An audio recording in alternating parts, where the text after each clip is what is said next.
every insurgency, and this is the mistake we are making in Nigeria. Once you identify insurgency, be fast in containing it. See far ahead of the people. Contain it before it now becomes a monster.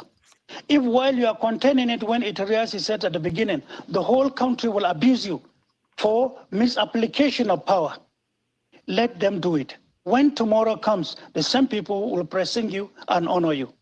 And that is what happened to Nigeria.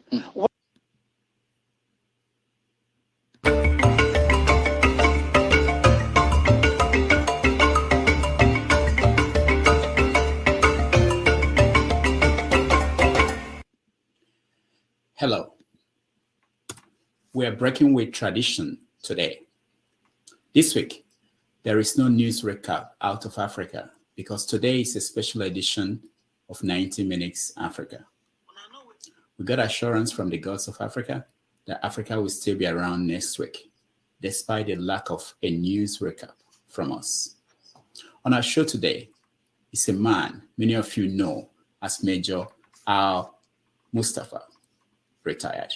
Some of you know him as the presidential candidate of the Action Alliance in the 2023 presidential elections. Others remember him as the chief security officer of former Nigeria's military head of state, General Sani Abacha. Who is Major al-Mustapha? Let's take a look. You have been following all we were doing. See, I'm not the type of person that hold malice. I forgive them when I came out of prison. Something extremely difficult to do, I did. Let me give you a tiny little example. Burning you with nylon after you are deprived of food for 2-3 days and water. Then the next thing they will flash a bread. And before you know it, they will pieces it into gutter in front of you. And you are in chains, hands, leg, and neck. Only me was that being meted to. And at the end of the day, they will lead the nylon and be dropping the blue flame on you. Soon after that, hours later, they will hang you, your head upside down, and then they will twist you. The hanging in itself is done in such a crucial manner that even if you are told to stand up and walk 5 meters away and then earn your freedom, that will not be possible. That is how horrific it was. Besides beating, besides punishing my parents, punishing my family.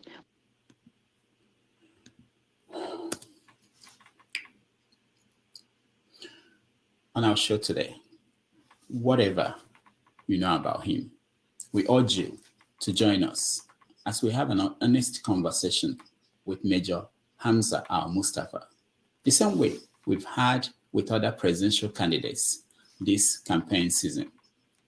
During the show today, you will get an opportunity to ask him whatever question you may have. Any question you may have, he's willing to answer it. No, if you as a Nigerian sit and look at Nigeria and look at the number of years from independence to date, and look at the records of Nigeria and seek and take a glance at developments in Nigeria, you know something is wrong, correct? Correct? Yeah. Something is very wrong.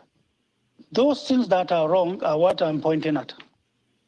And God willing, some of us are in this business to be able to look at it and correct it legally, morally, and then democratically. So some people are benefiting from corrupting this nation. I think you know much more better than me. You have run numerous programs that has to do with discourse. All right. So I hope you will join us as we discuss this. It is 11:30 a.m. in New York City, 4:30 p.m. in Nigeria, 5:30 p.m. in South Africa, and 6:30 p.m. in Eritrea. Wherever in the world you are joining us, welcome to another episode of 90 Minutes Africa. My name is Rudolph Okonkwo. My co-host, Chidon Noma, is on assignment. Now, let's welcome to the show. Oh, before we do that, let me show you this. I don't like even simple questions. Look for the biggest, the hardest question you can ever think of. Ask me. Whatever I know, you will know. All right. Whatever I do not know, I don't know. See, my name is Hamza al-Mustapha. I have nothing to hide. All right. I went through what you cannot imagine. But the fact that I went through it and the fact that propaganda was run on me by some selected people, it does not mean that has changed who I am. Right. I was who. All right, let's welcome Major al-Mustapha. Welcome to the show. Thank you very much. We are proud to have you today, and as much as possible, we are going to have very honest conversation. I'm happy you're willing to take any questions from us. Let me start by talking about the news in the last 1 week. The American government and other Western governments issued an alert in Nigeria, basically saying that Nigeria is most likely going to be attacked by bandits or Boko Haram fighters. As a former intelligence officer, when you heard that, what was your reaction? First, I was disturbed. Disturbed in 2 points. One, it is either the diplomatic security relationship with America and Nigerian institutions are bad, or the insurgency report they got was for it to happen promptly, and then they hadn't the time to wait for them to go through the sequential order of reporting. But I watched with the two events, one asking their staff to leave, and the other reassuring Nigerians that there was nothing to worry about. I equally became worried that the day after the event, a truck was seen and sighted around the presidency, and it was captured in social media. What I do not know is whether any of the official news of Nigeria captured that incident and disseminated it to Nigeria. But the way things are, that's why all countries around the world are encouraged to establish uniform structures in terms of internal security and global security so that they can relate promptly. Foreign information has to go through in Nigeria what we have as NIA, National Intelligence Agency of Nigeria. It has to do with foreign intelligence or diplomatic sources of intelligence disseminating it to Nigeria. I think in this case, nothing was approached or nothing was observed. So in the absence of that, any person can give it his own connotation. And definitely it shows that there is a crack between the embassy and Nigerian authorities. They have done it the way they wanted it, but to me, I know it does not correspond with the expected standard. Scaring the citizenry of any country, not even your own, is unacceptable. If you're a security manager, yours is to manage the threats, reinforce or reassure the confidence of the people, and then manage the threat in itself in such a way that the people will live happily, well protected, and going about doing their businesses. In the absence of the two, the US Embassy and indeed the Nigerian authorities, they have a lot more to explain to Nigerians. But I know of one thing: sources of information, managing it into intelligence is a process. And once you have the intelligence, dissemination is another. But professionally, all these processes are long. But then doing it speedily and then getting it done speedily, it is what is expected of any intelligence community in management of threats in any given country. Whether both sides have done it or not is another thing entirely. So to me, I have seen it with mixed feelings, mixed observations, and I have my own reservations. I do not, since there is diplomatic interest in between the two, I do not want to talk on what I know not. But from what I have observed and from what has come to the public, both sides have offended the provisions of the law and provisions of diplomatic ties between two countries. All right, let's look at another issue in the news. Right. Last week or early this week, Olusegun Obasanjo was one of the people who negotiated a peace deal in Ethiopia. between the fighting groups, the Ethiopian government and Tigray. I know you know Olusegun Obasanjo, former head of state and former military leader in Nigeria. He was once locked up when you were working with the Abacha, Sani Abacha, the head of state. What do you think about Olusegun Obasanjo? You can hear me. What do you think about Olusegun Obasanjo? Hello? Yeah, I can hear you. We can hear you. Okay. All right. He can hear me. Let's see if we can. While they reset his system, let's watch a little bit of al-Mustapha speaking to a women group. Yeah, I can hear you. Let's listen in. And gentlemen, with all sense of humility, I tell you, any promise by any person outside creativity and the knowledge to create wealth from outside Nigeria and inside Nigeria, lofty ideas can never take off unless you know how to make resources. We have for this country and for the next generation. And I'm happy for the depth of the researches we have done. We have gotten to know we can create trillions of dollars. It sounds fairy tale. I'm not saying trillions of naira. We can create trillions of dollars. And quote me in the sense that we can compete with G7 each and every. All right, Major Mustapha, can you hear me? Hello?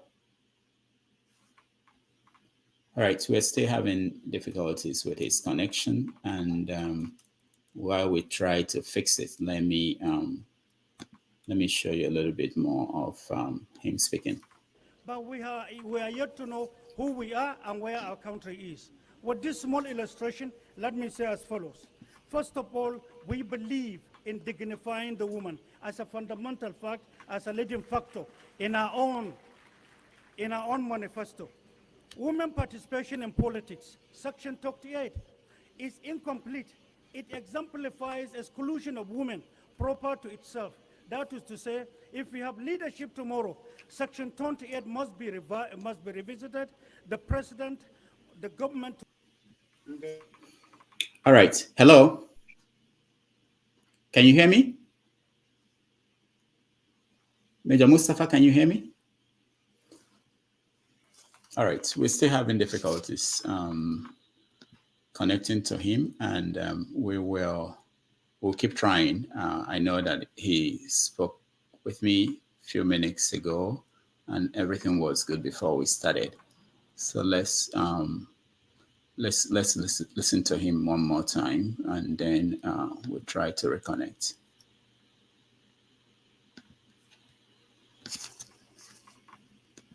You worked with him until he became the head of state. No. I left at a certain interval. I went for courses. Yeah. Then I went on a certain major operation that has to do with the sustenance of Nigeria, and I was opportune to have been picked to be among. We lost lives. We lost people.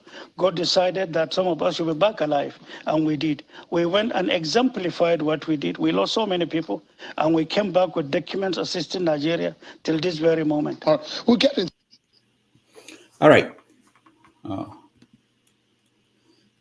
Okay, we're still having difficulties connecting with him, and I think we'll keep trying. I know that internet connections with Nigeria is challenging sometimes, and we have we let people also join us. So if you're watching, get ready to join us and asking questions. He's willing to take any question you may have, and we will go back to his career in the military. We will go forward to his dreams about Nigeria. Definition of leadership has nothing to do with such services rendered.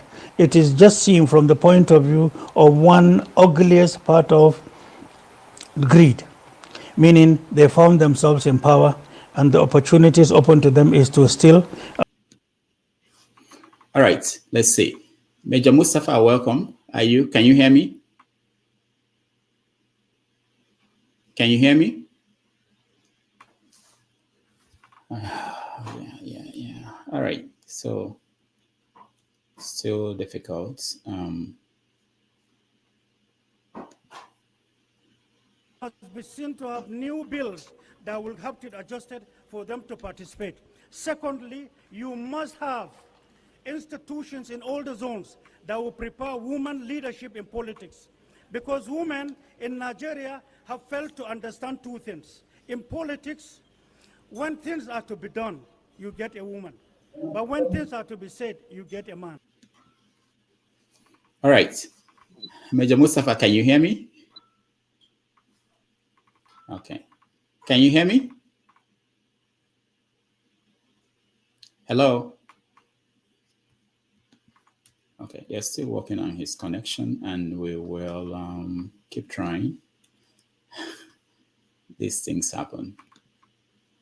They are coming out super billionaires, and to them that is the yardstick of being identified as an elder statesman. There's no institution standing that can give you an accurate figure of the performance of the budget as far as Nigeria is concerned. Because we discovered that only in Nigeria, when you conceive a policy, you equally should be seen to conceive modalities of protecting that policy. All right, let's see. Hello? Hello, Major Mustapha. Can you hear me? No. We still have problems connecting with him. And to execution. In other countries where the institutions are standing, all you have to do is just to come up and innovate a policy and set it on, and it will begin to operate for and on behalf of the country and the people. The leadership will do little. But in Nigeria, coming up with the conception alone is not enough. But you have to now be seen to follow through with the protective measures through to the channels of actualization for the people and for the country. In the absence of that, you may have the policy, but it may not take an inch from you. It will fail because there's no driving force from the point of view of having any other profession in life is the reverse of it. Now, the second is that women participation in politics will require them to be armed and to understand the game. hello? Yeah, my brother. Oh, good. Very good. Finally, All right. So I understand. Our viewers too, they understand the problems with internet. And hopefully when you become president, you'll fix it because it's one of the easiest things to fix. I don't understand. And likely one major aspect in our manifesto is developing Nigeria to the standard technological support in whatever we do. Very good. Very good. So let me go back to the last question I was trying to ask you. I was talking about Olusegun Obasanjo. You know him. He was a former head of state. He just negotiated a deal in Ethiopia that hopefully will end the war there. So what do you think about Olusegun Obasanjo? My brother, I personally and deliberately wouldn't want to delve into his personality. I will want to delve into that only when he ignites the key, asking me to respond to he himself by him talking about me. They persecuted me properly yesterday. Numerous attempts to kill me. God brought me out. With our large heart, we have forgiven them. They have no responded. So it is wrong for me to talk about him. But I can talk about issues in Nigeria, Africa, and indeed the world. All right. I understand that. So let's start from, why do you want to be the president of Nigeria? Numerous reasons. First of all, I came to the fore out of respect for our elders, youth associations, men and women, Muslims and then Christians from the north and the south, and numerous youth associations that I began to register for Nigeria's peace and security and unity, which started as far back as 1984 when I was a lieutenant in the army. So for them to come to the fore, calling me to say that this is the time for us to come to now take a step forward into the arena, I believe they are right, and I believe they are honest. And for that alone, I believe we can deliver. We have much more to do, not showing personal interest compared to my brothers and sisters in the race. But I believe we have what it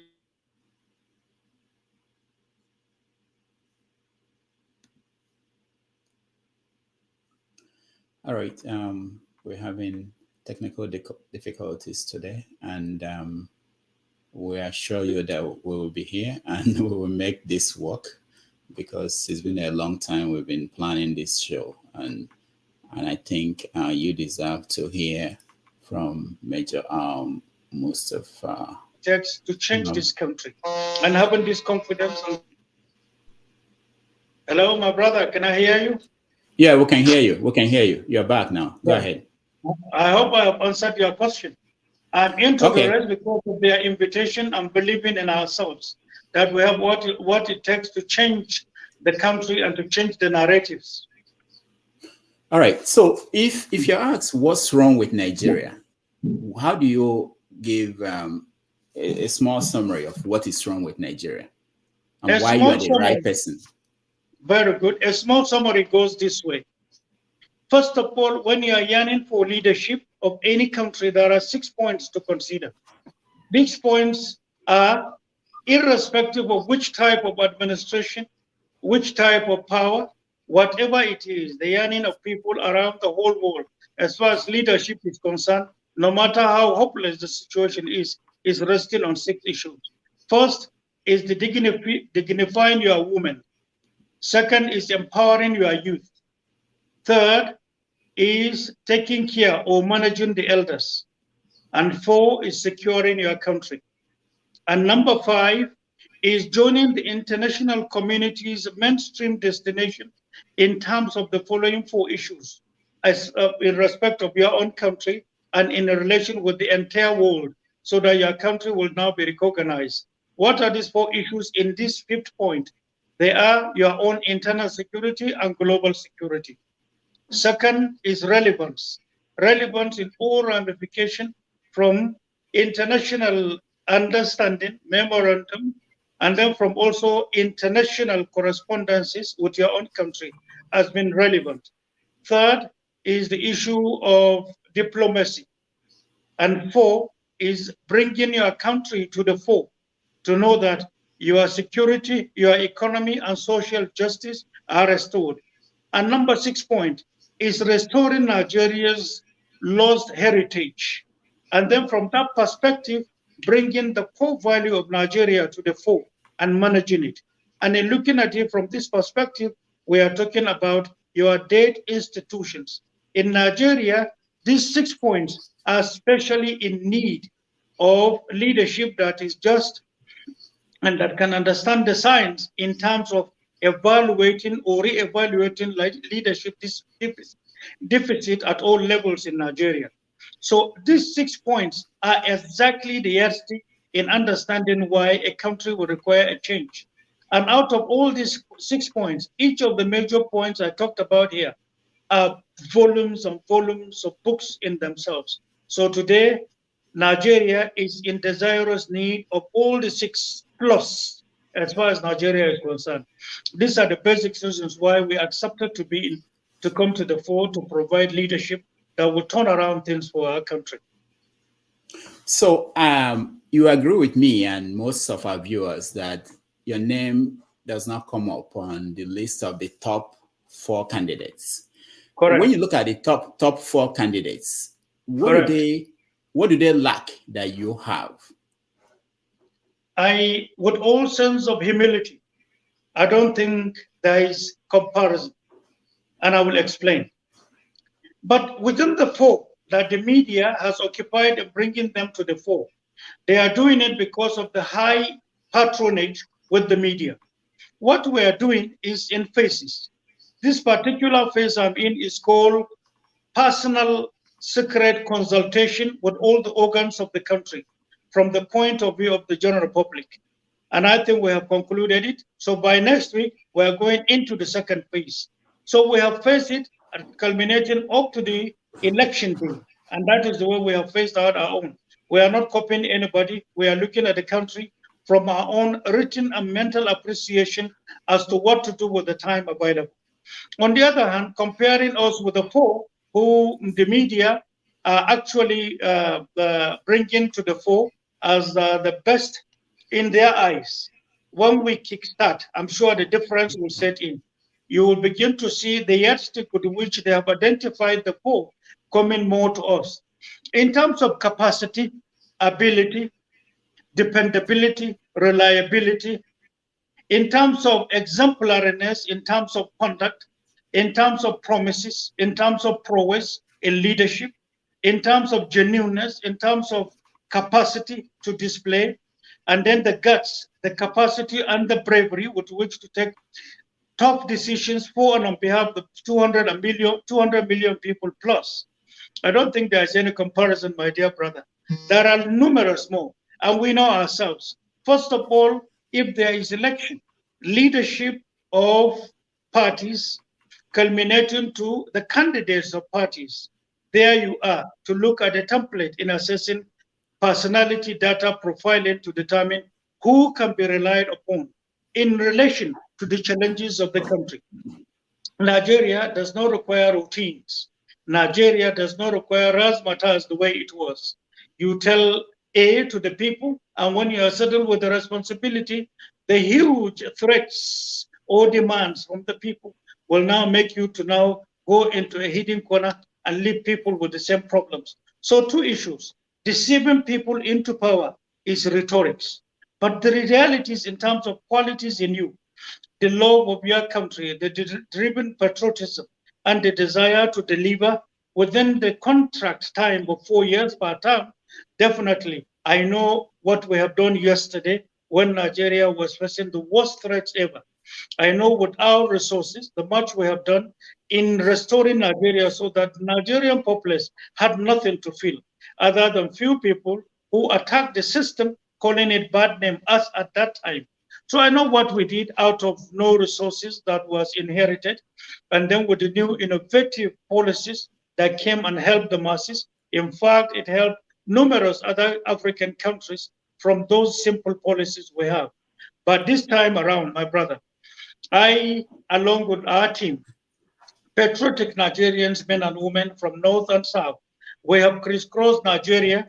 At the same time, we went to numerous parts of the world in making new researches so that within the short time possible, we'll get Nigeria restored back into a line or into the mainstream where all Nigerians, wherever we are, we shall be seen to be coming back home to invest and take from what we are or what we have in our package that will restore Nigeria's respect, dignity at home and abroad, and then will now be seen to, with the innovations we have that is waiting for Nigerians to take, should we be voted in to come 2023, Nigerians will be very, very proud of us and will be very proud of their country, knowing fully well that the depth of our researches will have everything that has to do with Nigerians' dream. Our concern here is not only Nigeria's security, Nigeria's unity, but then we are looking at all opportunities open to any other country in the world that will say, we have what our society requires, and then we can now provide from safety to opportunities open to their country and to their citizenry. We have much more than that. I repeat, we in our package, we have much more than that. We are sincere, we are scientific, and we are ready to deliver. These are the differences I know between myself and some of my brothers, particularly the four you talked about. The good thing here is we know ourselves, we know what we did yesterday, we know what we can do, we know what the between deceit and realities are two different worlds. Never shy away from telling the people who we are. Aside my candidature of a party seeking for welfare, well-being, security of Nigeria and Nigeria concerned as we are as a group and as a from other parties. That is the major concern with our own associates are waiting for us to start this second phase and Israel, and then the people that will join us. We believe that is scientific, that is honest, that can rejuvenate, that can take info, and this is what we have resolved to do. All right, let's. They are in depth. Okay, let me play. It is just a handpick of our researchers. I'm sorry for the long answer. Oh, that's okay. That's okay. Let me play this video and then we will come back to you. You worked with him until he became the head of state. No. I left at a certain interval. I went for courses. Yeah. Then I went on a certain major operation that has to do with the sustenance of Nigeria, and I was opportune to have been picked to be among. We lost lives. We lost people. God decided that some of us should be back alive, and we did. We went and exemplified what we did. We lost so many people, and we came back with documents assisting Nigeria till this very moment. We'll get it. All right. Part of being president of any country is that people will need to know who you are beyond what you are presenting to them that you are going to do. And you have a long history of involvement in Nigeria. And for our viewers, and I want to make this clear, there are a lot of people who are watching who are young, very young, or didn't follow the news when you were the chief security officer of General Sani Abacha. And maybe what they heard about you may not be what you believe is the actual story. So I want to give you an opportunity to address your past. I've seen several interviews where you said that you were very proud of your military service. And that's most officers will say that. So, but what is the misconception? What is it that people don't understand about that period? You talked about propaganda against you. Yeah. So please explain. Thank you so much. First of all, at a very tender age, some of us were exposed to war. Around 22 years, I think, around that, I was in Chad. Foreign forces withdrawal from Chad. It was a United Nations operation. We lost a lot of officers, as you heard from what you played. Second, I'm going to be very brief with this, is my participation in activities in Bakassi. We were preparing the island for the military occupation, all for Nigeria. Today, we lost it. One of the major vital aspects of Nigeria, unfortunately, a huge threat to Nigeria's well-being, looking at it from maritime point of view, maritime security, as far as Nigeria is concerned. That aside, as time and opportunities expose itself, some of us were drafted into numerous assignments for our country, the country's well-being. But one major issue was here. You know, the trend here is that from family to the military, is that wherever you are, you must exemplify loyalty, you must exemplify service, you must be innovative, you must be creative. If you don't do any of these four, it shows you're just wasting time and warming up whatever trust you are given to. So we came. So when General Abacha was in power, a lot of his enemies had discovered that a lot of enemies to me. All this started in 1994. General Abacha in 1993, November 17, I think. November, fortunately, the first set of coup that was to remove him was to happen in March 1994. There was a who wrote a book concerning this. This aside, our persistency, our resolve, and the seat of government in providing timely intelligence for the country, that brought the attention of me. And to me, I'm the last person that will betray oath of office, oath of allegiance, or oath of commission. We stood by the oath of this country in protecting Nigeria's integrity. At any point in time, we are settled with responsibilities. I am one of such type that will never ever get that compromised. I am the way we were, and as I am still today. So today, if we're saddled with responsibility, Nigeria's oath of office will squarely be resting on our shoulders and never to be tempered with, never to be compromised. So it was this that brought propaganda. Soon after the death of General Abacha, we were framed, detained, tortured. I was framed for coups 5 times. I was detained and tortured, and then people were asked to kill me severally. And by the grace of God Almighty, not my knowledge, not my strength, not my capability or ability, all failed. 18 attempts known to me today that failed. All were directed to kill me by 2 governments. The immediate one I handed over to, and the one that succeeded that particular one. So these 2 did all they could to paint me bad. But as God Almighty will have it, your colleagues, there are numerous journalists who were given stories to print against their wishes. But I can understand they need to feed their families. Nigeria, at one particular time to come, and by the grace of God, with these experiences, tomorrow will be different. We will not allow victims of persecution go or using the court or judiciary to get them prosecuted, nor the media. I have gone through what you can never imagine. I was painted far away from my culture and my background and my religion. I am, as I was, simple, humble, promising, and then respectful to our country. I'm loyal to Nigeria, loyal to the institution I serve, and I have exemplified it. And I'm thank God today, younger ones are being taught what loyalty we have exhibited. The only thing that some people are making jest of today is to say that if you want to suffer, be as loyal as Mustapha. But then if you want to flow along, just keep whatever they say, do it, and then make as much money as you can to go away.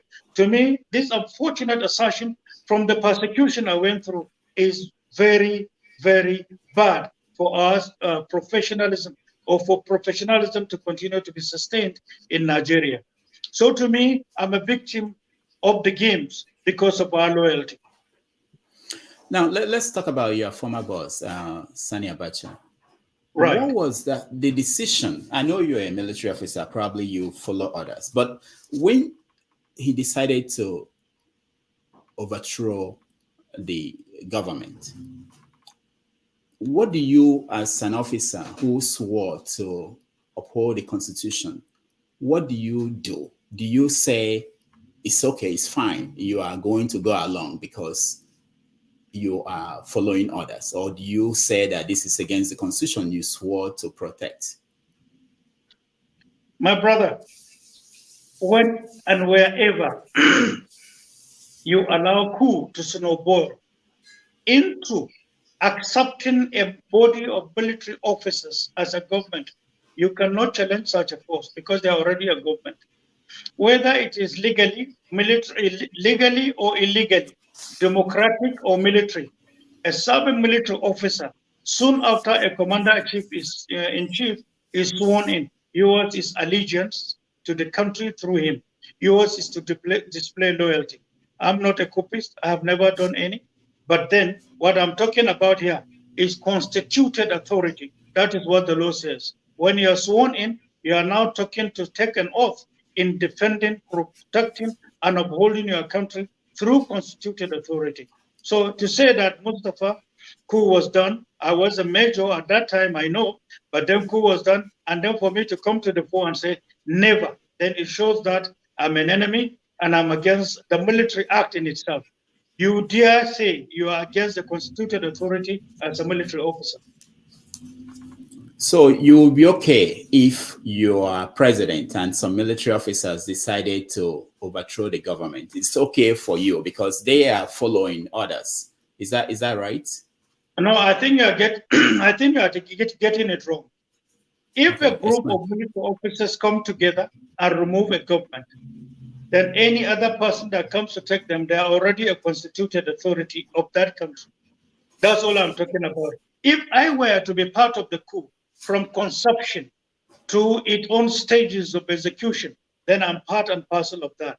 I remember, as at that time, what was Mustapha's strength? Had I even a battalion under me? No.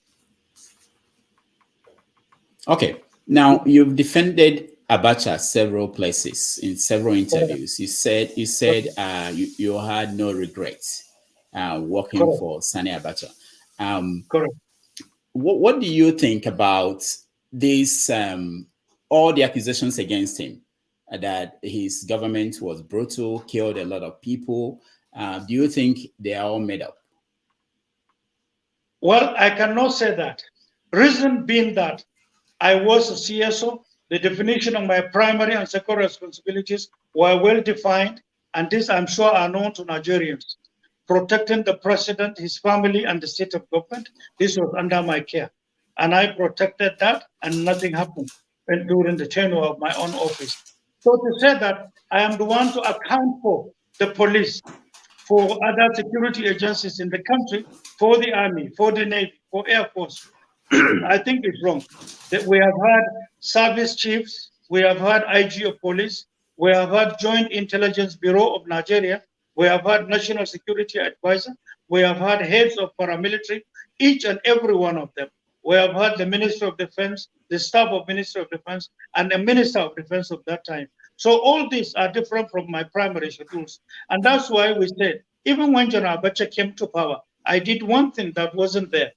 I restructured the security department that I headed.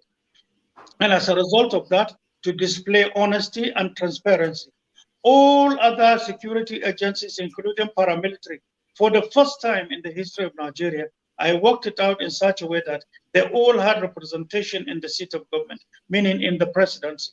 So whatever was happening in the presidency, all other security agencies in Nigeria were aware of. It never happened before. I introduced it to this country. I don't know if they are still practicing it now, but that is the way it is supposed to be. So between the mother security units or services in Nigeria and then the security department in the presidency, there was direct relationship in terms of knowing what the presidency was doing and what they are doing. That I have done for Nigeria because we're open and transparent. All right. Let me ask you again. For those who are watching, a lot of people may not remember the Abacha era, what happened, but they still remember. They know now that every now and then money comes into the country. They return money from other foreign countries, and they said that this money was Abacha loot. I know that you've gone out there defending Abacha, saying that Abacha was never in most of these countries where they said they got this money from, and how could they now say that this was his money? Do you stand by that? Yes, my brother. See, I spoke on what I knew. So the question of if you say you are defending Abacha, it shows I'm defending him rightly or wrongly, whichever way. I spoke on what I knew and what I saw. What I talked about was on the issue of sanctions imposed on Nigeria. And it was Nigerians who invited sanctions against Nigeria, particularly one particular former president of this country sneaked into one bigger country. And I still have a document that he tendered, pretending Nigeria to be in a certain gloomy situation and seeking for enforcement of sanctions so that when Nigerians feel the pains, they will support him to uproot Abacha out of our quote unquote. Is in that document. Now, this called for Nigeria at that material time to know how to survive under sanctions. When Libya was re-examined among countries that had sanctions in them, Libya was rated to be the best as at that time in terms of welfare and well-being of citizenry. Well, how did he manage the sanctions? That became an issue for Nigeria to study. So some of us were sent, and I was part of the team that looked at what they did. And we saw what they did, where from across the water, divided Libya and Europe, you see Europeans coming to buy goods in Tripoli because they were cheaper. The question was, 11 years with sanctions, how come things were cheaper in Libya than in Europe? So it was a case study. One of those formulas was to utilize Nigeria's business body, the private sector, and call all the stakeholders and then invest with them so that people can continue to sell and to import, to export and to import, so that impediments or restrictions to be brought by the sanctions could not be felt by the citizenry. I know these are taking place, and General Abacha entrusted so many people. My worry here is that soon after General Abacha died, it became another story. And that's why this particular aspect, any serious-minded government that cares to do so for the people, to re-examine actually what happened, the people who were entrusted with the resources, and then the picture that was painted to become what was sent out using people in terms of supporting the welfare and well-being of Nigerians, now turn it into loot. That's all I spoke about. I spoke on what I know, and I know that it was wrong. And the question I raised concerning Abacha visiting any of the countries, as far as from the first day he became military head of state of Nigeria, he never visited any of them. At the beginning, yes, he visited Saudi Arabia, India, and Pakistan. When he returned, he continued with his businesses. Within, I knew he traveled to South Africa, he traveled to most West African countries and one or two North African countries, and that's all. He never visited any of the countries where money was deposited. So to say that lies encouraging people to tell lies officially, all I said is, if you have to defend the fact that Abacha looted the resources you are talking about, then show where he opened an account, give an evidence, show his signature, so even thumbprinting, even his name, amount rendered, movement of money from which ministry or from which bank to those countries, or he put it in whose care. So things like this should now be brought so that Nigerians can see clearly that yes, Abacha started in this way and through this means, and these are the evidence. That's all I talked about. You see, whosoever encouraged telling lies in his country, whosoever encouraged changing truth from your history is somebody who is actually promoting insurgency in this country. And to us, knowing the pains of insurgency will never allow it. White is white, black is black. That is how we should be seen to talk. Nobody is perfect in life, but the truth should govern what we say and what we do. Now, there are young people who are listening to this who have heard about Pandora Papers, what they call the offshore tax havens, and they know that you don't have to be there to open an account in those places. You don't have to be there. You don't have to have visited any of those places. All you need is to get a representative and give them money. You don't even have to give them money. You know, sometimes we have issues with, there was a former minister for petroleum resources who, what we found out from the trial that they had in Europe is that essentially what he did was to negotiate a deal where people will go as part of his own court, go and deposit money for him. He wasn't in the account. He wasn't there. They just deposit money and then told him, this is your account. So when people are hearing you saying this, you know, where is the proof? Where did they sign? To many people who are current about how things go around the world. You can't hear me? Hello? Hello, can you hear me, my brother? Yeah, I can hear you. I can hear you. Can you hear me? I can hear you. So the question I'm trying to get you to answer is that there are people who, all right, we lost connection again, and we will get him back. And in a short while, we are going to let our audience have an opportunity to ask him questions. So let's see, while we wait for him. We want to play a video of his definition of loyalty. The same commitment or much. Anywhere you are taken to, the moment your loyalty becomes a bit shaky, then it's a compromise loyalty. Loyalty to the commander-in-chief is loyalty to the country. And today I can tell you that aspect of loyalty is one of the fundamental issues facing Nigeria and extremely disturbing. All right, let's see if he's able to hear me. Hello, Major Mustapha, can you hear me? We can. Okay, hold on. Okay, I can hear you. Okay, very good. So I was saying that the answer you gave about Abacha, whether he signed for money and things like that, whether he visited the country, that we now know that government officials in Nigeria and other parts of the world can actually have someone open an account for them in offshore banks in countries they don't even know where the countries are. They've never been to, and they don't have to carry money and give it to them. So how do you answer to that? How do you My say? answer is very simple. First, Yeah, these allegations came for his tenure between 1993 to 1998, number one. Number two, where there is a declassification of a particular matter that a particular state and international community are interested in, that trust is now seen to be opened for people. So even those ones you are talking about, where accounts are opened by proxy, not where it becomes a national security question. So evidences are brought to the fore, and that is how people are prosecuted at the international scene. Even this one, they should do it to show where Abacha kept what, so that the world can see with evidences to prosecute it, either at home or within the international courts. That's all I ask about. I am talking of what I know. Okay. I am talking about what I know. Okay. Very good. Very fair. Let me ask you, what happened to Abacha? How did he die? Well, that is something I have talked about in numerous occasions, from the days of Oputa panel, right, when we were not allowed to talk, till this moment.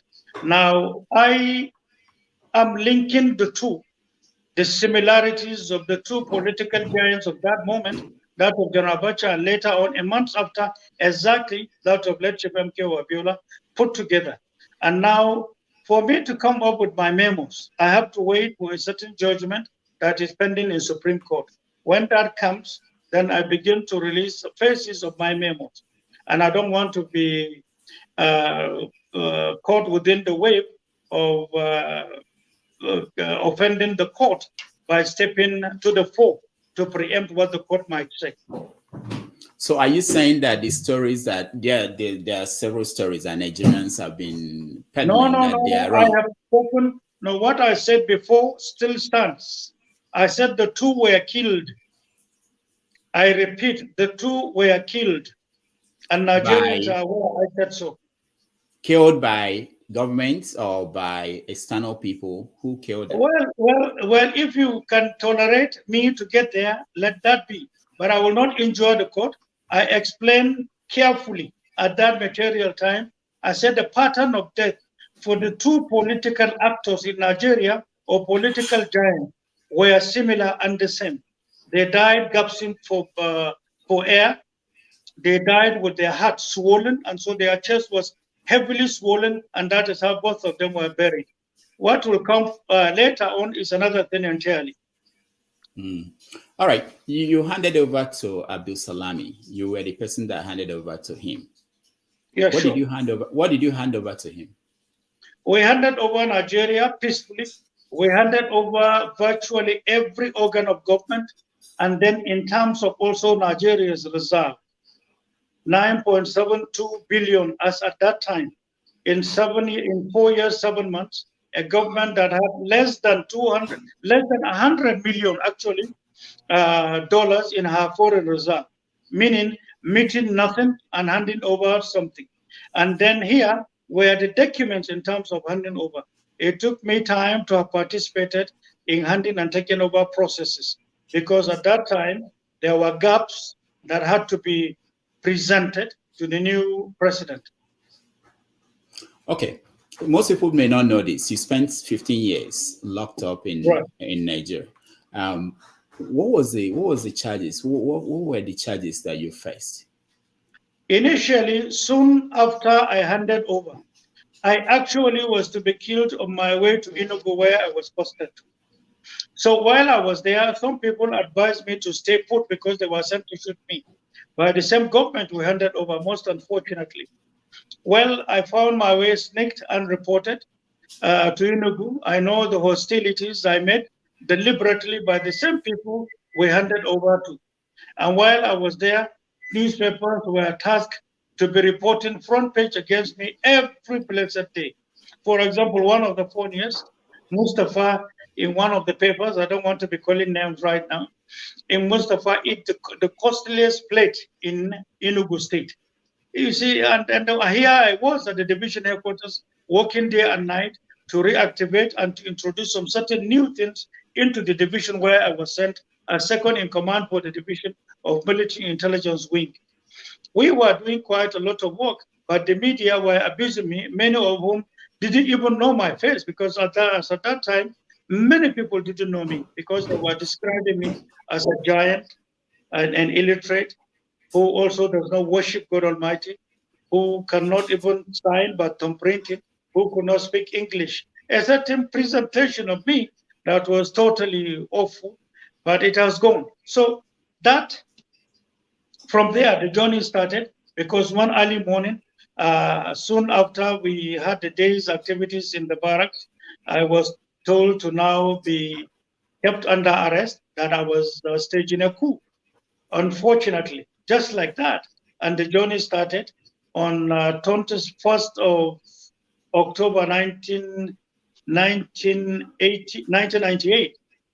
That is how it all started. So I was there for 15 years. And within these 15 years, I was charged for coup. Even while I was underground, I was charged for coup 5 times, all put together. And then I spent 5 years, 2 months in under solitary detention with torture of all kinds that you cannot imagine. And also, I remained the remaining years between Ikoyi prison, Kirikiri, and Kuje prison, these 3 prisons. All right. There were so many things that happened during that period. I will play a video of one of them, and I will get your reaction to that video. Yeah. Just 1 minute. Okay. Got it. Force. Yes, sir. From when to when? From 94 to up till now.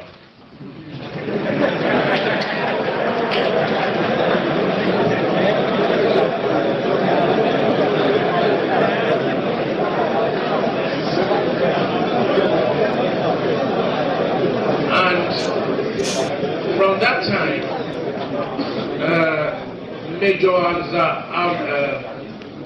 al-Mustapha has been the commander of the strike force, hasn't he?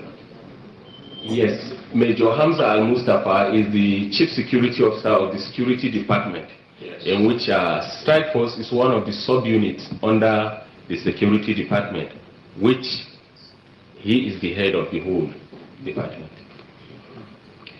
I have an OC that is directly working under him.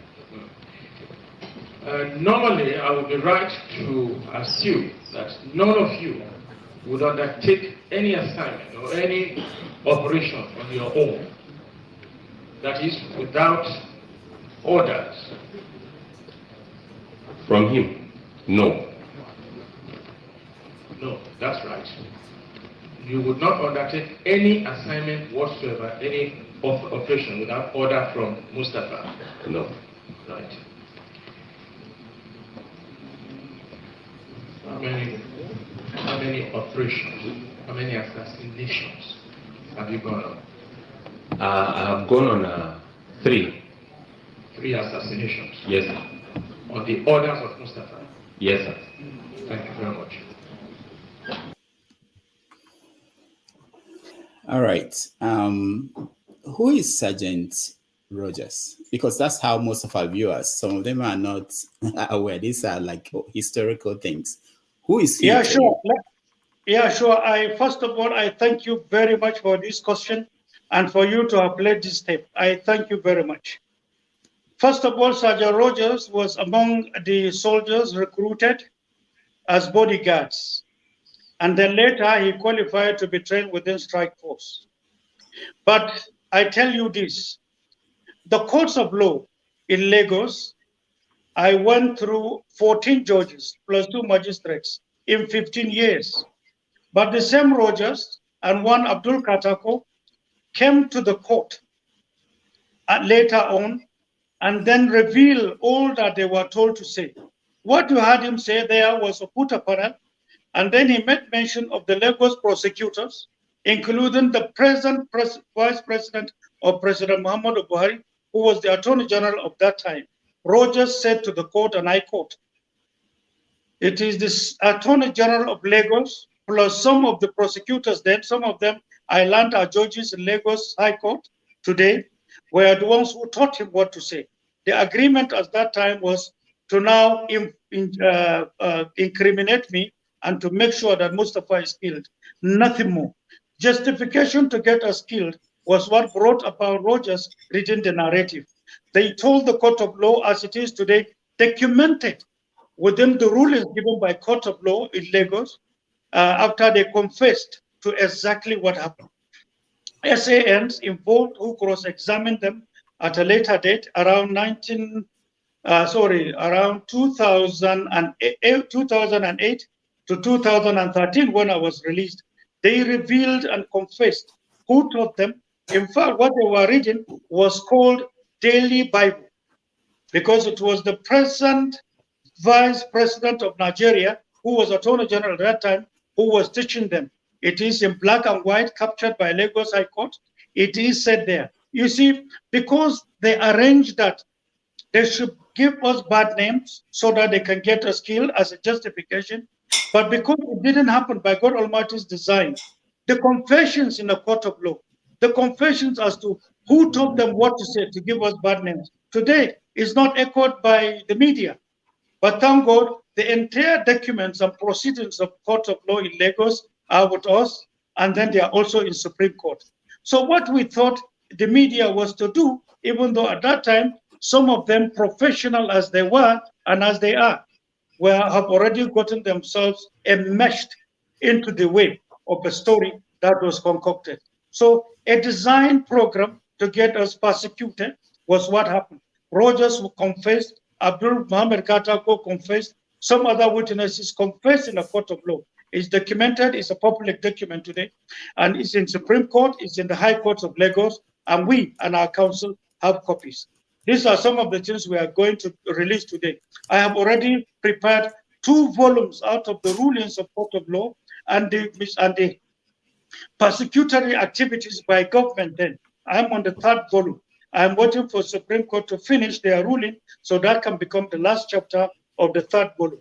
Then we intend to release it to show the persecutory well-planned stories to get us destroyed, to get us killed.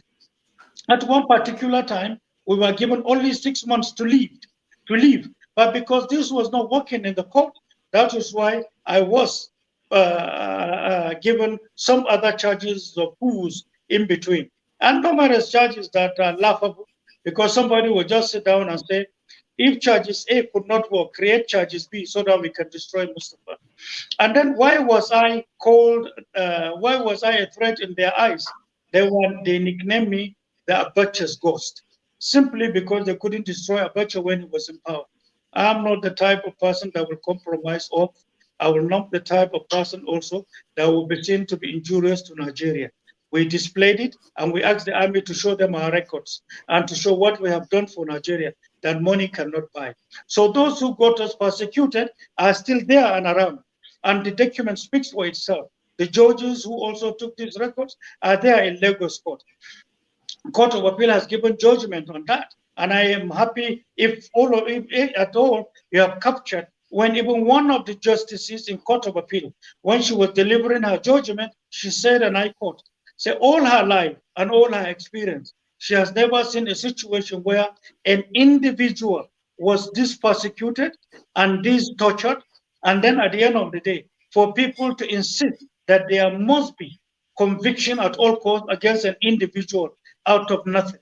She cried in the open and she delivered the judgment that set us free. This matter is before Supreme Court, and that's why we are asking. I have forgiven my persecutors, including those who created all these stories. Remember, at one time we talked about the storytelling team that were giving it to the media.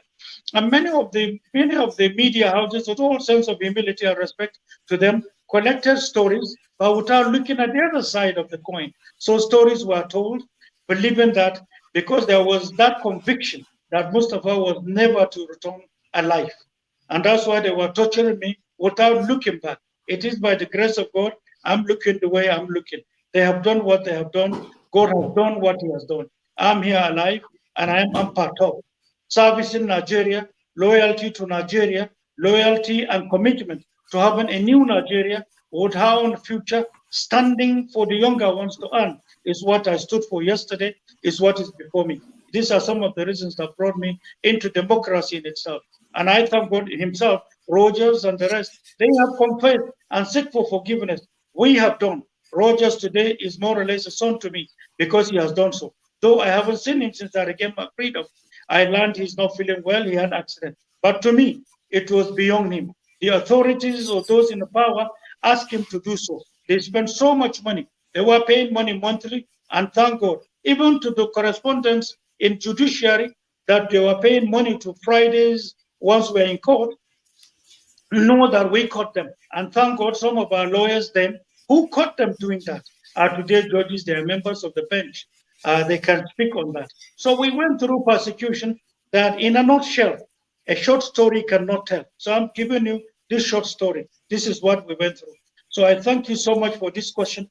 Thank you so much for playing this tape. I truly appreciate it. Thank you. All right. Thank you. We are going to get our audience involved, but before then, I just want to get this cleared up. Your party, Action Alliance, had a primary. I read somewhere, I don't know if it's true, that you used option A4 during the primaries. Is that true? Yes, we were practical. Everybody counted. Everybody saw. And thank God Almighty, even INEC show example with what the leadership of our party did. A4, practically everybody to see and know who had the majority. And the one with the majority, won the day. And everybody counted and verified in the open at a stadium in Abuja.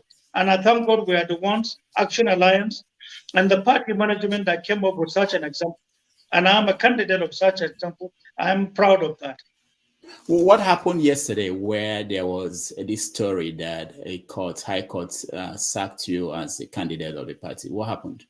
Well, there was a small friction within the leadership of the party, even before I joined. But I joined and met a chairman of the party, and then the other faction actually were the ones that took the matter to court. And then there is a game that I thank God has been uncovered with connivance of people from INEC. And then that has come to the fore because we have already written the court, and then the other faction of the party that took the matter to the court. So processes or procedure were not followed, but there are games in it that is there in trying to kill my candidature. But I understand what they have done in the court on Friday is beyond the party puzzle. That is a minor issue for us for the party to sort itself. There are some interested parties in Nigeria who believe that our candidature is a threat to them. And the way we are, believing that Nigeria ought not to be where it is. Nigeria and Nigerians have been cheated. I cannot waver on that. I cannot waver on Nigeria's welfare and well-being. We are dogmatic when it comes to Nigeria's safety and well-being and Nigerians wherever they are. That standing and these speeches I have given time and time again informed the games that came to the court on Friday. But hold on and see. From Monday, letters were already written to the chairman of INEC, to the chief judge in Abuja, and then parties were also written to regarding the game that came up. And I thank God already there is a press conference by the party. There are numerous reactions to our supporters across and outside Nigeria to know that it's a game and it has nothing to do with law. Now, do you find any irony in that you use option A4 in your party, and option A4 was the same thing used when MKO Abiola was ran for election in 1993, and that election was what the military annulled? Well, the option here, it is simply because we adopted option A4 that we are going to be truncated or to use the law illegally. We are on our feet. The law must work. We believe in law. We believe in rule of law. We believe in peace. We believe in unity of this country. We believe this is the path for Nigeria's growth against the interests of numerous people. In Nigeria today, let me tell you this. Those who believe they have stolen enough, and so therefore, they can determine when to break the law for themselves, out of their to service their selfish interests. Let me tell you, we will challenge that. We'll continue to challenge that. let Yomke Abiola use option A4, an excellent example. To me, he did that. He emerged as a candidate. We have done so. And if he is a political hero, thank God Almighty, we are copying him. And I thank God Almighty, my party has done so, which is to say, we are candidates and we are citizenry who are out to set excellent example for our democracy to continue to nurture and to continue to grow. One last question before I get the audience. Do you think that Abiola won that election? As at that time, I was in the barracks. The reports of the then NECON, the report of NECON that time, and the report by his political party, and then what happened culminating into the annulment are some big issues Nigerians are yet to be aware of. Parties involved are the ones to speak on that. I was not in SDP at that time. I was not in NRC. I wasn't a card-carrying member of any party. I was purely in the barracks working for national security. All right. Thank you so much. Let's bring in our audience and let them get involved in this conversation. Please, when I bring you on, just one question, just a question, no statement, no speeches. Ask your question and then we will. Major Mustapha, do you want to take one question each, or do you want to get 3 questions and then answer the 3? We get another 3 people you answer. Well, initiative is yours. I am flexible. You do it the way you think fit. I will roll back. Okay, good. All right. So let's do three questions. If you want to ask a question, please turn on your camera. If your camera is not on, I will not put you into the studio. I will also have to remove you.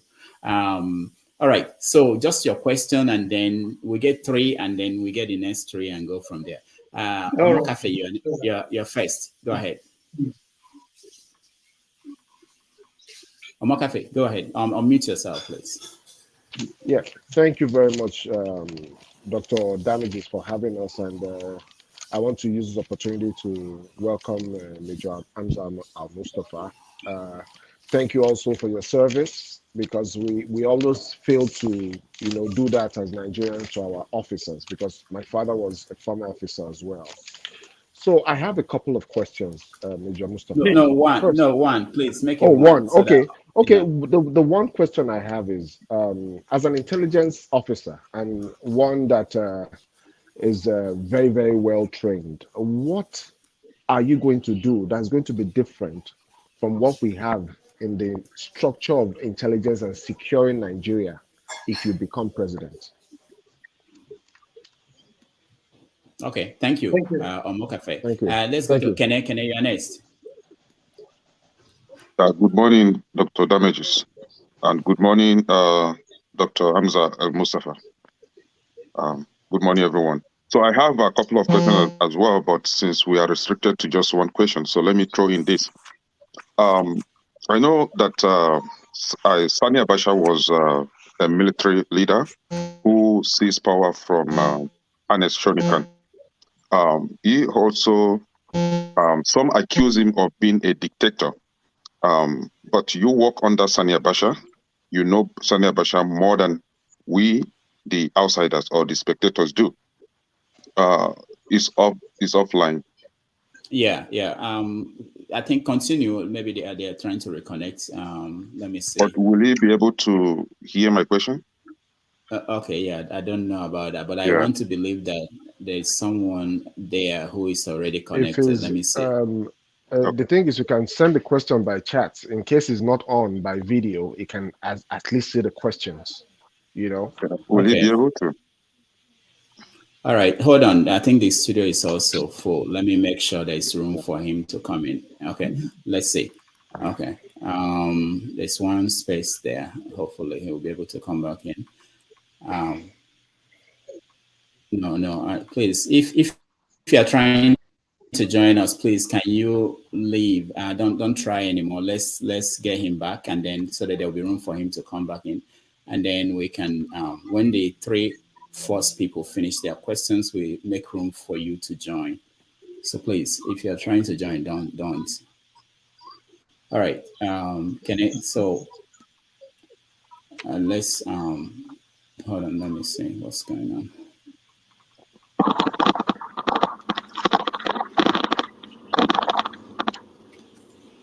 Okay, I think he's coming back in. Yeah. Okay. All right. Okay.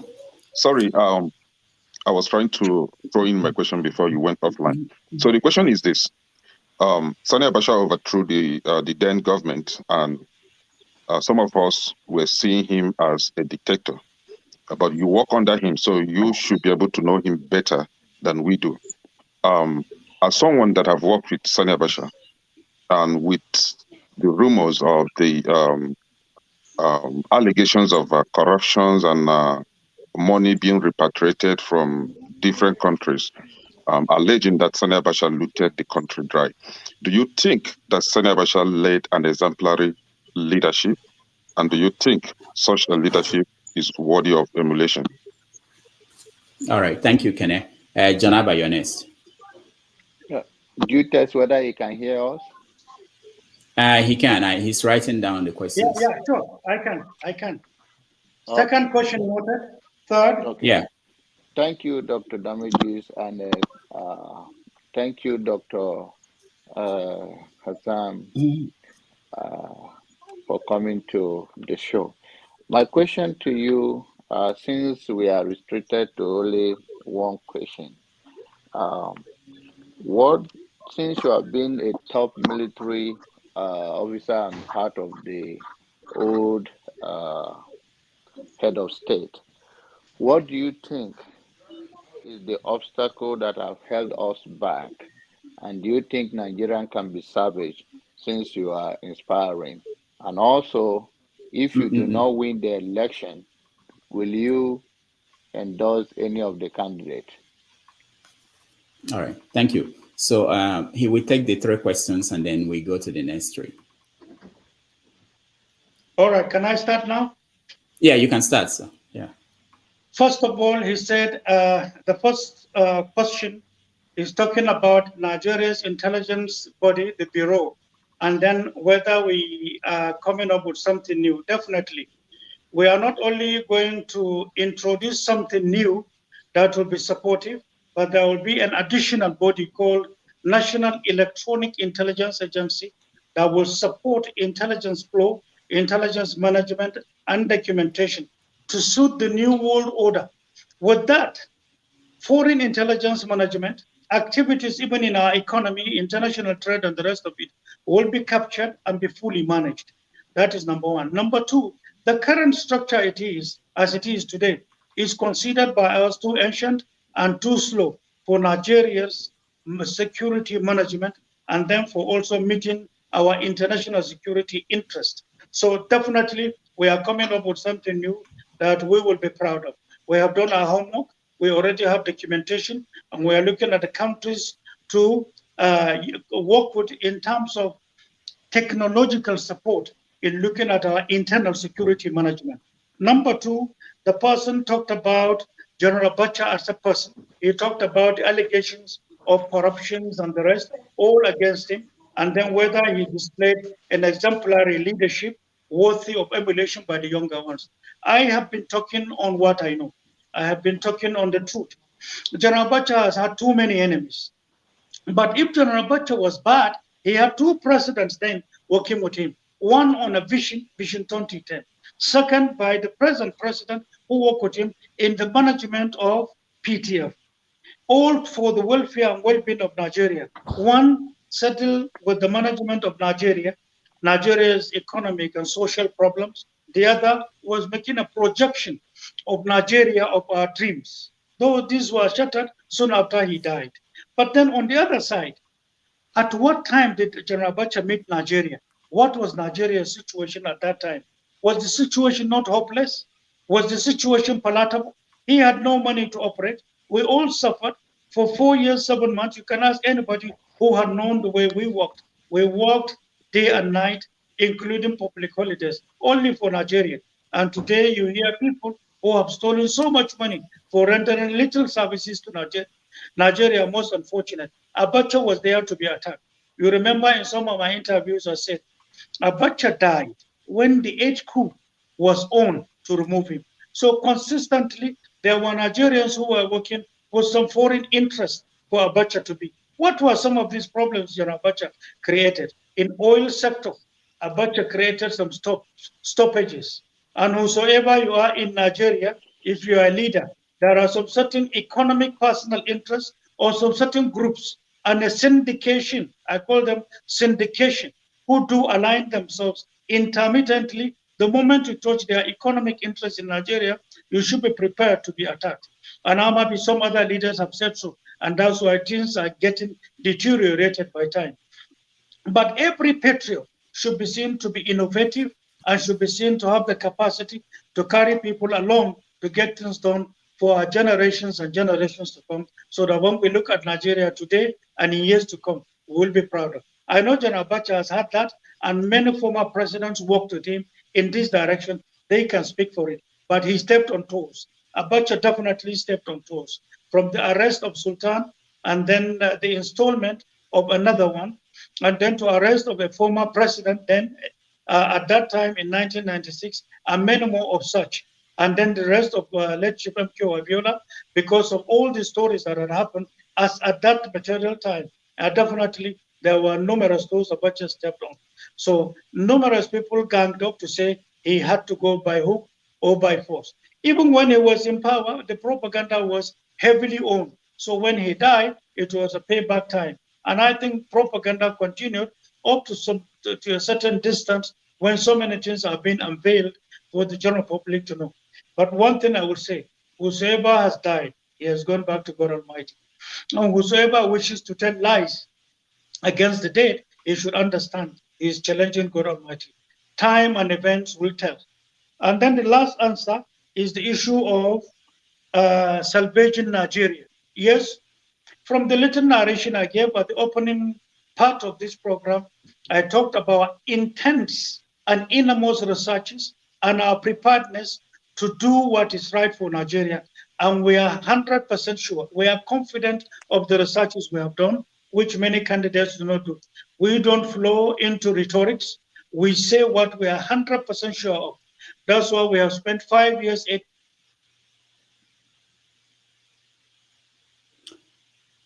All right, I think he's frozen, and we will hope that it wouldn't require him to log off and log back on in. But if that is the case, we will let that happen. Okay, he's back. Go, hold on. Yeah. Do you think we can ask? We should ask him follow-up questions. No, not you. Sorry. Hold on. Each candidate will be there between now to February.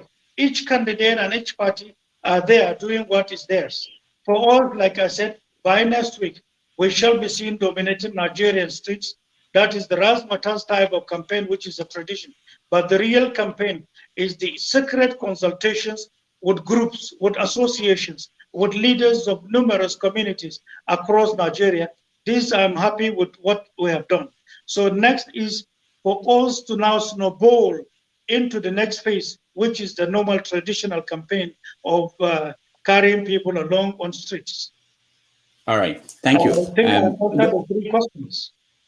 Okay, thank you so much. What we're going to do is that we take the next three. We should have time. Ekene, you can ask more questions, but not yet. But for now, let's go to forefathers. Forefathers. Yeah, thank you for having me, Rudolph, and greetings to al-Mustapha, and thank you for the service that you have rendered to the country. And we truly appreciate it, and I hope that Nigerians start learning how to appreciate the people that serve them and risk their lives for them. Greetings to everyone on the panel and the chat and the viewers. My question is that during the time of Abacha, when you're in office, you mentioned earlier on that you went to Libya to learn how to weather the sanctions. Did you not notice that the military readiness posture of Libya was 10 times higher than that of Nigeria, which resulted in the death of your primary charge and led to the death of a second personality of the country? Did you not pick up on the fact that in Libya, one soldier is the ratio to one soldier to the citizen is 1 soldier to 70, while in Nigeria was 1 soldier to 1,200 at that time? Did we not pick it up? Because if you don't take care of security, That's what leads to your charge dying the way your charge died. Libya, they had to invade Libya to get rid of that leader. But ours, they take them out easily because we are under defended. Did you not notice that at that time? All right. Thank you, forefathers. Rohan, you're next. Unmute yourself, please. Okay. Thank you very much, Rudolph. And thank you for coming to our platform, Dr. Hamza al-Mustapha. My question is just going to be very simple. I would like to know what is the economic plan and strategy you intend to adopt come 2023 if elected as the president. Thank you very much. All right. Thank you. Thank you, Rohan. Maxwell, you're next. Thank you so much, Rudolph. Good evening to my co-panelists, and welcome my former CSO, al-Mustapha. I'm very happy to see you here today. I have a question for you, sir. I have taken responsibility for what we have done to Nigerians during our active service. When are you going to take responsibility for what you and I contributed that Nigerians are suffering today in respect to the 1999 Constitution, sir? Thank you. All right. Thank you. Thanks, Maxwell. Major Mustapha, let me throw in one other question from the comment section so that they won't be left out. You know, they are part of this show. This is from... Is it question or just statements? A question from the comment section. Okay. This is from somebody called Trump's Verse, and he said, many Southerners consider the Fulanese as distinct from the Hausas and the Fulani headsmen as terrorists. What do you think? So that's from Trump's Verse. Okay, so you can take those questions, and then we take the next three after that. All right, my brother. What is the problem? Okay, so we are ready, Dr. Mustapha. I'm back. Okay, my brother. First of all, the first question, that has to do with Libya. He said whether I have taken cognizance between the population of Libya and their military. I think you didn't get me right. We are talking about sanctions and capacity to manage the sanctions imposed on that country. The mechanism is what you require. And then you now come back to your country and apply it the way it affects or it may affect your country. And that's what we did. Sanctions, particularly economic sanctions, the common man might not understand. But what we brought on Gaddafi's capacity in terms of containment of it, which is to say, I agree if you are talking about the size of the country, but this has nothing to do with the military. It has something to do with the economy of Nigeria as they did enforcing sanctions in Libya. So the mechanisms of them making things cheaper in Libya, even though with sanctions, is what we brought to Nigeria. This one aspect that brought about the stakeholders and then the manufacturer side in Nigeria to now take this money in bringing goods and services to Nigeria is one aspect of it. There are numerous more. But then before we came into that, Abacha died. So I think I've answered you. And the second one is our economic and strategic plans for Nigeria. We are totally, totally different, and we are being realistic. Let me tell you this. Don't you think that because you missed that, that's why Abacha died? Forefathers, please. Because Gaddafi remained alive while Abacha died. Because you missed that, that is why Abacha died. Gaddafi took his security very seriously, but we didn't take our security as seriously. Forefathers, please. I don't think you got it right. It's wrong. It is wrong. I will also explain. The personal security of Abacha and with enormity of threats on him, and the personal security of Gaddafi as at that time, and the threats on him were two different things completely. Remember, I worked it out for Gaddafi to have visited Nigeria, Niger, Chad, as at that time, if you can remember.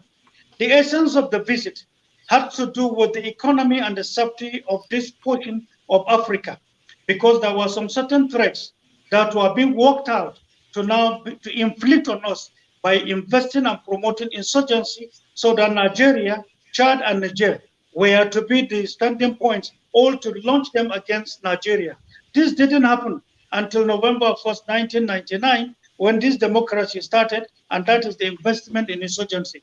Remember, the precious stones in Nigeria were discovered in 1995, and Libya had a role in paying for the services that discovered oil in Chad and discovered uranium in Niger, and then discovered some certain raw materials, to be precise, in Borno. There was this discovery of a raw material called rare stones, the most expensive on earth today.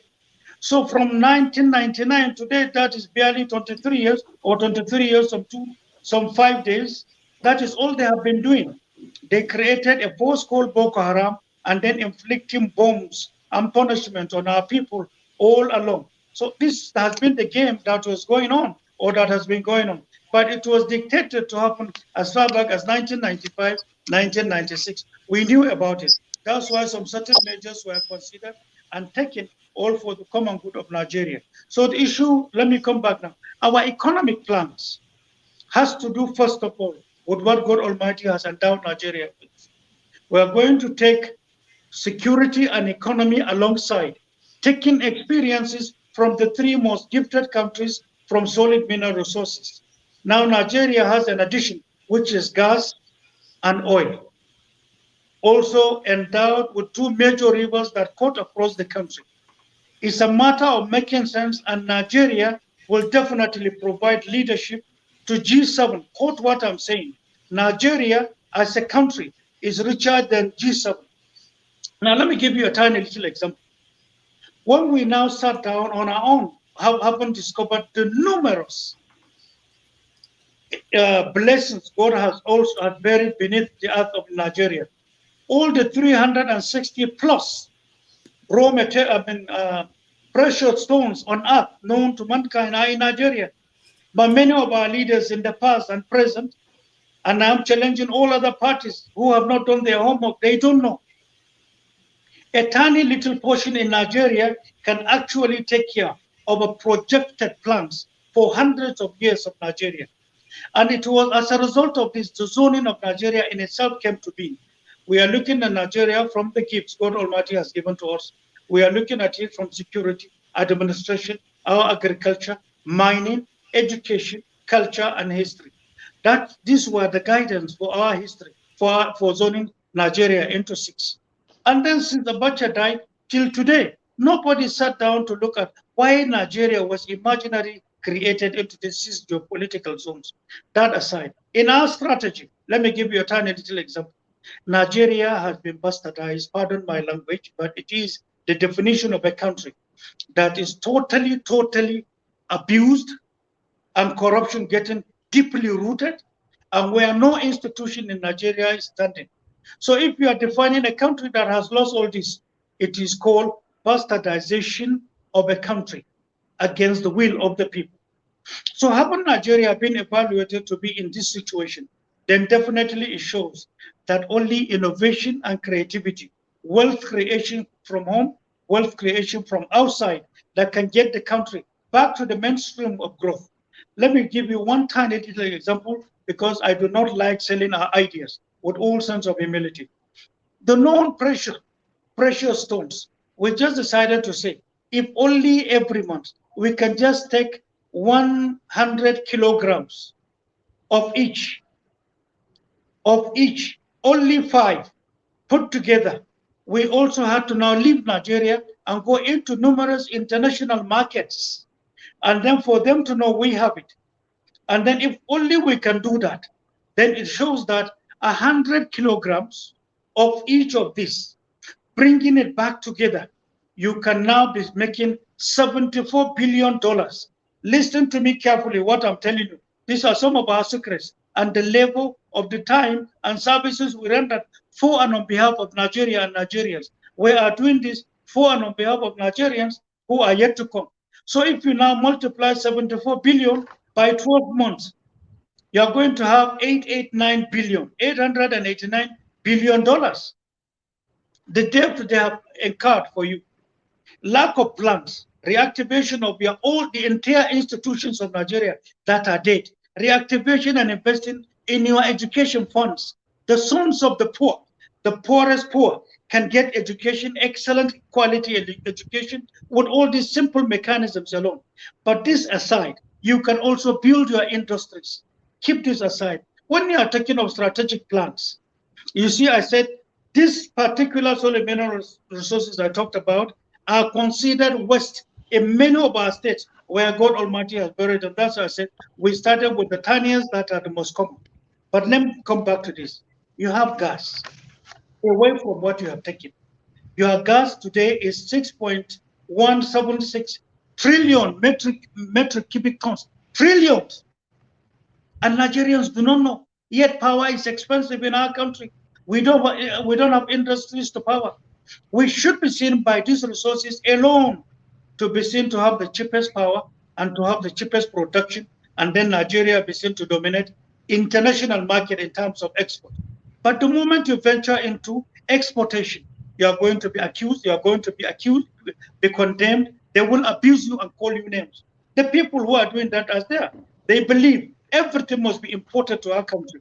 They believe our resources can only be taken by them illegally as they have been doing. Another aspect of it, if we can dredge River Niger and River Benue, you can have ships, including tourism, ships going to as far as Onitsha. They can come as far as Abuja on tourism. They can go as far as Argungu. The entire farmers in Nigeria and fishermen associations, they will dominate Europe. They will dominate Americas and Far Asia with services. Ships can come into the hinterland. The Aba market can now be seen to dominate the international market because the quality of productivity they have is only lacking in market. So if you don't have strategic plans for your people, you are just there keeping a country and people dogmatic. The innovation, the creativity, the goodwill, the beauty of a typical Nigerian is resilience and knowledge and capacity to survive anywhere. This versatility is what makes so many bigger countries on earth investing upon in their citizenry. We naturally have it. So what do? You empower. That's why I talked about empowerment of our youth, dignifying our women, management of our elders, and securing our country. On this alone, with this strategic plan, I swear unto God Almighty, in 2 years, we shall keep for Nigeria trillions of dollars. The formulas are our own. We are not competing with anybody. We are rendering service scientifically. We are doing it practically. And I know we carry Nigerians of high integrity who are knowledgeable from the north and from the south. That's why we are selective when it comes to researches and investigation. It is not enough to have knowledge. You have to have the capacity and the guts for you to be attacked, to be abused, because you are coming up with policies that people have not seen, that do not know before. With this alone, you will be shocked and amazed. Besides, in each of our zones, we know what God has kept. In each of these zones. And then, like, look at the eastern flank of Nigeria. And then no people who have provided leadership to Nigeria have forgotten to sit down to do this. If you are looking at the eastern flank, look at South-South, look at what we have. The whole country is, as far as oil and gas is concerned, that's where people are concentrated.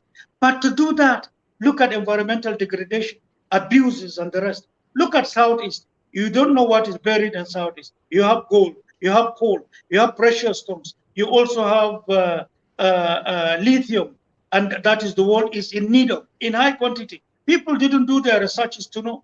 Look at Northeast. Northeast is the richest part of Africa, not Nigeria. I'm saying Africa. I'm talking on science. I'm talking of discoveries. How can we be taking loan from anybody on earth? Our budget is today masterminded, being directed by some certain foreign hands, along with our own people at home. And today, whenever you come up with a budget, if you sit down to dissect it from the point of view of strategic planning, from economic planning, then it shows that it's not a budget, it's a liability. And that is the truth. So we cannot continue with this trend. We have beautiful, innovative, very promising characters as Nigerians who are outside Nigeria rendering services to humanity. Nigeria is in dire need of them. Today, Nigeria's major problem is wealth. We know how to create money from outside Nigeria. We know how to create wealth in Nigeria. And let me also go in the eastern flank of Nigeria, up to Bakassi. We lost Bakassi shamefully. We did not sit down to know the strategic and economic relevance of Bakassi. We lost Bakassi. That is a fundamental shame. It's an abuse. And we, if God grant us the power, let me tell you, these questions first before I tell you what we will do. Neither the bar in Nigeria nor the bench in Nigeria can say they can hit their chest to know how Bakassi was fought at in World Court, the history of Nigeria losing the case and losing so many towns and cities to Cameroon. Nobody can give you these details. Some few people were handpicked by the government then, and then we lost it. We lost Nigerians. We lost a greater part of Nigeria. Bakassi's relevance to Nigeria's maritime security, to Nigeria's well-being, to Nigeria's economy is too big for anybody to dissect in a short time. I lived in Bakassi for 1 year, 8 months. We lost soldiers in Bakassi. I know what Bakassi looks like. Looking at Nigeria from Bakassi, looking at your security and wealth from Bakassi is a high platform. I know looking at Cameroon from Bakassi, I know what it is. But people who have never visited there, they don't know its value. They don't care about Nigerians. The Efik who have been there for thousands of years were displaced and called non-Nigerians, and we handed over Bakassi with fanfare. There is no greater shame like this. We will take this matter back. We will present it or represent it in Security Council. I'm not ashamed to say it. I'm not shying away. I'm not afraid to say it. If you are worth born a son of your country, you should be seen to be strong in fighting for that country. And I believe we will restore Bakassi back, because there is a saying, and this clause we hold on to. There are countries before Nigeria when Bakassi was fired. China and Japan, they were at war because of the islands between them.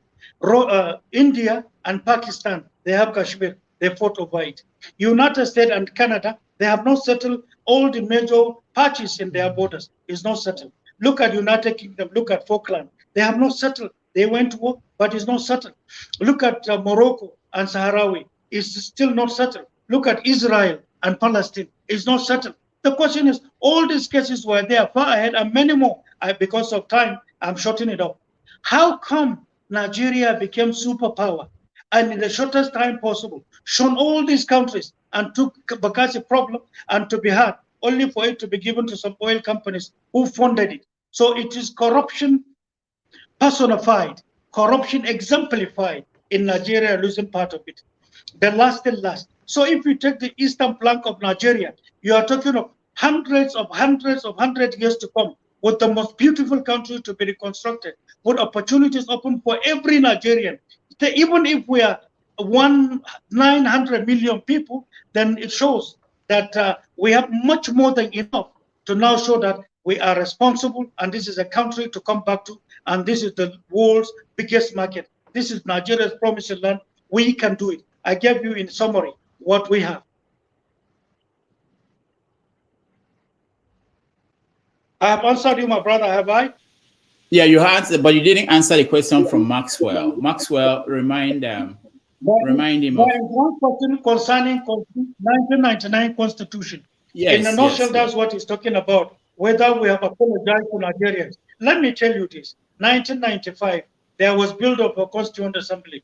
1996, they were already on. Justice Karibi White headed it. While Justice Karibi White was there, some of us took a lot of responsibilities in terms of serving as liaison between the assembly and the government. I was one playing that role. Justice Karibi White aired this out in the presence of numerous Nigerians when we visited Port Harcourt. But unfortunately, he's dead today. I thank God some people have that tape for the roles we played. But that aside, the 1999 Constitution that was different from the Constitution that was amended after General Abacha died. And unfortunately, that was the one that the country is still operating on. I have a lot of faults against 1999 Constitution of the Federation of Nigeria. Numerous issues concerning women, like Section 28, was actually shortened. And so the rights of women and opportunities open to women are still to be retabled. And if you are playing a democracy and then you are promoting exclusion, look at our traditional institution, which is the oldest in Nigeria. Today they are displayed. Tell me the role of traditional institution in our democratic dispensation. Nothing. You can't exclude part of yourself and believe that there will be perfection in what you do. Yet these traditional rulers are the ones with the masses. They are the down. They are there with the downtrodden, with the poorest poor, and yet you took away their roles in it. That is bad. There are some other portions that have to do with the economy of Nigeria, to do with corruption, with accountability. Why were all these sections expunged? I was under detention when they did that. Abacha had died. So how can I be the one to apologize? While if God gives us the opportunity tomorrow, we will retable numerous bills, because the essence of democracy is to have all on board. All inclusion is what is expected of a constitution. Today, there is an exemption, meaning exclusion, and that's why you have a lot of rift, including your economic issues, security issues, social security problems in Nigeria. So to me, I am like you. I am against what they have done in expunging those vital sections against the poor. And so today, I don't know what I'm coming to apologize to Nigerians for. I wasn't a member, but I was doing liaison. We perfected it, they expunged it, and then they dissected it to suit personal interests of some certain people who should be seen to be bigger than the laws of Nigeria, bigger than the constitution itself. They are bigger to be prosecuted. And also such class of people who believe that the constitution cannot suit what they want without it being dissected this way. That's not Mustapha's problem. I was being persecuted when that was going on. I was already going through torture in solitary detention, as at the time this constitution was dissected, meaning by expunging relevant sections out of it. And I hope I have answered you. Then from the comments, you talk about the Fulanis and the Hausas. Yes, Fulanis and Hausas are different. But after thousands of years of sitting together, there are these intermarriages. But today, we have failed to understand one thing. The movement of Fulanis in West Africa has a history. The movement of Fulanis from West Africa up to Central Africa has its own history.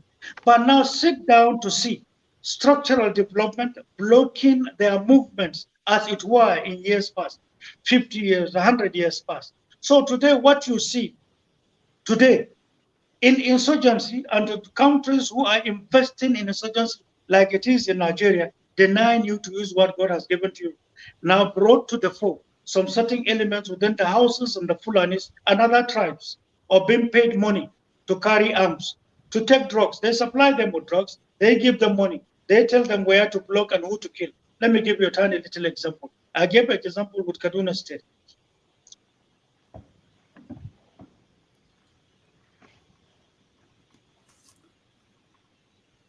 All right. I think his line is frozen. We try to give him time to see if he will get back. In the meantime, I'll have to ask forefathers Rohan and Maxwell to give room for new people to join us. Dr. Damages, let me give room for someone to come in. Yeah, we're gonna go out. Ask him why he didn't. Abacha didn't release Abiola. Knowing the damage it was doing to the country. You guys hold on. Okay, he's back. Let me round up this question. So innocent people in villages, and they will all disperse. Once they move, rhodium is packed into containers, and they move into our ports and take it. How much is rhodium today? A kilogram of rhodium, as at Friday, I knew it was $453,000 per kilogram. Imagine containers of such illegally being taken. Imagine such a country with this, all littered in your bushes. And imagine such wealth. Imagine such a country taking loan when hundreds of billions of dollars have been taken away. We are paying, that's what we are paying to go on researches, to know what to do, to speak to international market indirectly, believing that God Almighty will give us the responsibility of leadership so that we can change the direction. We have no cause to say Nigeria is poor. Nigeria is among the richest rich in the world. And we, God willing, irrespective of threats, irrespective of who will call us names, we will work, we will serve as laborers, we will use God-given talent God has given to us, with our brothers and sisters, north and south, Muslims and Christians, old and young, to get things right by the grace of God Almighty. So the Fulanis as terrorists, you have security agencies or houses who are terrorists like those in Boko Haram. You are to identify them, you are to monitor them, You are to surveil them, provide timely intelligence, and contain them. That is what is expected. Speed is the vital factor in management of insurgency in any country. But if we approach it the way Nigeria has been approaching it, unfortunately, with some compromises that we have taken.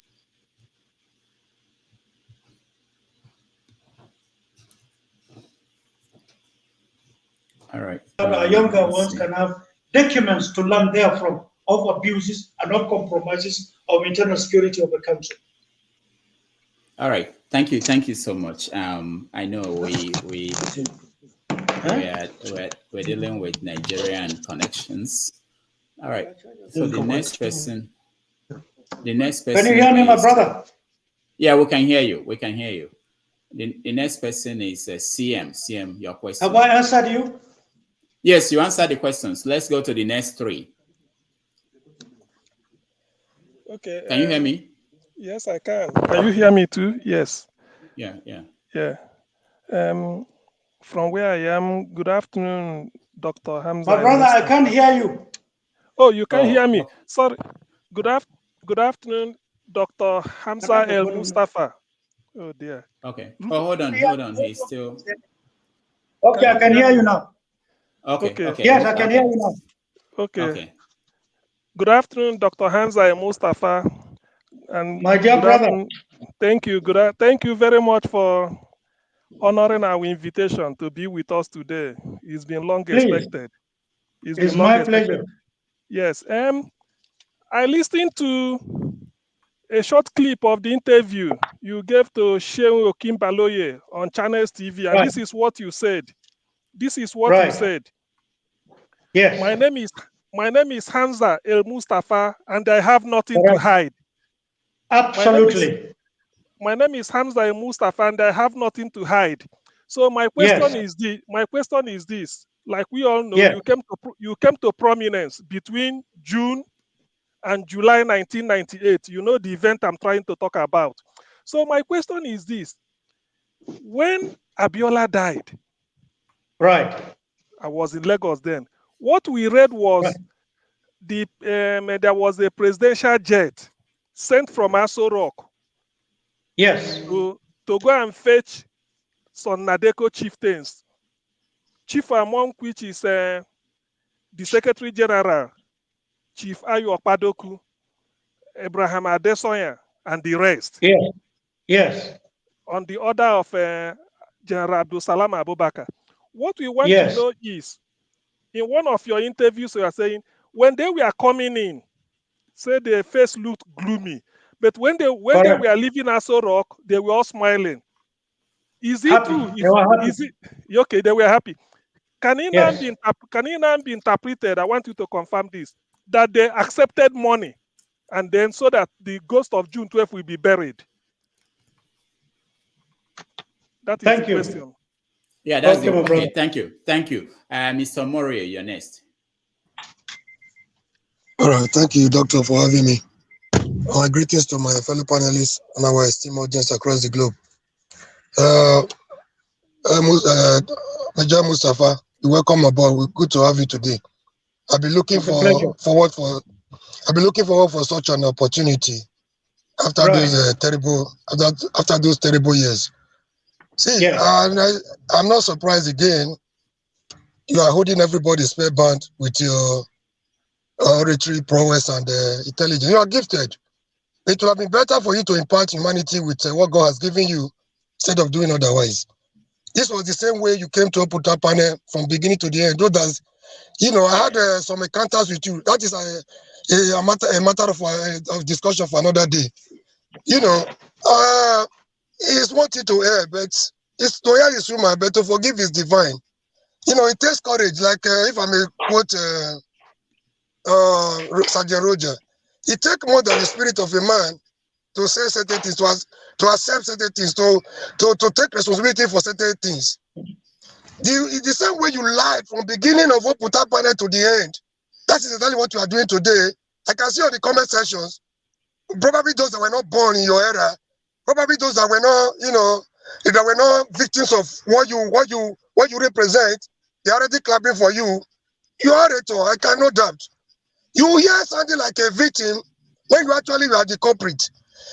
Mustapha, I don't know how to, I have about 30 questions for you, but I don't know how to be able to put them together in one for want of time and for respect for our host. Hey, Mustapha, you are a soldier.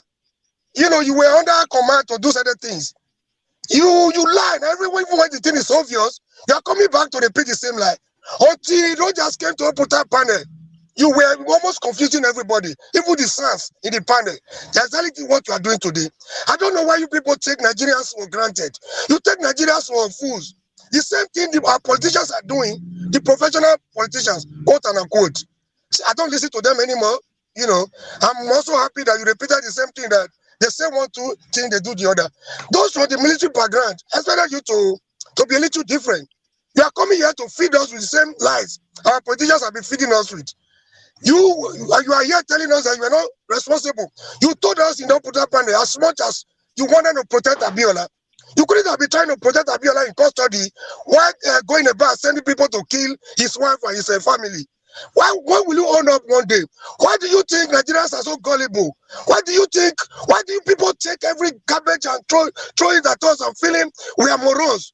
Do you people actually think, is it because you also accepted today that Nigerians are very resilient? We are patient.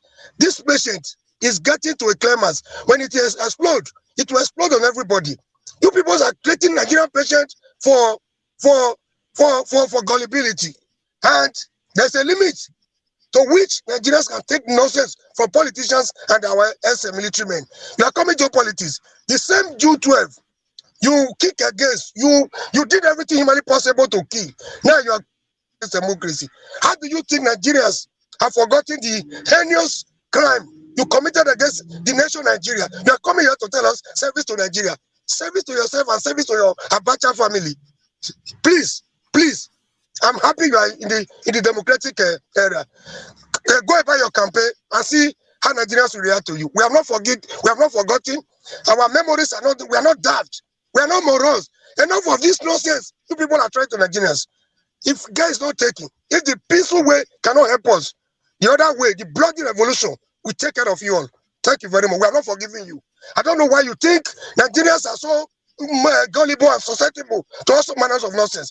Exactly what you did in Oputa is what you are repeating here today. I was a victim of your brutality in 1994. You are here coming here to spew all manners of lies. People are in the comment section clapping for you. Keep it up. I advise you today, use your intelligence, use your oratory to impart humanity positively. This your tactical maneuvering, this your reverse psychology will not take you anywhere. Thank you, Mustapha, for coming aboard. Thank you, Omori. All right, let's go to Colonel Adeni. Colonel Adeni, you're next. Omori. Colonel Adeni, you're next. Thank you.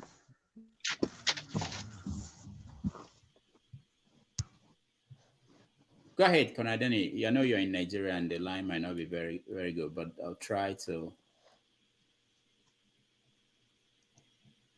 You want us to skip you for now?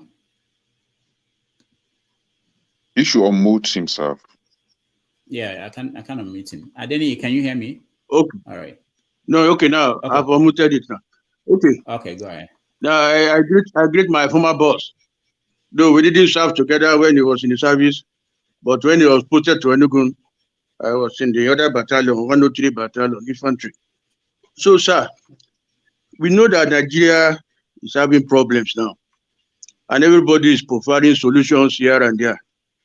But left to me, I thank God that the country, the army has trained me to the highest level, the strategic level. I don't solve problem on the surface. What we are trying to do now, we are trying to solve Nigerian problem on the surface by changing individuals.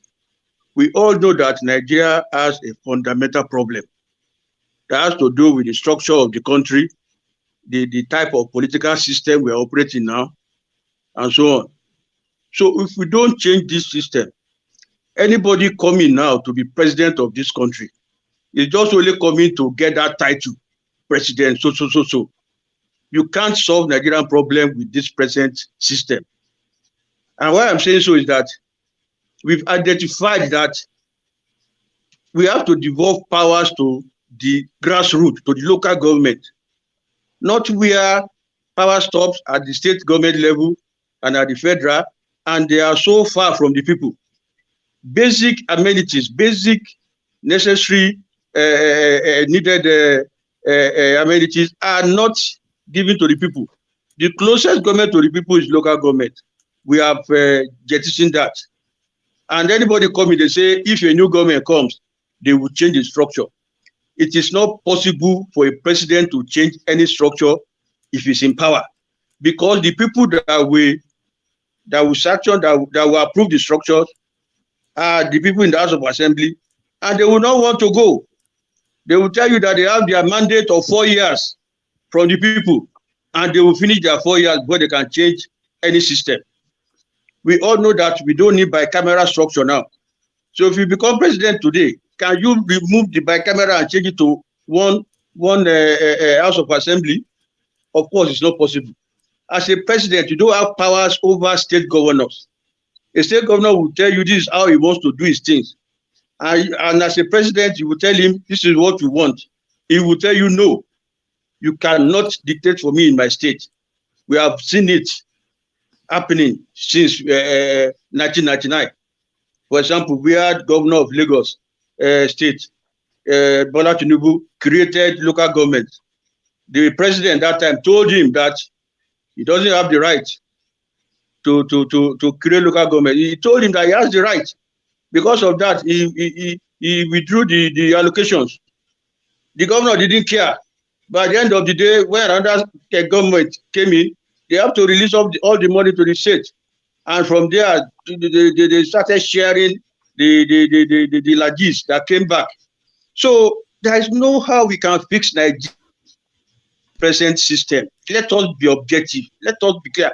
We should devolve our strength to change the system now before another set of people comes in, if we really want to fix Nigerian problems. And that's why I took time on my own, sacrificed my time to come up with a new constitution that Nigeria can adopt. Thank you. Can you ask Rudolph. a question? Okay. So I don't want my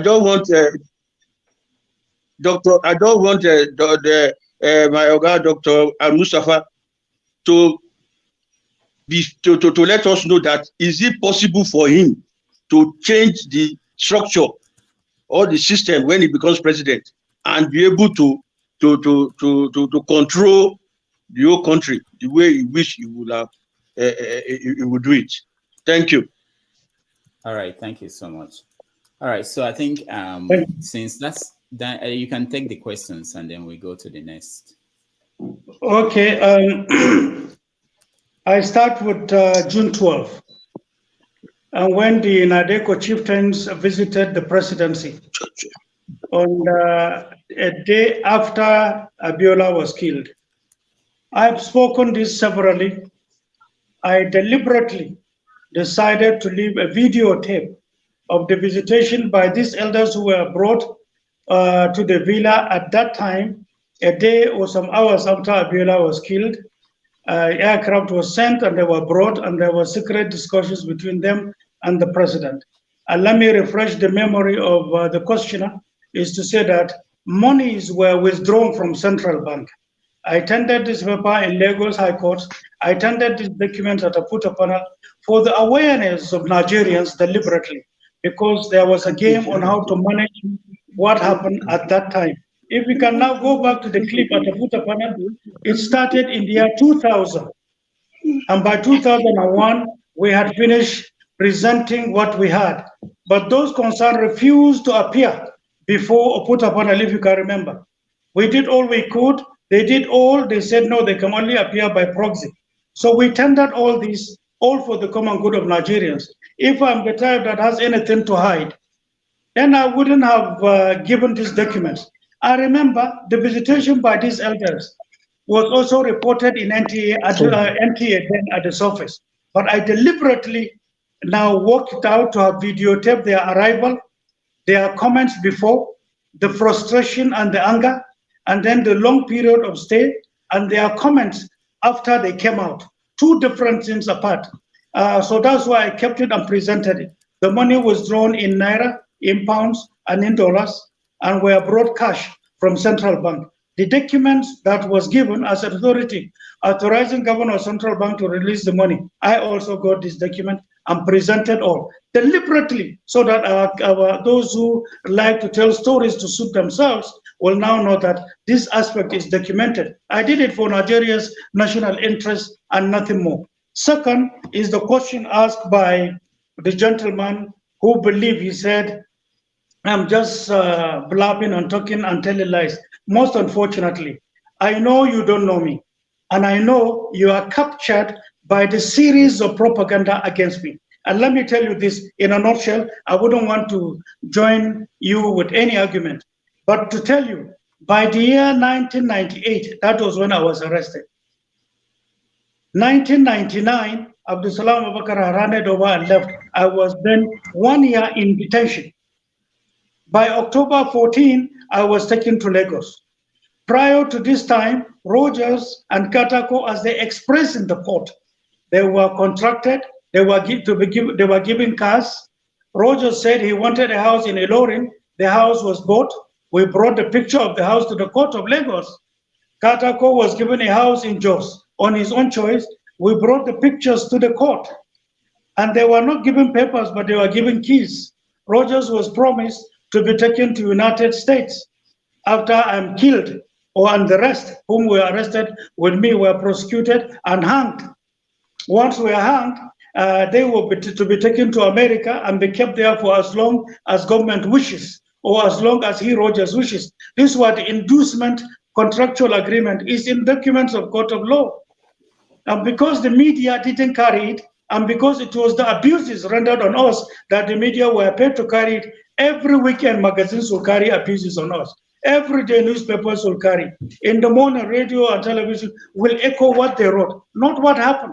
This is what happened for 15 years. So if my brother Omori will say this is what happened, and then he didn't know our own side, he's right. Because I said the same thing to a particular judge, the High Court judge, the Chief Judge of Lagos in end of November 1999.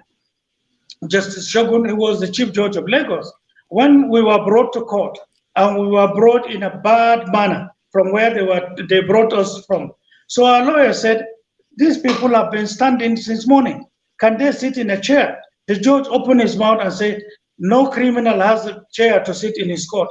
Meaning, he was being carried away from what was in paper, and he was already declared us guilty. So it's normal. It will wind away by time. You don't know my culture. You don't know my background. You don't know who I am. But you believe in the contents of the propaganda you read over numerous years. When did I get the opportunity to start? I was a victim. I was a victim. I'm not quoting newspaper. I was a victim of your brutality. You killed my friends. 5 people died around me. I was lucky to be alive. You're telling me I'm working on propaganda. No, calm down. Omori, can you calm down? You are talking. Can you calm down? You are talking to me. Tell me how, where, and what. Tell me. What happened, when, and where? How am I involved? Mustapha. Okay. No, directly or indirectly. You serve under the government of Abacha. No, the fact that I serve under Abacha, why? Tell me what happened, when, and where. Tell me. Okay. Do you know my background? We are talking on facts now. Tell me. Can you hear me? Mario is frozen. Okay, my brother, I'm telling you the sequence. By the year 2000, hold on, by the year 2000, they deliberately brought Rogers to talk, and I told you who did it. I told you who did it and how they did it. By the year 2001, they gave me opportunity to put a panel to talk.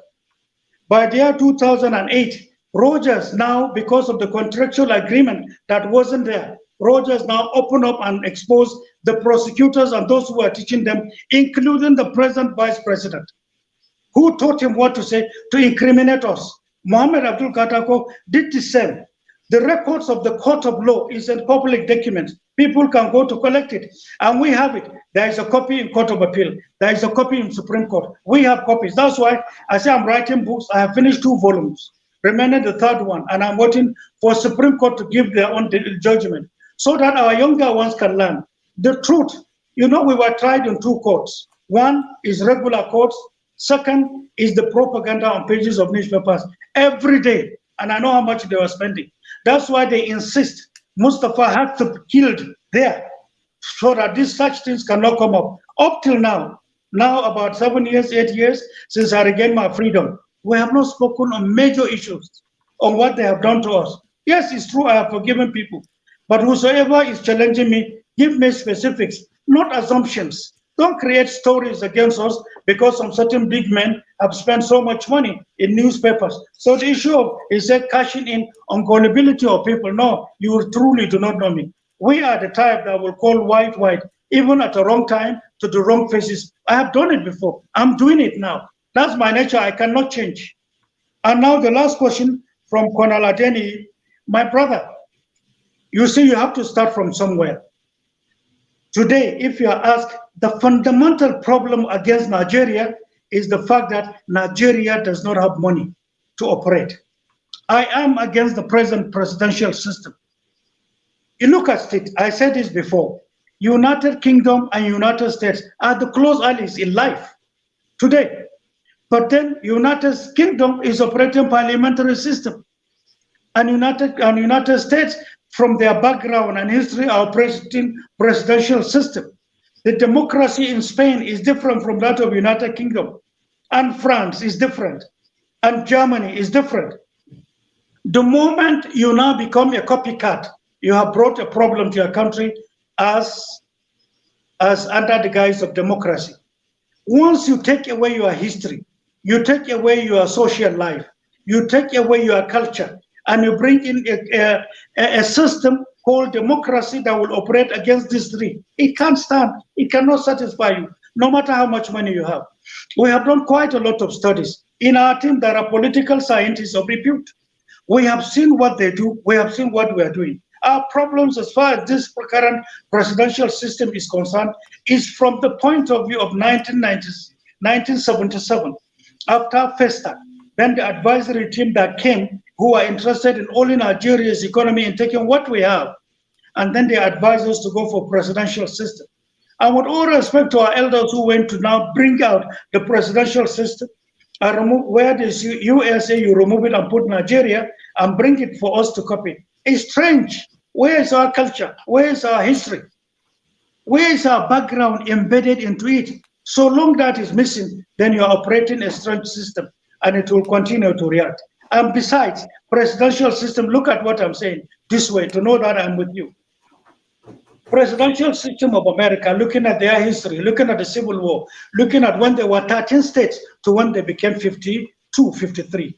Looking at it from that perspective, you realize that they had to open their borders for all citizens from across the world to come against the indigenous who are the Red Indians. And then America became full. And when they became, they had to create protective laws supportive to immigrants against the indigenous. And that is from it, they now build presidential system that they are operating today, 200 years plus. In Nigeria, if you are to bring that same system, the question I'm asking, who is an immigrant? Who is an indigent? Who are we fighting against? So we need a system that is actually with us. That's why we are suggesting, if God grants us the opportunity, referendum is one of it. Education of our people as to why democracy can get entrenched is another. Third is the resources to do it. That's why we are now putting priority in wealth creation from outside and inside so that we can take on all projects that will lay the sound foundation for our future. Nothing more. I thank you for the questions. All right, thank you so much. Let's go to the next three. Bolade, you are next. Yeah, good evening. Major Mustapha retired, if I'm right. I was a student during the troubled years in Nigeria. And well, a lot of things had happened. But my question to you, you are vying for the post, you want to contest, you want to become president, and I believe you are an intelligence officer. My question is, given all the information the present Nigerian government have got about security, a lot of data footages everywhere, the call data records going to the intelligence people, the anti-money laundering data from commercial banks going to the arm of intelligence. So you have data everywhere. Now, this present government have refused to solve the security issue. I don't want to point out what I feel that is wrong, but as an intelligence officer, all these data that this government is getting on security, anti-money laundering, call data record from telcos, a lot of information everywhere. NIMC record, immigration record, and all others. What is the wrong thing that this government is not doing well? You are an intelligence officer, sir.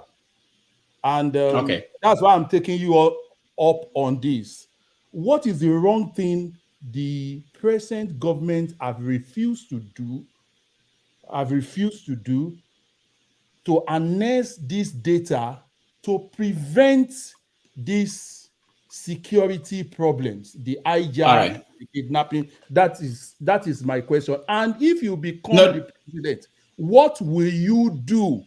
Since you know what they are not doing right now, what will you do with all these data sources to prevent this security problem in Nigeria? All right, thank you, Balade. Engineer Liu, you're next. Thank you. Just a question, please, so that we can get other people in.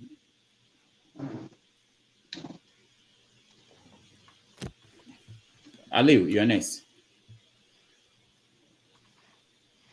Go ahead. We can't hear you. We can't hear you, Engineer Aliu.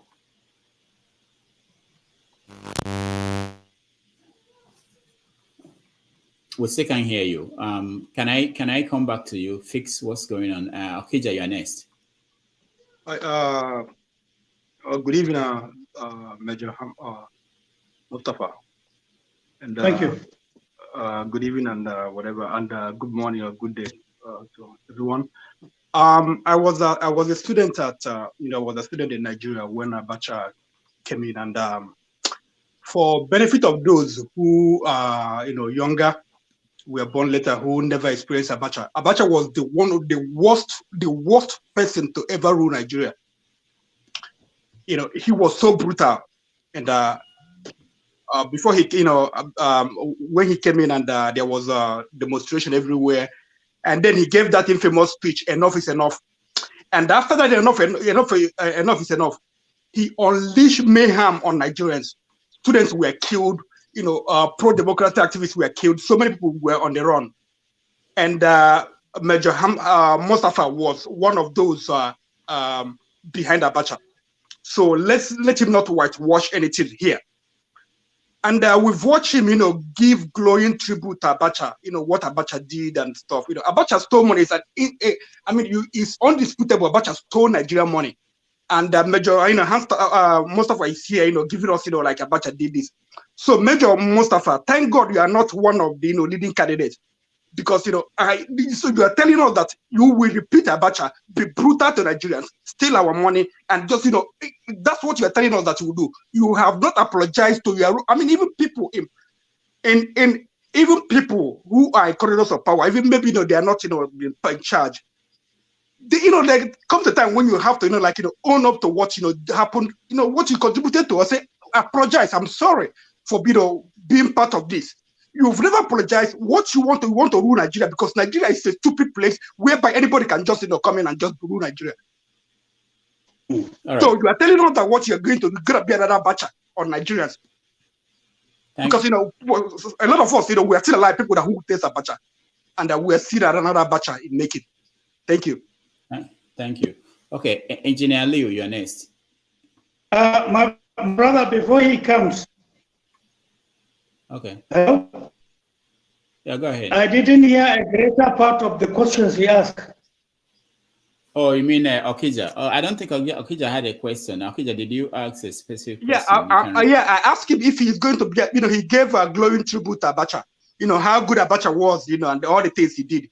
So is he telling us that he is going to be another Abacha, that he's going to emulate Abacha, steal our money, be brutal on Nigerians, kill us, make Nigeria fear for their lives all the time? Okay. All right. Thank you. Engineer Liu, Thank you. Engineer Liu, you can unmute yourself. Why can't we hear you? Go ahead. Okay, no, we still can't hear you. Abdul Rahami, welcome. Welcome to the show. Rahim. Sorry, Abdul Rahim. Yeah, go ahead. Good evening, sir. You are welcome on board. Thank you for giving us the opportunity here to ask our questions. So, thank you. Almost all of my questions here have been asked from fellow brothers here, but I have one specific question.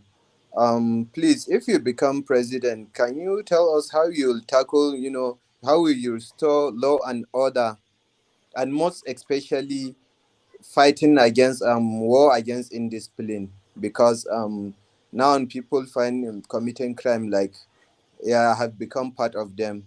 So what will you do to tackle that issue? I think that's all I have for now. Thank you. Thank you so much, Abdul Rahim.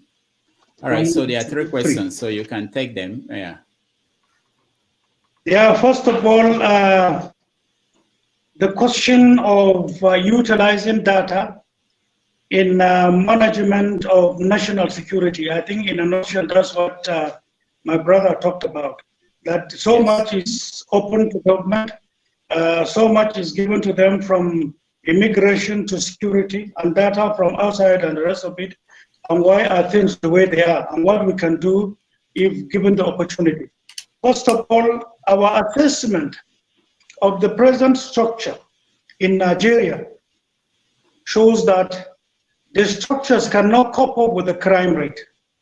I spoke when we re-examined police in 2018. I talked about it when we re-examined our police versus crime, police versus society, the police size versus their equipment and responses, and poor intelligence flow, poor intelligence collection and management. So you don't have a police if you look at all this against the police, which is to say, taking or reinforcing the police with higher number alone is not enough in modern time, in perception and containment of crimes. So the crime rate this way. So if you look at it from larger bodies also, unfortunately, the current theft on oil, theft and abuses in illegal mining in Nigeria, with people making billions every day. It has to do with either one, the connivance of some of our security, paramilitary, and poor intelligence collection and utilization. And then on another hand, also, if you look at the data being given, there are also compromises because an in-depth assessment of Nigeria today shows this, that all institutions are dead. No single institution in Nigeria can boast of functioning properly and in line with the acts that established them. None in Nigeria. We have done this homework already. So with this, it shows that redouble. First thing you have to do now is to restore the institutions of Nigeria completely if things must work. If institutions are working, are relating to one another, then it shows you have initiative over crime rate, you can contain your environment, you can perceive, you can exchange intelligence, meaning part of the data you are talking about. But if you ask questions today, what is the name of that organ of Nigeria or that institution that is on top of its feet, 100% and relating to the rest? None. So there are data coming from inside Nigeria that are not correct. But data coming from outside might also not be correct and might be deceitful, because there are games Nigerians should understand. So much of these clumsy things are going on already with all sense of humility. But again, what are we going to do? First is to now look at what we have collected so far, and when we are in power, look at what each of the institutions is all about. Then you have to now look at each institution on how to get them separately but concurrently. 1.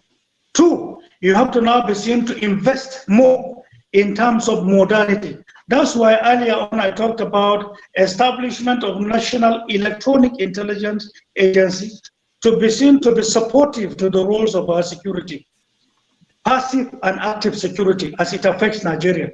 You should also use the same electronic intelligence means the agency in transacting and relating with international bodies, supportive to it, so that in Nigeria, you are not only looking inwards, you are also looking outwards. You can easily perceive and contain threats and then put it on a templating and measure it and contain before it comes. We have this. So restoration of institutions, funding of institutions, that's why we are concerned of these innovative measures of creating wealth. Because if there is no money, for example, if you are just coming to operate the budget of 2022 against 2023, this new budget that has already been examined by National Assembly, you are going to restrict your thinking and your governance from what it provides, then definitely you are not going to do anything for Nigeria. That's why this time around, what we are talking about is something new to the system, something new to Nigeria. The innovations and the capacity to get on is what we are trying to actually bring to the fore, so that whatever we say and whatever policy adjustments or conception of new policies and their execution for the common good of Nigerians should be seen to have enough funds to channel it through. So that is this aspect. So with this, I tell you with all sense of humility, we can get Nigeria back on course. But today, I cannot hit my chest and say that any of the institutions you talked about are either using correct data or they are using the data at all. Or even if they get them, even if they are correct, probably they are late. So threat continued, crime rate continued to be faster and far ahead of the activities of the agencies. And I hope I answered you. Another one is Mr. Hija, who also said Abacha was perceived in his assessment as the worst leader ever. You have your assessment, you have the window from which you are looking at him. Anybody that served, he served people and is God that will judge. But for you to say I should now apologize, any offense I know I commit, I apologize. I have forgiven people who tortured me yesterday, who subjected me to what you cannot understand at a glance. And because we have not been talking over it, people don't know. But I leave it unto God Almighty. But for you to say, I have injured you because Abacha fought Nadeko, he killed some certain people, that's another thing entirely. So if given the opportunity, if to say my assessment is that of a person who had had the opportunity of being part of the government and I stole money, never. I am not talking anybody's 1 naira. I'm the one that was investigated by 2 governments. I was kept in prison and I was kept in solitary detention. They took my fingerprints, they took pictures of my eyes, and they scrutinized domestic banks and international banks. Nothing. And I thought the government should say, okay, we found him clean, and this is the report. They have not done so up till now. It tells you the ulterior motive. To me, I'm suffering from those who believe Abacha was their enemy. So I'm suffering from that. But if that is the price of loyalty, every soldier should know this. And I am taking that. That's why I'm not complaining. But I am who I am, and I thank God Almighty for keeping me alive. Challenges will come in life. Misinformation leads to hatred. But information correctly leads to fair judgment. So we look forward onto the future. God on yesterday, today, and tomorrow. Another thing is the question by the last questioner, Abdul Rahim, who talked about restoration of law and order in Nigeria and discipline. Here, once social justice is restored and paid attention to and invested upon, social justice from all its ramifications, then you see confidence of the people getting restored. After all, what is the essence of any leadership in life? Any leadership has to buy what that is standing upon. The essence of it is to restore people's confidence when their hope is lost, or restore people's. Any other qualities or essence of any leadership is resting on this Bible. Nigeria is badly in need of this. So Nigerians need to come together, all segments, leaders. Only one basic quality in leadership that should be exhibited. It is called capacity for courage. Courage is the capacity to carry all along, to trust all, to not give everybody the opportunities they desire to be able to be as citizens. After all, God said, there is no end to possibilities in the life of mankind. So when a leadership, even when the laws of that country does not carry it, it shows that you are on course. Carry all along, look at Nigeria together, share common thoughts, get your brains open, have a platform, and the entire world will come visiting and investing in you. This is what we have, and we are coming to do that. So the issue of restoration of law, absence of patriotism, absence of teaching patriotism from kindergarten to adulthood. Nobody can say that they have lost in Nigeria. Organ of government or that aspect of government is not actually functioning well. Reorientation agency is not doing what it is population of Nigeria to take on the program. They should be expanded. They should be seen to now have a lot more funds that was established by us then. So with this, I believe I have answered your question. We have a package for it in Nigeria. Thank you. All right, thank you so much. We take the what remains. People who are here, then that will be the end. We agreed on 2 hours. It's over 2 hours now. 2 hours 30 minutes. So the Blackstone. I'm yours obediently. Sorry, I didn't hear you very well. You said? I said, take your time. Take your time. Oh, okay. Okay, good. I have no problem. It's just to make sure that you are okay. The Blackstone, you're next. Okay, good. Blackstone, you're next. Thank you, Mr. Rudolph. Welcome, Dr. Hamza. Thank you. Thank you for the time that you are giving us to air your view, to explain your plan you have if you become the next Nigerian president. My question is this. The institutions, the civil service, are the core pillar of a successful country. And we know in Nigeria, the civil service is eating deep into corruption. Every office you go to in Nigeria, the civil service, any parasita, any government office, you cannot get what you want by not bribing people. So how are you going to be able to establish a civil service that will have an integrity, that people will find it easy to get what they want, and people can trust every worker in that civil service? And are you going to build this institution that they will be able to stand and have a reputation that Nigerians will be proud when they go to any of these civil service, any parasita, they will be able to find this easy? Thank you. All right. Thank you so much. Omoye, you're next. Good morning, Dr. Damages. Good morning to everyone on the panel and the comment session. Good morning, sir, Dr. Hamza al-Mustapha. It's nice to see you here, and I have to respectfully commend you on the fact that you're able to go through the jabs that some people have brought on here. And I'm sure that you can understand why some people are upset. I grew up in the era where during Abacha's time, we used sawdust to cook in my house because there was no way to get kerosene or gas to cook, right? So a lot of people lost their jobs. People couldn't go anywhere. Having said that, I've been listening to you, and you have so much knowledge, which is understandable based on the fact that you've worked with this, with the regime at the time. My question is this. were there any roles that were made available for women at the time? Which I doubt if there were any, but were there any roles? Because women are very important, especially in governance. And also, with this knowledge that you have, how come it hasn't been shared or was not shared with this present regime or even the past one, so that they can fight this terrorism and bandit issues that we're having? Because a lot of people cannot go to their farms anymore. Thank you very much. Thank you. Thank you Thank so you so much, much. Omoye. Thank you. Niger, go better. You're next.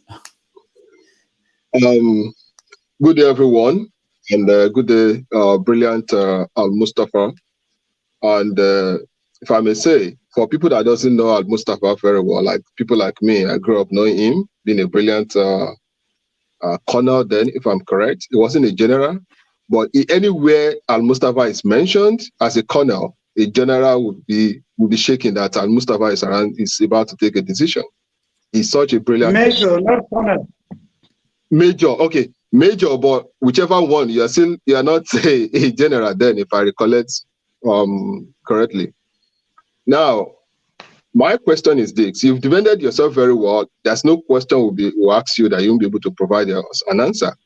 Since you are able successfully, they persecuted you, they prosecute you, you still came out vindicated, but that doesn't make you innocent to most of us that we witness the sin then. My question is this: you, as you mentioned something related to this at the early stage, that there is a coordinated effort to manage all the security apparatus, military, police, and all of it then, if I'm correct. And apparently you are the one in charge of all of this, then you are the one controlling everybody, coordinating everybody, despite that you are not a general. If the answer to that is yes, the question is this: all those people that were killed during the Abacha regime, do you have knowledge of them being killed or not? Starting from Kudirat Abiola and some other activists from the Southwest in particular during that time, because you actually laid your mayhem in Southwest mostly during that time. It was like a battleground. It was like a war front in the Southwest then. So even people like Tinubu today, that a lot of people feared, they ran away from your government because they know that lion is bigger than tiger. All right. Thank you. Thank you. Niger, go better. Thank you so much. IQ next.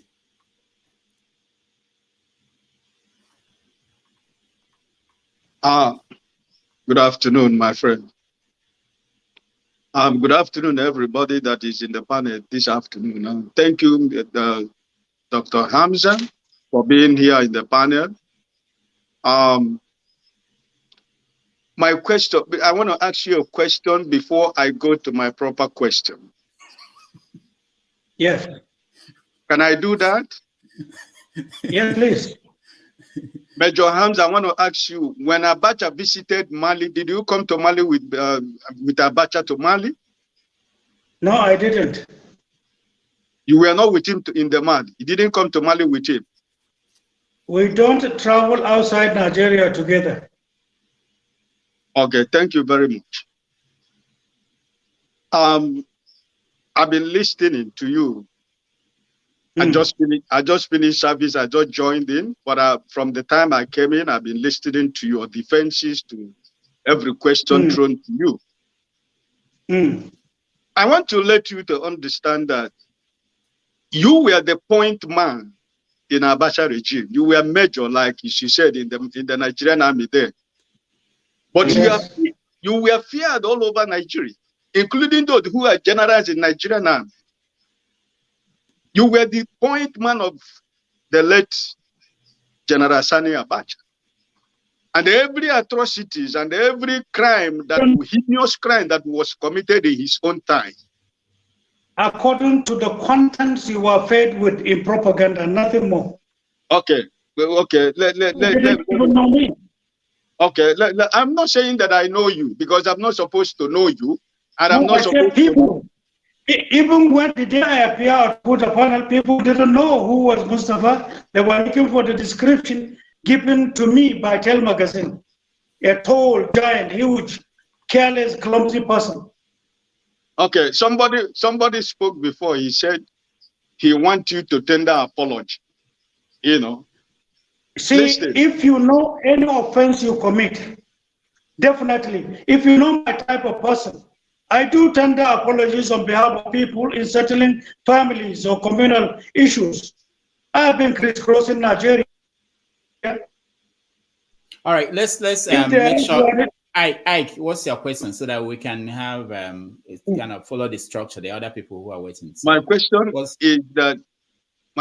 is that how can you prove your innocence to Nigerians for all the killings and atrocities and heinous crime that was committed during the Abacha regime?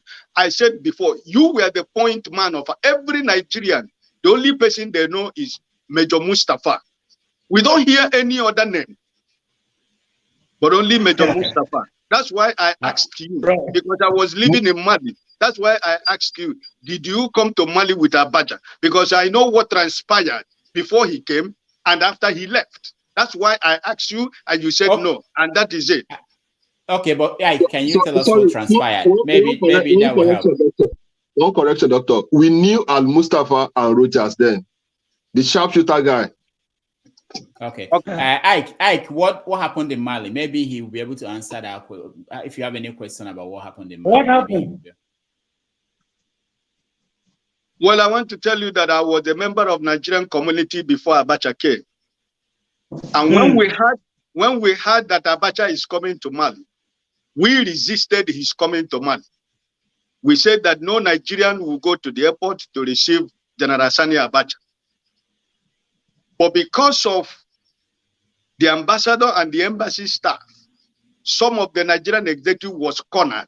They were giving money, just like what CM asked when he said the people who came to Asorok, they came with anger, but when they were leaving, you said they were laughing.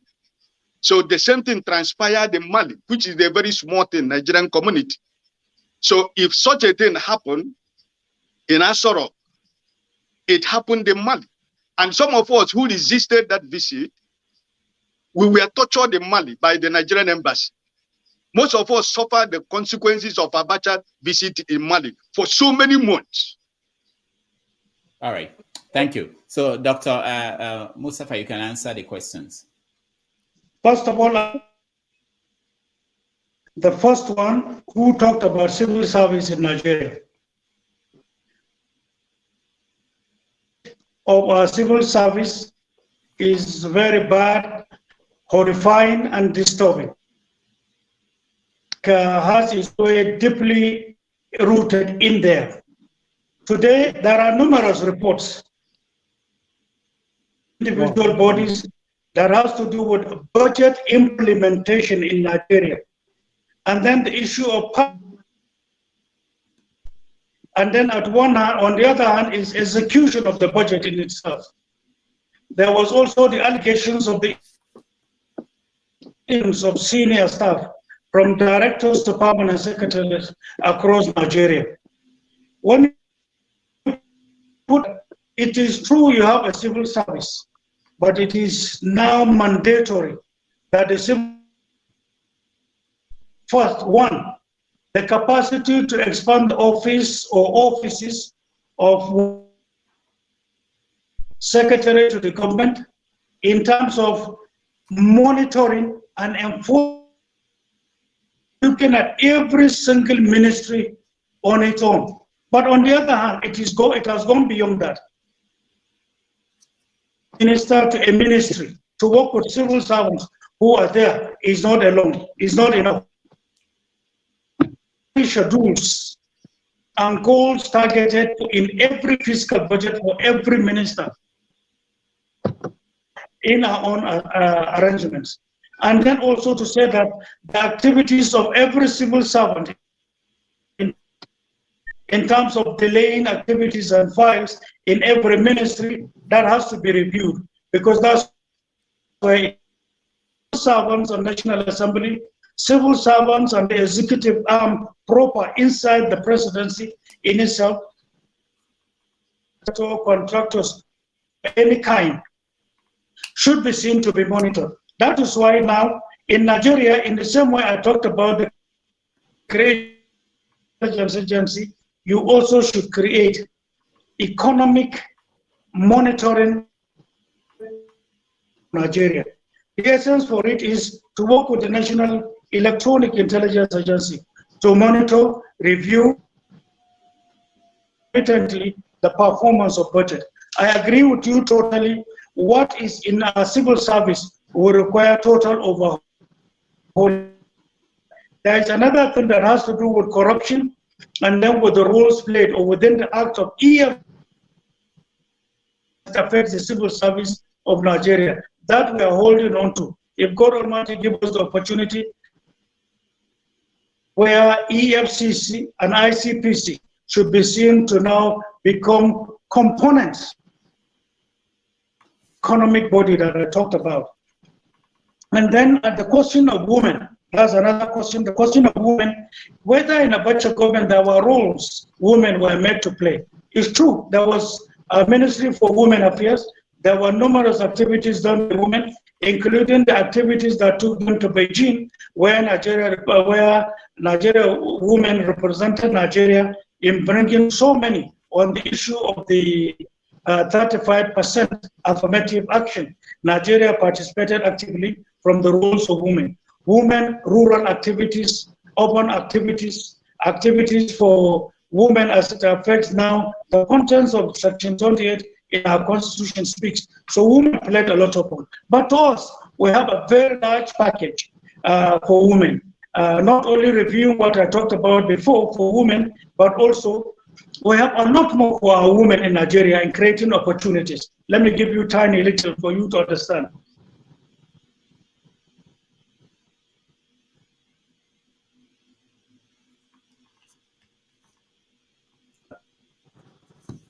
Okay, I think our guest is, the line is frozen. We'll wait for him to... Okay.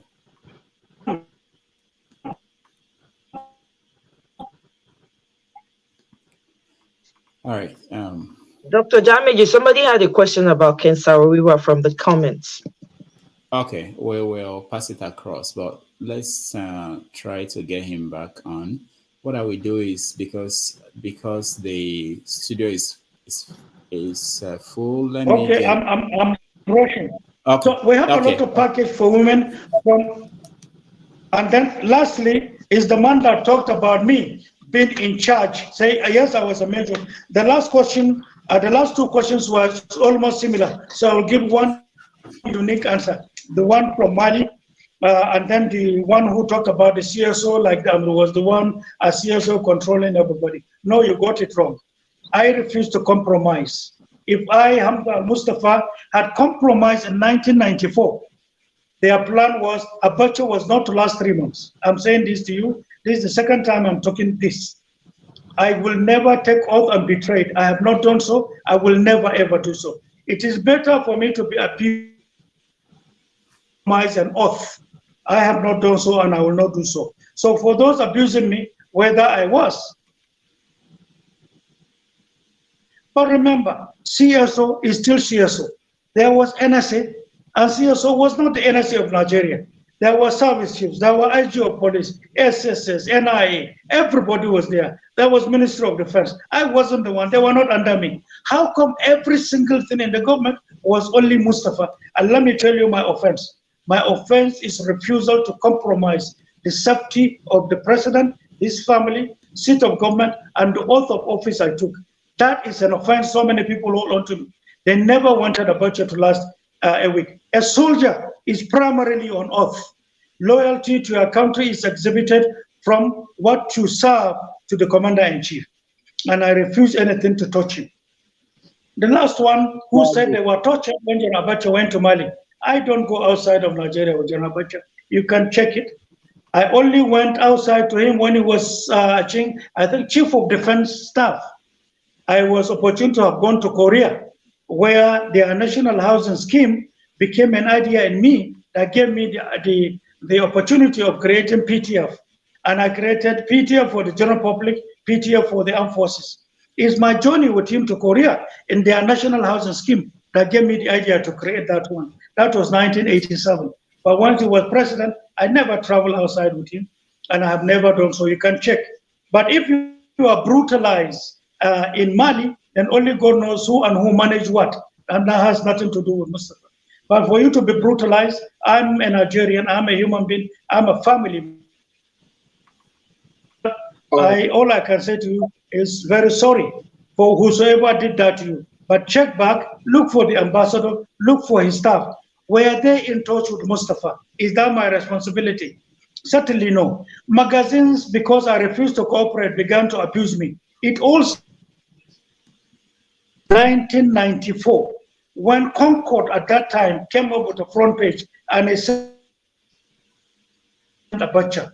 That was what started the entire propaganda against me. They formed writing team, Abacha, and they continued up to the time I was released. And so many people came to me. We talked, they apologized. Those who tortured me today were friends. They came and apologized, and I have forgiven them. This is my own take for given loyalty, and I suffered. And those who were told to kill me, I know them. I have forgiven them. That is life. The fact that I'm here is enough. Everybody has his own type of trial. All right. I don't know. Thank you. Sorry, Doctor. I want to leave. I want to leave. I have a follow-up. No, hold on. I'm leaving. I'm leaving now. Niger, go better. Hold on. It's not fair because there are other people I refuse to let them have a follow-up. Okay. I'm sorry. Yeah, but if you stay around and he has time, there are people who have not yet asked one. I need to catch my flight now. Oh, okay. I'm sorry. But okay, let me just make an exception. Go ahead. Let's see. Go ahead. Like you answered my question and kind of follow. You did more than being a CSO. Like from your last statement now, you said you are working like to appoint or to replicate something in PTDF. PTDF and CSO office, they are quite different. You did more than, hold on. You did more than PTDF stuff. You did more than CSO job. Listen to me. One sentence. Ideas can come from a baby. Ideas can come. It could come. Let me answer. Let me go to my questions. My idea was sold and it was useful for Nigeria. And I created two. All for Nigerians. Okay, thank you. What I'm driving into is this. And simple question. Those people that were mentioned, Kudirat Abiola, Sarawiwa, and all of them, were they killed during Abacha? And was government responsible for it? And do you have knowledge about it or not? Those are my questions. I am not responsible. I was kept for 15 years. They said they alleged it upon me, and later by time it was exposed. Until the Constitution should have told Nigerians what happened. They put it on me. Time and events prove. Just speak against me who were taught and paid money. They were induced heavily and the public. So because I was in Abacha government, every single thing in the government that is bad. And at the end of the day, those who held on, if there is an offense, for example, that was committed by agency, if it is Mustapha, hold on to me. All I have done, I have said it. In 1992, I was the one, they brought him to me, hear me, at a point of order that he should be kobokod. You know why? If I had not kobokod him, the soldiers they gave arms to him was to allow them to koboko him, and I took him away. But during that, Oka could tell me, had the gut to come out. We did, and we saved him. Because he's a pastor. All right. Your connection is not very, Major Mustapha, your connection is not very, very good now. We keep getting cut off from some statements you are saying. But let me ask. Huh? Can you hear me now? Okay, it's better now. Okay, all right. So all right. Paul, you're next. Okay, yeah. Major al-Mustapha, I have one question for you. You said you're going to recruit 750,000 soldiers, which is something I didn't say so, sir. No, that wasn't him. That was Kwankwaso. Oh, sorry. I didn't say so. Okay, sorry. Yeah, that's true. That's Kwankwaso. It completely skipped my mind. So I want to ask you this question. As a military person, the military in our country, the challenge they are going through today, you know why? Because they are not friendly to the citizenry. I live in the United States of America. When we see the military anywhere, we don't think racist. Even when we live in a place where they have a little bit racist, we don't think racist. We're quick to tell them, thank you for serving my country.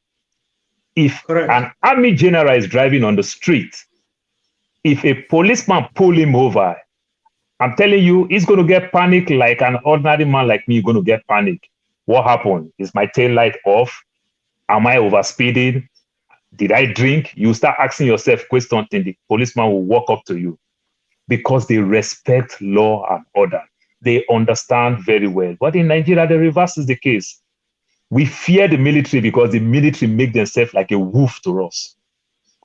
In your time, I know I cannot challenge you directly, but you want to contest as a president, and one of the suffering that the military are going through today, because they are not our friends. Sometimes we lost a lot of military. Some of us don't feel for them because. Paul, yeah, we can't hear What you anymore. will you do in your own time when you become president towards that direction? All right. Thank you, Paul. Let me more ways. I'm not sure how to pronounce your name. Okay, but it's just Moses. Can you hear me? Oh, Moses. Okay. Yeah. Go ahead. Good evening to you, Mr. Rudolph, and Sir Dr. Hamza al-Mustapha. My question to you is based on some of the statements that you made. I think you did mention that during Abacha's time, he did step on some toes. And in congruence to that, there are a lot of external vested interest in Nigeria, especially when it comes to Nigeria's riches and resources. And it's proven difficult that sometimes a president might get into power, but it's really difficult for him to sort of implement some of the strategies and plans that he has, to sort of progress the country. And this is due to these external influences, from outside the country, sometimes in collaboration with some people within the country. How do you intend to deal with how do you intend to tackle these influences from within and outside?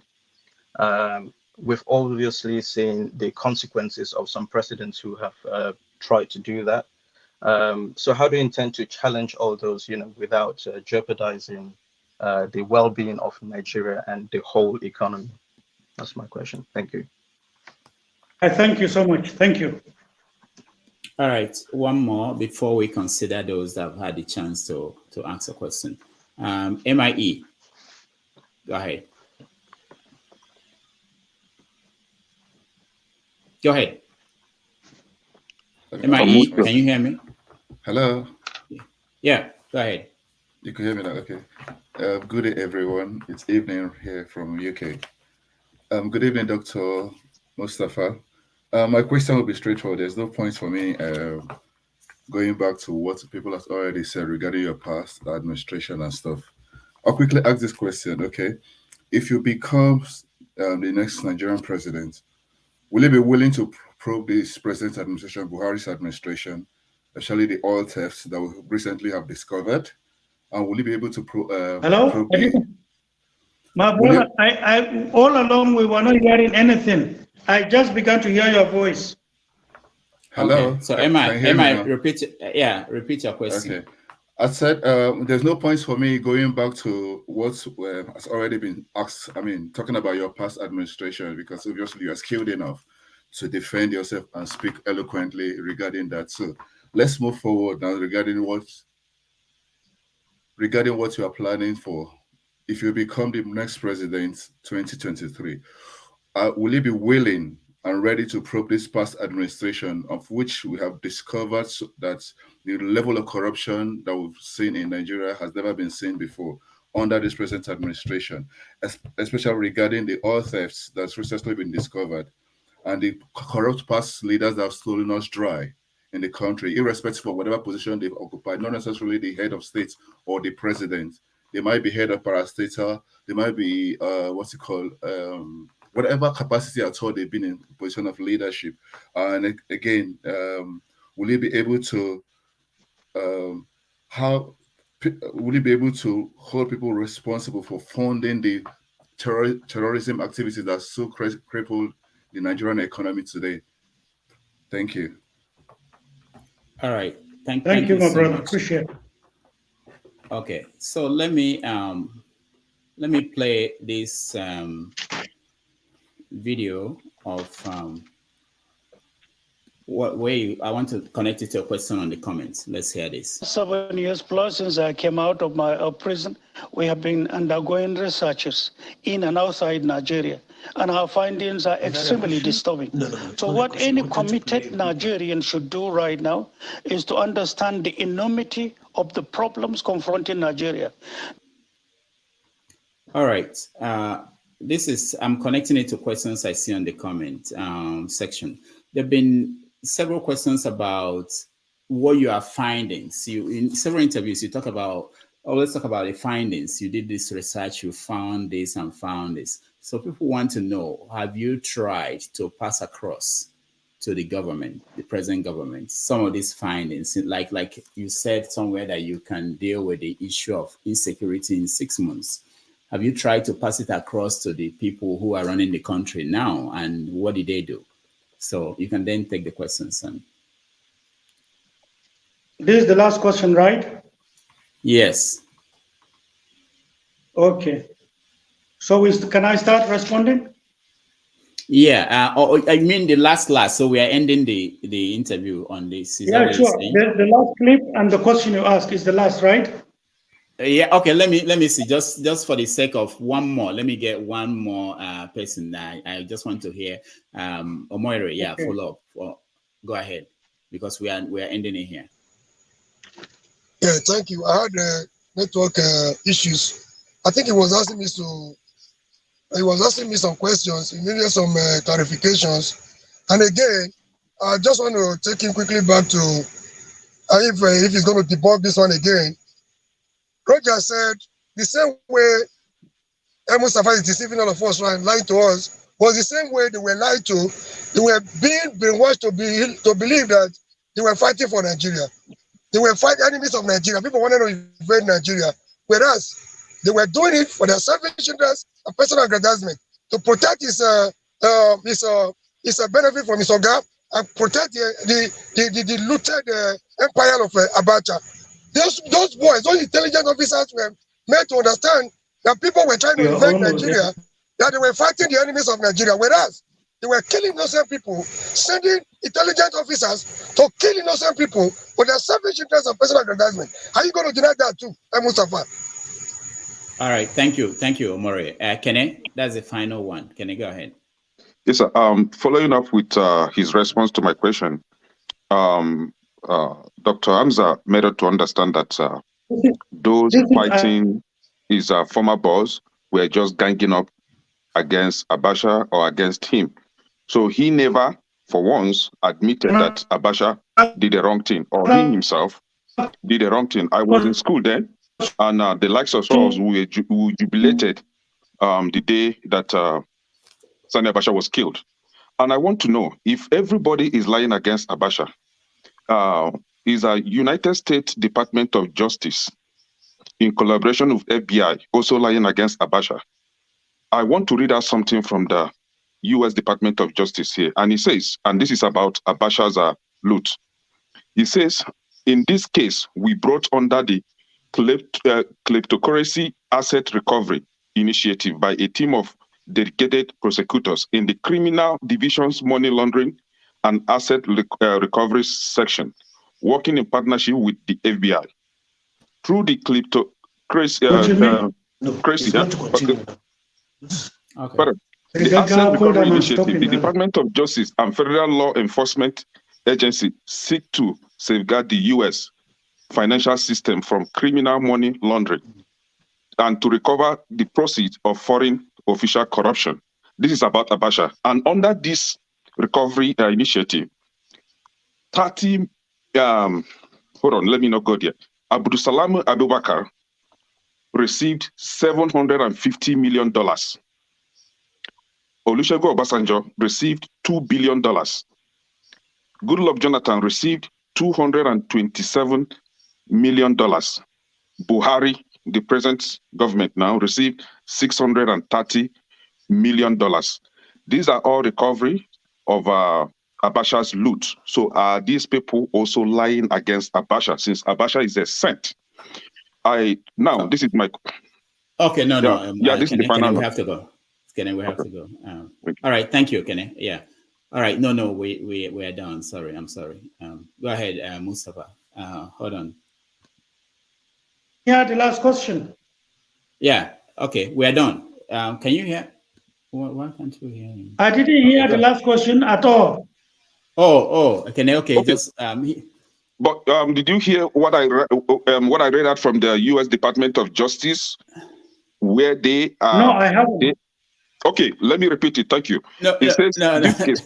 This case was brought under the Kleptocracy Asset Recovery Initiative by a team of dedicated prosecutors in the Criminal Division's Money Laundering and Asset Recovery Section, working in partnership with the FBI. Through the kleptocracy financial system from criminal money laundering and to recover the proceeds from the process of foreign official corruption. Where appropriate and possible, the department endeavors to use recovered corruption proceeds to benefit the people armed by acts of corruption and abuse of public trust. This is U.S. Department of Justice making it public that Abacha looted Nigeria to stupor. And also under this initiative, Abdulsalami Abubakar, who took over from Abacha, recovered $750 million from this initiative. Obasanjo recovered $2 billion. Goodluck Jonathan recovered $227 million. Buhari recovered $630 million. And there was $177 million in with Abacha's associate, Abubakar Atiku Bagudu of Kebbi State. So are these people also lying against Abacha, or were they just giving out money? Remember, Switzerland brought back over $2.6 billion stolen by Abacha. So are all these people lying? Judging by what you're saying, that all these people are ganging up against Abacha. Are they all lying, giving out their money to Nigeria? Thank you so much, Ekene. Let's get the answers. Major Mustapha, can you hear us? All right, his line is frozen, and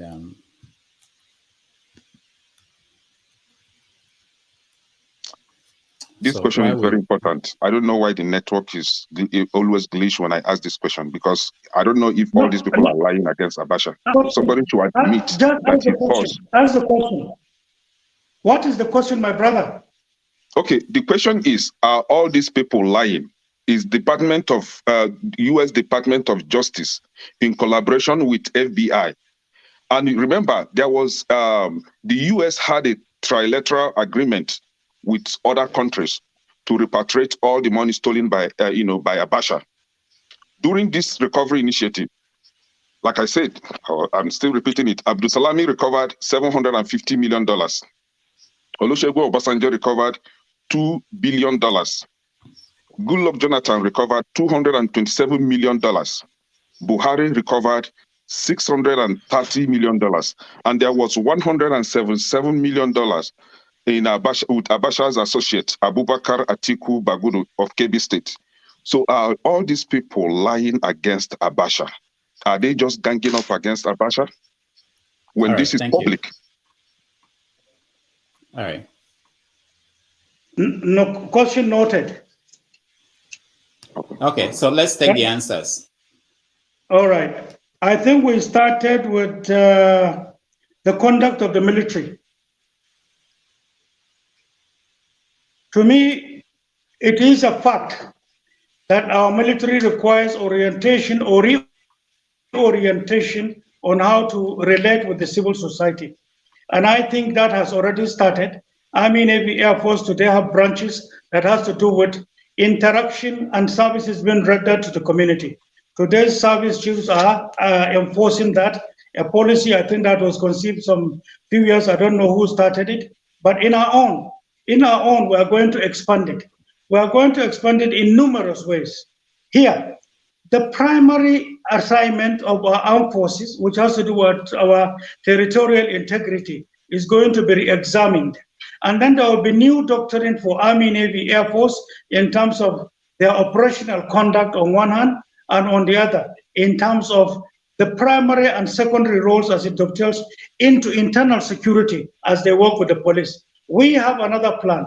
Our plan is also not only to believe that our forests, our rivers, mountains, and streams that have been identified as no-go areas where terrorists are doing their activities and then crisscrossing Nigeria and traveling outside Nigeria using these means undetected with our police and the military who are road-bound, that they use the mountains, they use the bushes, they use the narrow passages and streams into moving around Nigeria, while the police, indeed the military, abuse the mountain roadblocks on major highways, which is to say they don't meet and their activities are not checkmated. We have two new major bodies to create. One has to do with the land and the other one has to do with waters. There is the primary roles of a national guard of a country that is divided into four. One is to provide the primary roles where police roles stopped. Second is to play also a role regarding monitoring and maintenance of activities in our mountains or around our mountains. The third is activities in our forestries, north and south. And the fourth is movement using foot passages where heavy equipments, drugs, and the rest of it crisscross Nigeria through to our borders. And then this will manage this.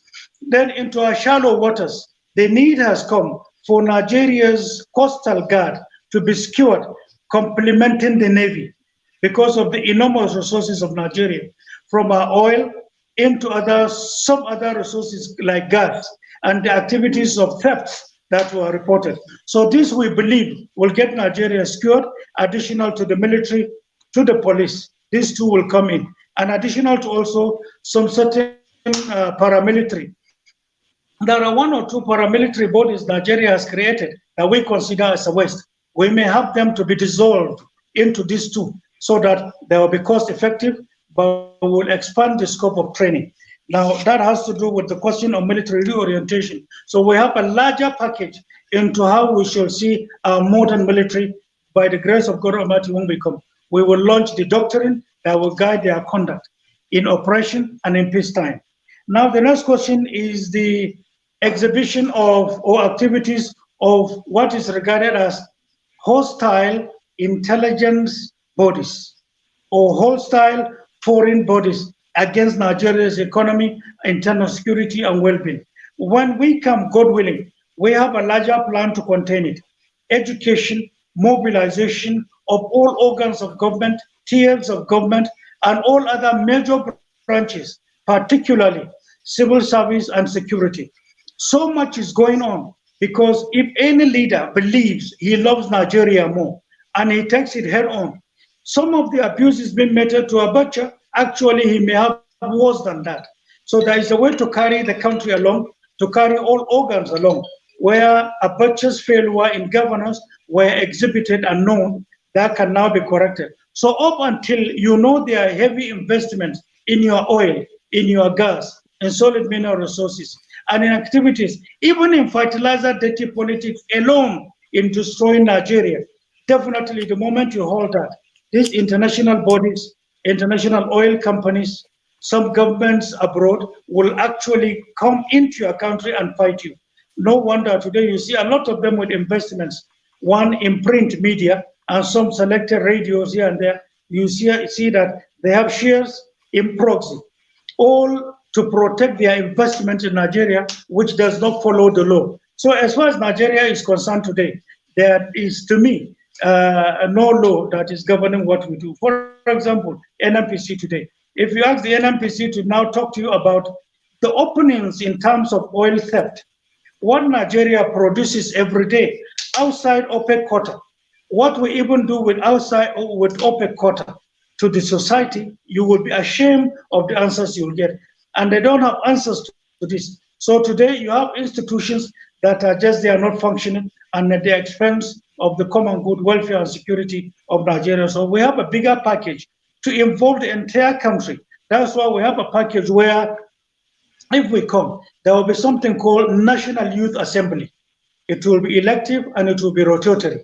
The essence is to prepare them for the unforeseens, the cheating, and then the activities that is so institutionalized abuses on Nigeria. On another hand, our elders with experiences whom we believe they have the patriotism in them, even though outside service, but they'll be incorporated to form part of it. The media will form part of numerous organs in terms of watching, education, educating and reporting Nigerians. So we have a bigger package that I don't want to unveil here, but God willing, we have it and we perceive this. And we know the problems leaders have had who have had good ideas. Today in Nigeria, there is a common saying that unless you steal and allow people to steal, you will not be crowned as successful. Meaning, once you are into power, if you don't give up, you will be crushed, you will be hated, you will be abused.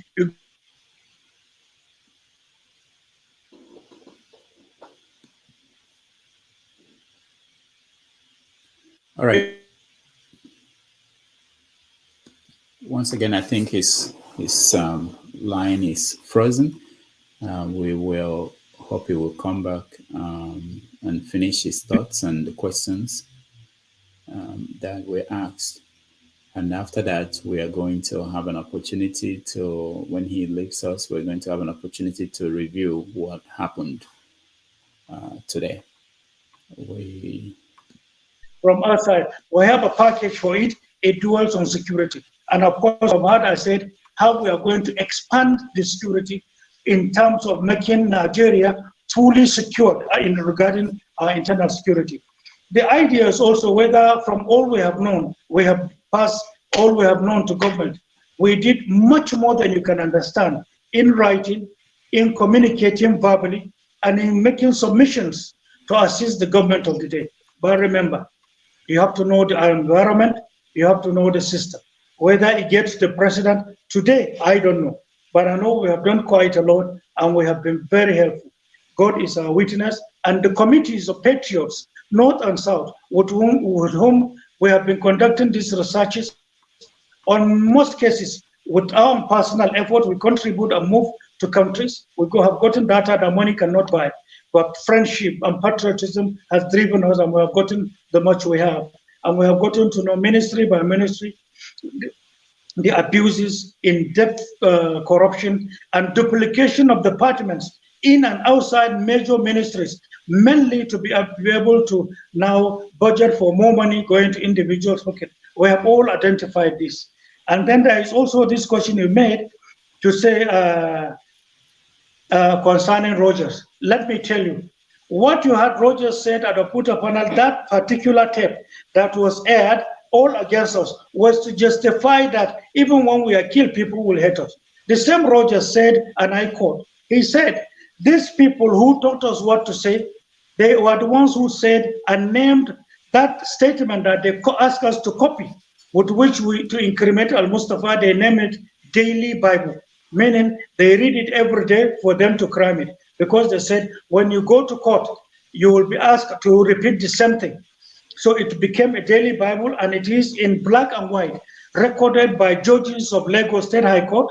It is a public document, and people can seek for from the same Lagos State High Court to look at their confessions in court of law. The fact that media didn't carry is another, and the fact that we were in detention when the confessions was made and media didn't carry is another.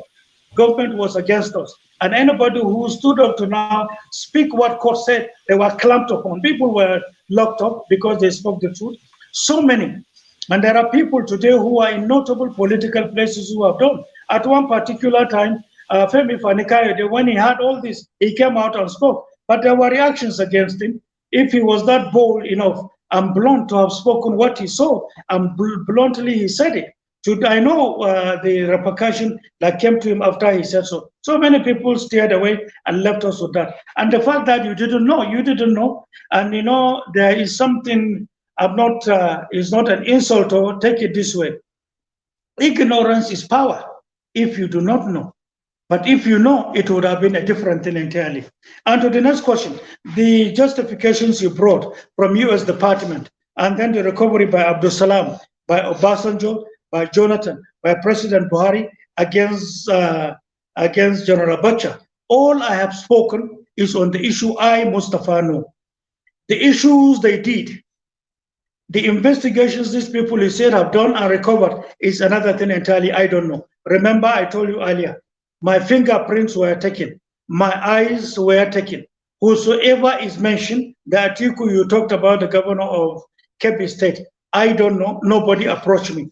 I said this boldly to these two governments from detention, from solitary detention, where they were physically torturing me with fire, burning me. I sent and I challenged them.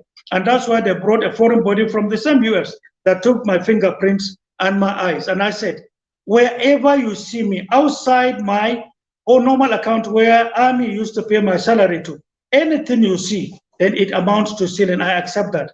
Then you should get me exposed and be prosecuted. They didn't. When the foreign body finished their investigations, all banks in Nigeria, all departments, all they have finished. They gave me a clean bill. Nobody talked about that.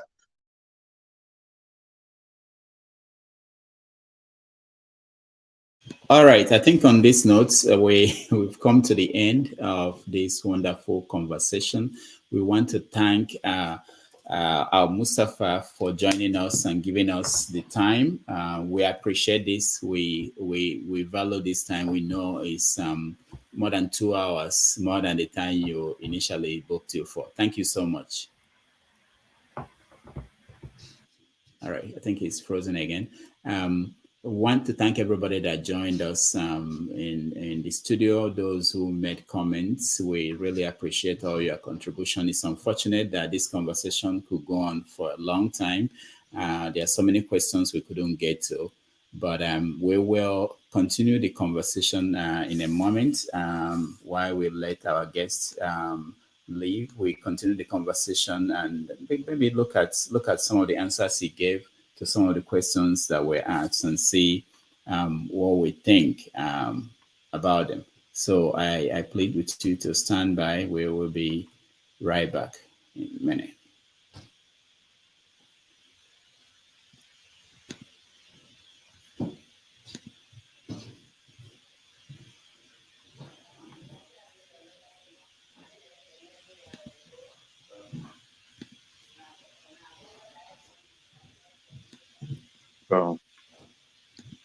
I felt he didn't answer my question, man. Hold on, guys.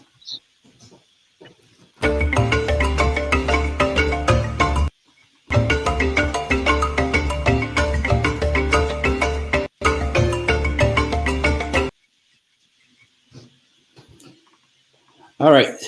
So welcome back everybody. Let me let some people in who have not been in here. Okay, Amore, go ahead.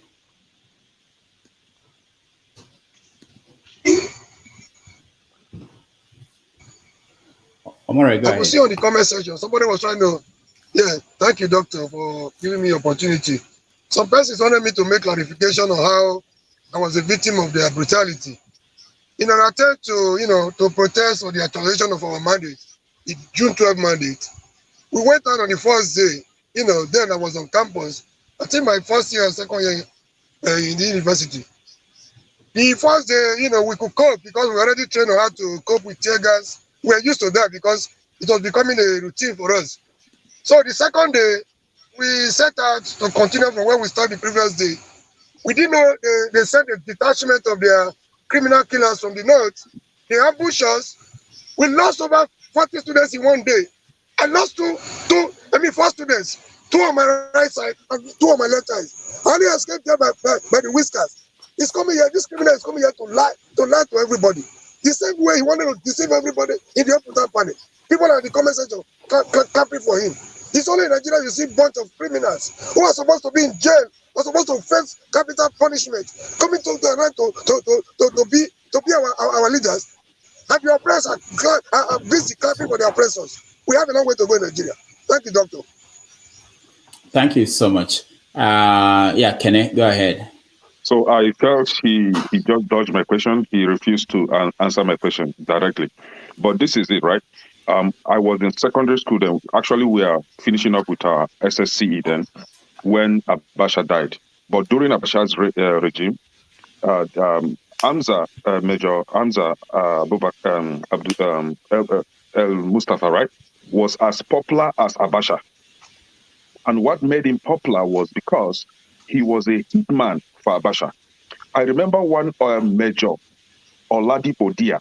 Oladipo Dia was senior to this Hamza al-Mustapha. But Hamza al-Mustapha made him to kneel down to beg him in order for Abacha to forgive him. This Hamza made his senior to kneel down. We were following these guys, SSs then. Now, this same person now is trying to come into democracy. There was an interview that he honored with Shegu of Channels TV. And I quote him, he said, "I was who I was. I am who I am. I will never change." This is the same person that wants to be a leader in a democratic setting. It's not going to be possible, but I don't know if people are going to elect him. He also made mention of, he referred Section 28 of the Nigerian Constitution when he was trying to deceive the women that he's standing for the women and he's going to work for the women. So he referred us to Section 28 of the Constitution that he's going to revisit that Constitution. The same person in other interview he granted with Chanel refused to admit that something is wrong with the Constitution. So how is he going to revisit a Constitution that he cannot holistically change? You just see, these people are just coming up to deceive us as usual. We cannot come out from the military janjaweed and going back to the military gangsters again. It's not going to be possible, but it's up to Nigerians to decide who's going to lead them. But as somebody said, thank God is not among the leading candidates. So thank you. Rohan. Okay, thank you, everybody. I thought during the question and answer session, he requested Mr. Omori to give his breakdown of actually what happened and where it happened. I was expecting that Mr. Omori will present his case so that we can hear the other side of Major Hamza al-Mustapha. Well, nobody is a saint. I will say that, but and everybody will come to express themselves. You can be good on your own, but other people might see you as evil. So it's a very good opportunity that he was able to hear. We were able to hear him on the platform, and then if we have any sentiment aside that, then so be it. That's just all I have to say. Yeah. All right, thank you, Austin. I know you had no chance to. You came in late, so yeah, I came in. I went to church. Now, I heard Major Hamza Mustafa speak. Really, he has given his own side of the story, but I don't know. It's somehow that leopards hardly change their spots, no matter how much you want to watch them. And I think Nigerians should learn one thing. I don't know. Once I used to say this when I was in secondary school in the university. Once you are burnt, you are burnt. Meaning what? If you have been engaged in anything evil, I don't see why Nigerians should even think of giving you an opportunity. If you make a situation where people who do something crazy are punished for their crimes, people will not do it. It will act as deterrent to others. But if we keep on recycling those who have been there, those who have dealt with us in one way or the other, you just try to tell people that doing evil is good. That's just the thing. If you ask me, yes, he has given his own side. Maybe he has not been indicted. I also saw him spoke sometime on Channels TV. But sometimes the explanation given, I'll just say it doesn't hold water sometimes. So if he has not been indicted, good, fine. But I think these old men, which we know we faced a lot of problems under the military, should just rest. Let those who are fresh come into the game. And if somebody does something bad, I know that you have done something bad, I think Nigerians should look you into the eyes and tell that we don't want you. The more you tell people that we don't want you, they will go. There's one thing I always try to say. People like to keep their jobs. If you want to make all these things, security and the rest, to be good, corruption and the rest, people like to keep their job. They like to enjoy the office they are in. If you look somebody in the eyes and tell that if you don't perform, I will sack you today, and he knows you will do it, I'll tell you he will do his job because he doesn't want to leave the office. That same thing that happened even when I was in the university back then in my state. I used to teach. If I tell students that, look, as I call your name and you don't enter the class, you will not enter the class again. I was a very small guy then. You see old men, they will give the orders and people will flout it. But once I give you that order, they know that this guy, Austin, will do it. And everybody will just enter, write the exam and go home. And once I'm not there, you see exams will be rowdy. So that's the point. If somebody does something and is burnt, tell him you can go. That is the point, and people will not do it again. Anyhow, he has done his part, but for me, I always remember what they used to say back then. Whenever you hear the angel of death, you always remember that name, angel of death, angel of death. I don't like that. I think he should just rest, let others do the job. All right, thank you so much. Who else has any comments or review? I have not said anything, Doctor. Janava. All right, go ahead. Thank you so very much for bringing Dr. Hamza Mustapha to the show and all the opportunity you give to all of us to back. And I hope you one day bring Obi here to answer those critical questions as well. Because what I see on this panel sometimes is pure politics and tribalism. Mr. Hamza is a soldier. Soldier is a soldier. My father served, and you don't expect them to be nice to lawbreakers or to not to follow a command from superior. The issue that we will not take, no one will come to Nigeria the way it is today, including me, that will not clean up. No nation has arisen without people facing the consequences of their actions. And we were all going to say, whether I'm not judging, I don't know, he has proved his case. He was in jail for 15 years. He came back. And sorry, Omori did not make his case when he was asked where and when. So if we continue to, I mean, maybe it happened, maybe Omori do not have time, or he was overwhelmed by his emotion not to tell him where and when. I couldn't have opportunity to ask him about some Towore issue because he was also in service with his top advisor or to security advisor to Abacha on what happened then. But the notion that we will be a good nation and there's no consequences for action. Anybody can do anything under the law, and the law will not hold us hostage. I applaud him for coming. I hope we bring Obi too. Thank you. Thank you so much. We have an open invitation to P2B to be here, and we're still working on that. The Blackstone. Thank you, Mr. Rudolph. From our point of view, like John Abab said, a military man is a military man. It takes order.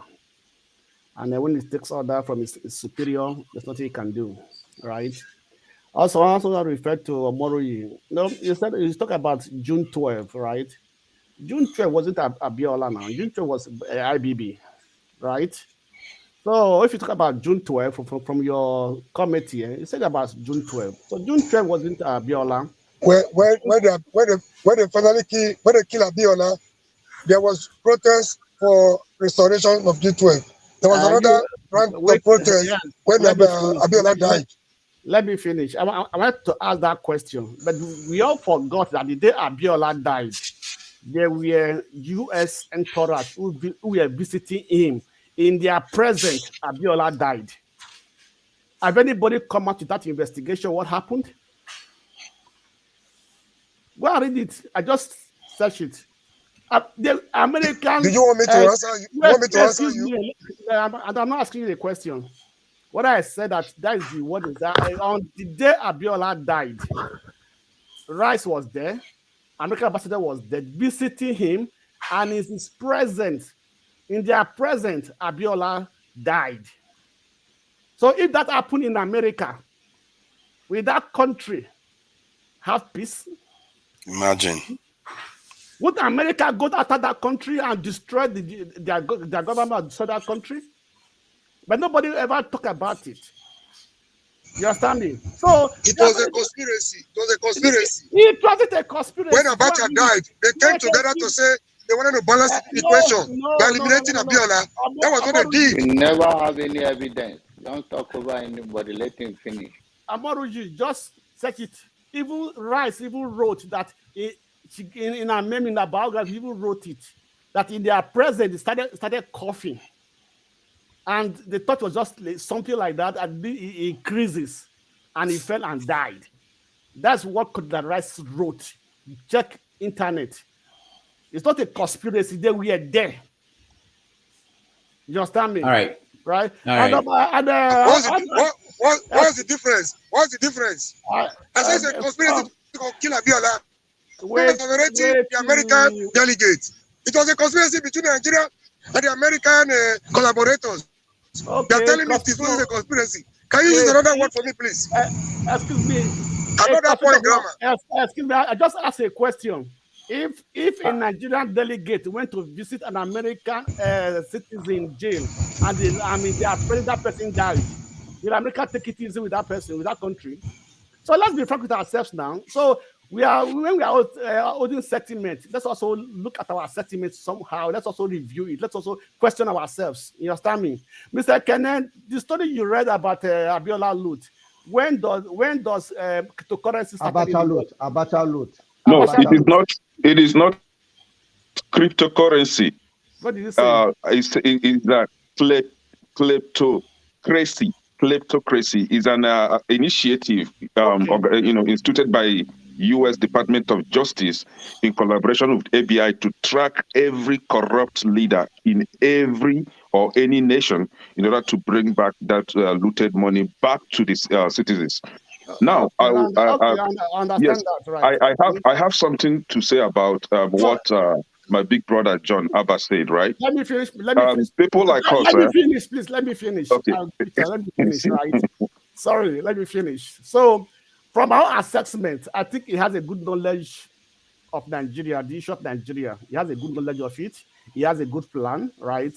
Definitely, sometimes when we look the blessings that God deposited in Nigeria, and just supposed to be the richest country in the world. There's no single state in Nigeria that doesn't have more than 3 natural resources. Every single state. These are these are natural resources, minerals in demand. You understand me? But you're not been able to tap into these things. From him, though he has no chance of winning, right? But he has the knowledge, he has the understanding of the problem of Nigeria, right? That's my own assessment. Thank you. Okay. All right. So let me hold on. Can I hold on? Okay. I wanted to let me just say that what I will do now, because we don't have a lot of time today. I will let once you finish, I'll let those that commented. We just want to get views of people, let them out and get new people in to have their say on what they had, and then we can call it. I think I said something about this yesterday, right? Nobody is trying to be tribalistic here. Hamza, I don't know if it's Fulani or Hausa. I'm Igbo, right? Our prayer, like myself, what I wish for is for Dr. Damages to invite as many as those 18 candidates to come up here so that we'll be able to ask them questions. So I don't care where you're coming from. If Obi come here, Obi did something that I've never had the chance to ask the question. So I'm praying for one day I will be able to stand before Obi and ask him that question. Obi is not that saint, but Obi, Mr. yeah. Ask me, Nobody, you. no, I don't think you know that because that happened in Anambra State. So now, nobody is trying to be tribalistic here. So I don't know why we always have that notion that whenever we question something, it's being tribalistic. I don't know. I personally, like somebody like me, I live here in this country, and I know there's racism here, but I don't entertain that, and I wouldn't have my kids to imbibe that kind of notion. I teach them. Don't even.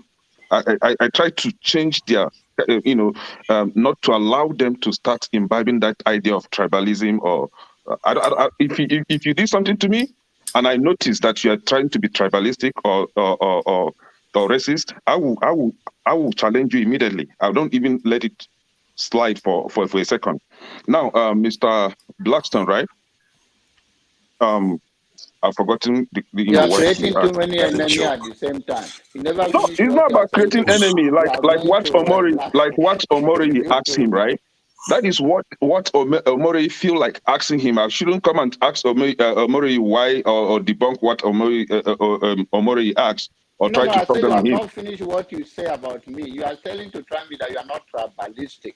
That you are asking, and I'm speaking in general. We want to make this platform relevant. We spend our time here. Dr. Damages. So now, okay, let me put the question. Okay, I think you're over talking this thing. See, Dr. Damages, I don't know why you're not regulating this thing well. Hello. How does this guy that is not ready to die for the country is the one over talking the panel? No, hold on. How is that? How is Dr. Damages allowing this guy to over talk the panel? How did the tribalism come in? Even ask questions for crying out who loud. is being tribalistic here, right? Who is being tribalistic? And to Blackstone, right? There are a lot of mineral resources in Nigeria currently, or since over 10 years ago now. Gold are being mined in Zamfara State. Where are the proceeds going to? Zamfara State have been mining gold. Where are the proceeds going to? So these are the questions we need to be asking ourselves. Thank you. I'll ask those I've spoken to give room for new people to come in. Let me answer you. Why do I always get muted when other people can talk? I get muted all the time. Because why? No, I don't understand it. Let me answer. Let me answer. No. Because when you answer him, he will also want to respond to you. So we don't. But you asked everybody what they thought, but you didn't ask me. I'm coming to you now. I'm trying to get people out so that I'll come into you, forefathers. So the Blackstone, you can leave us, please. Thank you so much. We appreciate it. I can leave too, Dr. Damages. I'm coming to you. Kenneth, you can leave. Forefathers, please ask us many questions, please. No, there's no forefather should not even come up. Forefather overshadow this platform. Nobody. I know. God bless you. And have a good weekend and take it. All right. Thank you, guys. All right, so let me hear from people I've not heard from. Oh my goodness. All right, you guys don't know how, behind the scene what's going on. I was kept in check. I wasn't allowed to ask questions, but everybody was allowed to rant and talk about all the stuff they wanted to talk about. The question, one simple question I wanted to ask was, why was it so important for Abacha to keep Abiola imprisoned, knowing fully well it was damaging the country tremendously? And someone like this in the al-Mustapha must have a clue why Abacha felt so strongly about that. There is a reason why they held him, and in the end, both of them died, which is his own failing that nobody even held him accountable for that. His true primary charge, his commander-in-chief died under his watch, then the next prominent Nigerian died under his watch, then he didn't even take responsibility for that. There are some cautious where you fall on your sword or you commit harakiri for that kind of failure. He went to Libya, say he went to go and learn about how Libya was able to weather the sanctions, and he forgot all he went there. He claimed that he learned about it in the economic terms. He didn't learn anything about how Libya was able to counter it with intelligence and defense. And that is his failing, and that's what resulted in the death of his commander-in-chief. At the same time, the death of Abacha, and we are still recovering from that damage today. And nobody held him accountable for all that. No, I don't know. I'm still mystified now. Today mystified why Abacha felt so strongly that he has to hold Abiola in prison, knowing full well Abiola won that election fair and square, and the whole country run into torment because. Hello, my brother. Yeah. All right. I'm still here waiting. Yes. All right. So forefathers. All right. Yeah. I'm surprised. Yeah. So go ahead, forefathers. He said. He was there watching you. Now he's there to attack. Yeah. Go ahead, good thing he came back. So because they are blaming me. They are blaming me for not letting them ask you questions. All right. Go ahead, forefathers. Because during the time, during the time when Abacha was in office, I was against the government because for one single reason, that Abiola won that election and the country was thrown into turmoil for no real justifiable reason that I don't still note it today.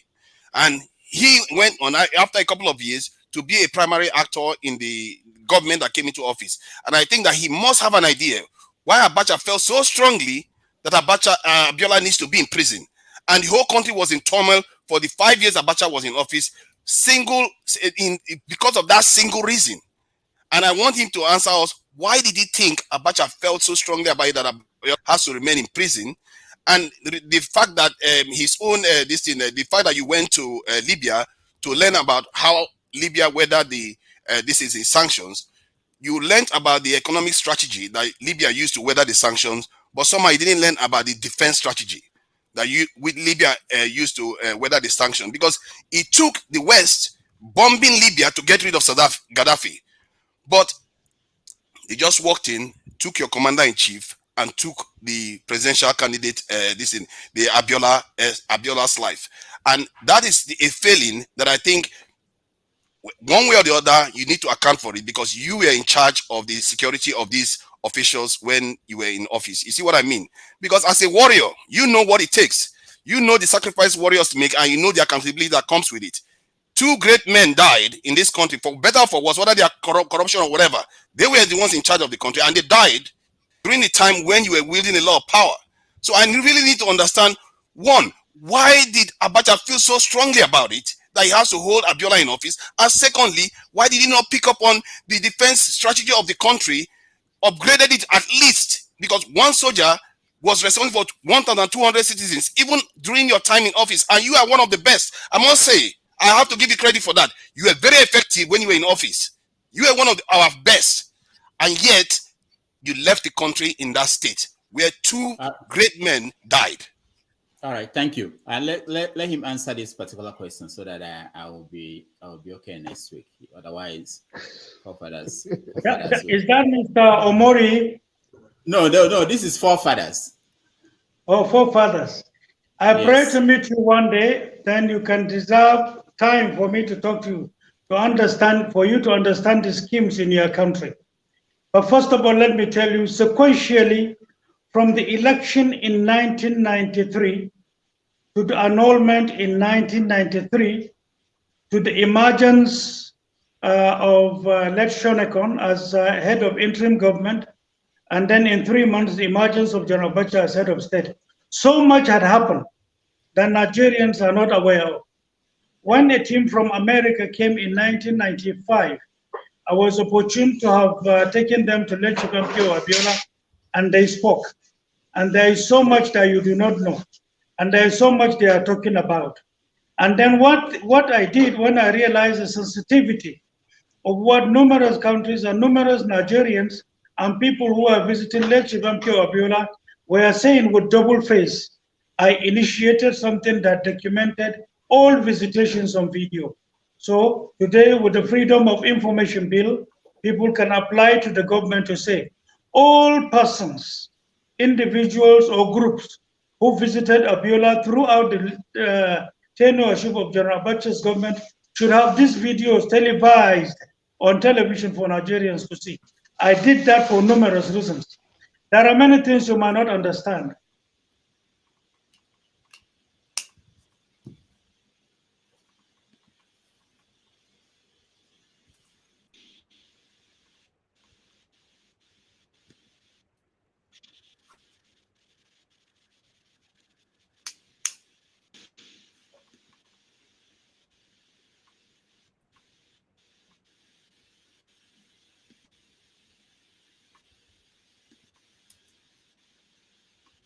Yeah, connection issues.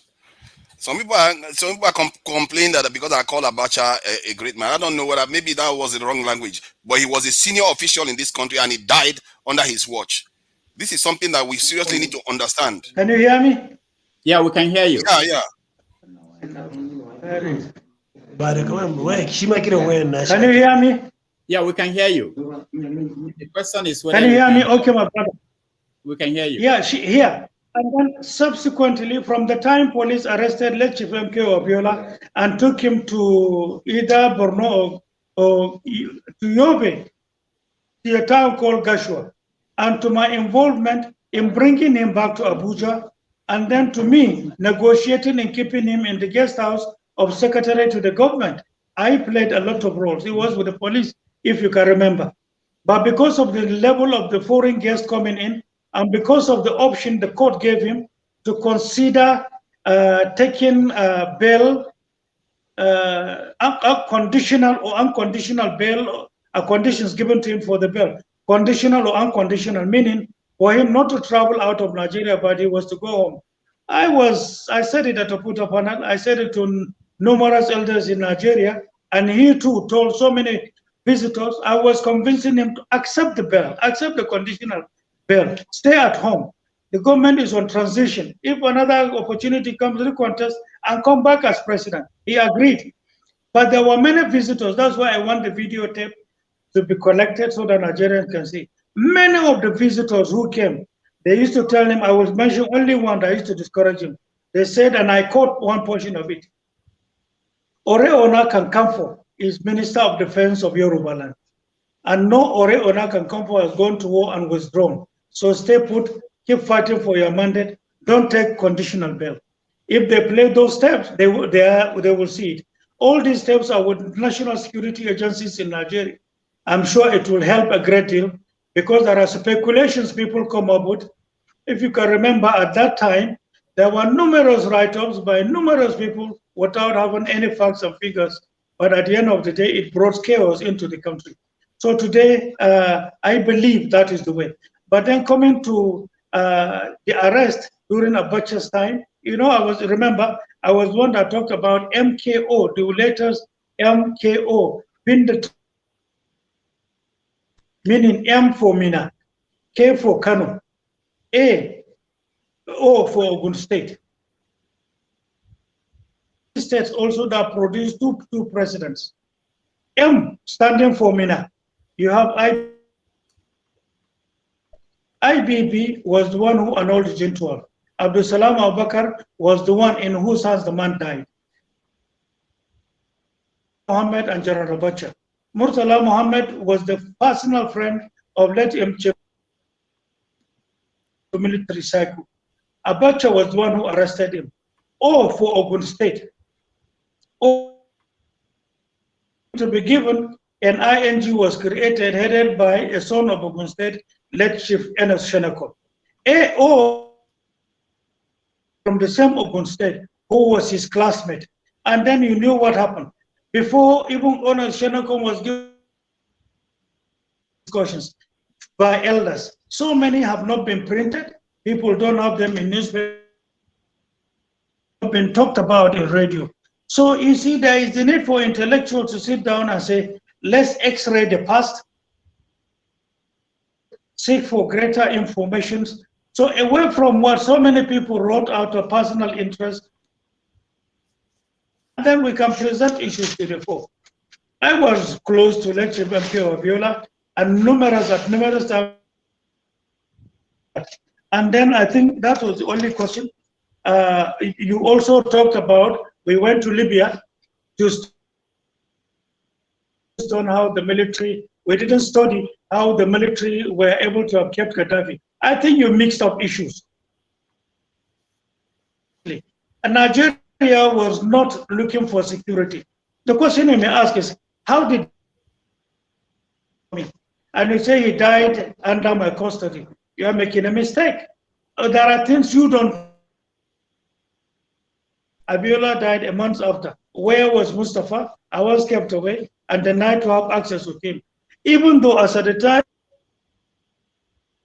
the same late Chief MK Ebola insists he wasn't going there until they bring me. But I was then, Abacha was there. I was barred from going to continue with the handling and taking over processes. Remember, at that time, the office of CGS, which is the vice president, NSA was sick, national security advisor, NSA. We had to also form part of that. And there were recovery of so many things from the coupists at that time that the new head of state then had to capture. And I did it in 1 month, 2 weeks, I think. I was able to finish from probably the literature that so many people wrote. Facts first. I hope I have answered you. All right. I still feel that you are still missing the fact that most of our countries are underdefended. And if you are one of the most effective security operatives that I've seen in that country, and you didn't pick up on the fact that Gaddafi was well defended, is the reason why he survived those sanctions. Because economic strategy cannot be afforded when you don't have security in the first place. And when you say that you are not responsible for... My brother, hold on. Wrong. Let me throw a little light. You don't talk anything anytime you want to. Upon him. What was the size of Libya? 16 million people at that time? What was about 4 million. Hold on. Army, Navy, Air Force, you say 4 million. How did they, is Nigeria? I wanted to say... You don't know what the... Hold on, my brother. Hold on, I beg you. They are the names of these foreign countries that were directly and indirectly the waters of Libya, economic support to Libya, and it's real, but it's in numerous places. Here in Nigeria, you have capacity in protecting Nigeria. Lately, when insurgency was sponsored by some foreign countries that want to destroy you, they are coming to do to your country what they have done to Afghanistan. What they are doing right now to Congo DRC. And if you put the riches, God Almighty, the soul has buried in Afghanistan and Congo DRC, they are not up to 1/4 of what Nigeria.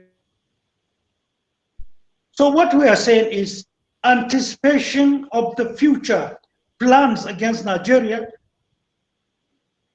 Let's calm down. Let's look into issues deeper. You see, I have not talked about that. If I'm to talk about what and our in-depth plan and researches with many patriotic Nigerians, somebody has don't see any, I don't bother. I don't know where you come from. So long you're a Nigerian, you are a brother, you are a sister. And we the issue of identifying which tribe or which religion is one of the prerequisites of, if you don't know. If this country can unite, this is the world headquarters, this country, Nigeria. I have not said because I'm online. And there are many things I have not even talked about. If we are to talk, it's for days. We have how to build Nigeria. It's one thing to seek for presidency or to provide leadership. You should understand, rhetorics were not part of it. Realism, yes. Sympathy to Nigeria and future. But you have to understand many things. The relationship between Nigeria and Libya, you are is wrong. Can you hear me? Yeah, we can hear you. Yeah, but your line is... Yes, my brother. So let's speak based on facts and truth only, nothing more. I agree with you on the vision that you paint for Nigeria now, especially when you talked about mobilizing the security services and the people to thwart the efforts of the foreign actors in the country. I agree with you on that. And I think that your direction of travel is unique and it's the right one for the country. And I really hope that there is a way you can have discussions with people on this panel and people that really are interested in understanding the issues that are facing Nigeria in a more private settings. Because I think when we start going back and forth here, I really truly feel there's a lot that Nigerians need to understand, and you have answers to many of all these things. And if we can have the opportunity to do that, I would really appreciate it if Rudolph can facilitate it. All right. My Yeah, brother, I just my have a brother, related hear question. me. Sentence. Can I go on? No, hold on. I have been looking for patriots. I share common front. We have too much, but they are making us to look stupid. Pardon my language.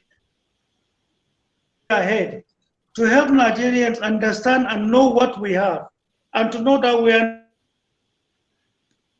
we are world market. We are the headquarters of the world in terms of resources. You are hating me for that, but I cannot stop. In Zamfara, Zamfara is a tiny little point. Zamfara, Katsina, Kaduna, Niger, to Benue, up to Kwara, it's all gold. You don't know what Zamfara. One of the prerequisites for creating Zamfara as a state, people are doing it illegally. If we have the means tomorrow, if I am sworn as the entire license for mining are cancelled in Nigeria. And take this information. Since the year 2016, an American team came to Nigeria to make satellite discoveries on the extent of illegal mining and abuses in Nigeria and oil theft. They came with $35 billion for Nigeria if they are given the license to contend that. That gave us the direction into what we are doing now, only to know that if that we are sons and daughters from North and South, Muslims and Christians in our team, we are busy running around compiling we have. So I beg you, once you hear something, dig deep. If you hear A, look at the other side of the coin. When you, I'm begging you, let's begin to think this way as Nigerians. You're outside Nigeria, and to me, where is not your country. This is your country. What you have there, you have it in millions and millions folds. That some people are saying, no, we cannot. We are enemies to such people. They are foreign counterparts, and then talking this way. How many are we? Why can't you join us so that we can now come and turn this country more than enough here? All right. Let me say this. Let me say this. Can we? I know the people helping him with technology to see if they can reset so that the breaks in when he's talking is disrupting. You know, this is very important. What he's saying. If they can reset his connection so that there won't be this break, we tend to miss some important things he's saying. So let's his technical team, if you are listening to me, please see if you can do that. And we really want to get what he's saying. We don't want to miss any single thing. All right. When that is done, we will go on and get some other questions from other people. If let's see. Mayor, can you hear me? Yeah, I can hear you. Okay. All right. Okay, Austin, go ahead. So the first thing, I'll start with my own conception. I want to say my own mind. I think Major al-Mustapha, for you to have been in that administration of Abacha and have accomplished all those things, means you are good enough. For me, I want to talk to you directly. Try, even if you don't make it to the presidency, you may have had good tips in security to have done what, or to have been in the position where you are or where you were then. I would like you to give these tips to the administration. Try to contribute. You must not be a leader. You must not be the president to contribute to the country. You can contribute from any direction. Now, the second option, the second is now a question. You haven't heard me. I have answered this. Yeah, it's just trying to remind you. The second, so I have answered you. Yes, the second is a question now. According to the facts on ground, Abiola won the June 12th election. And from what you said some minutes ago, the court, which I know was under the supervision of the administration then have given Abiola the chance to get conditional bail on some certain condition. And I want to put it directly to you. If we had to reverse the wind of time, do you think you will still want to keep Abiola in prison? In this present dispensation now, I'm talking of today, we are reversing time now. Do you think you will still give Abiola that same condition, knowing fully well that he won the election? Very good. Don't know the closeness between Abiola and I. 1985, he was coming to military force when it was Independence Building. I was on paving. What happened that I have not talked about. This, like I tell Jesse Jackson, you can meet him. When he came to meet late MQ, he came with Ambassador Carrington. They met the minister then. So they, I intend to see Abiola, meaning there should be a bulletproof car. I was the one. When they saw me, they as a driver. I took them, they sat behind. I was at that time, I know my seniority, I know my status. But it's good, I packed everything, I did it. I took them to lecture on 7 at that material time. It was lecture. You can call Jesse Jackson. He said, I said, we are here. All right. Driver. Hold on. Let him call this one your driver. He said, I don't know. It was then when they. I said this to Jesse Jackson after he has interviewed. You know what I said to him? I said, I'm begging. Call him. I said, please. Whenever. Major, I'm sorry. Think of reconciling. The line is so bad. We are missing most of the things you're saying. And it's very important for us, people who are watching at home. I don't know if your technical people can reset. Why not log him off? You know what? Can you hear me? Yeah, we hear. You can log on and come back. Log on and go. Like if they can log you off and come back, and so that we don't miss vital things. My brother, leave this. I need to sit down with most of you because you don't understand this. You know what? You don't know the second. We can actually reschedule this also if you are free. Anytime you are free. I think you do. Okay, do so. Yeah.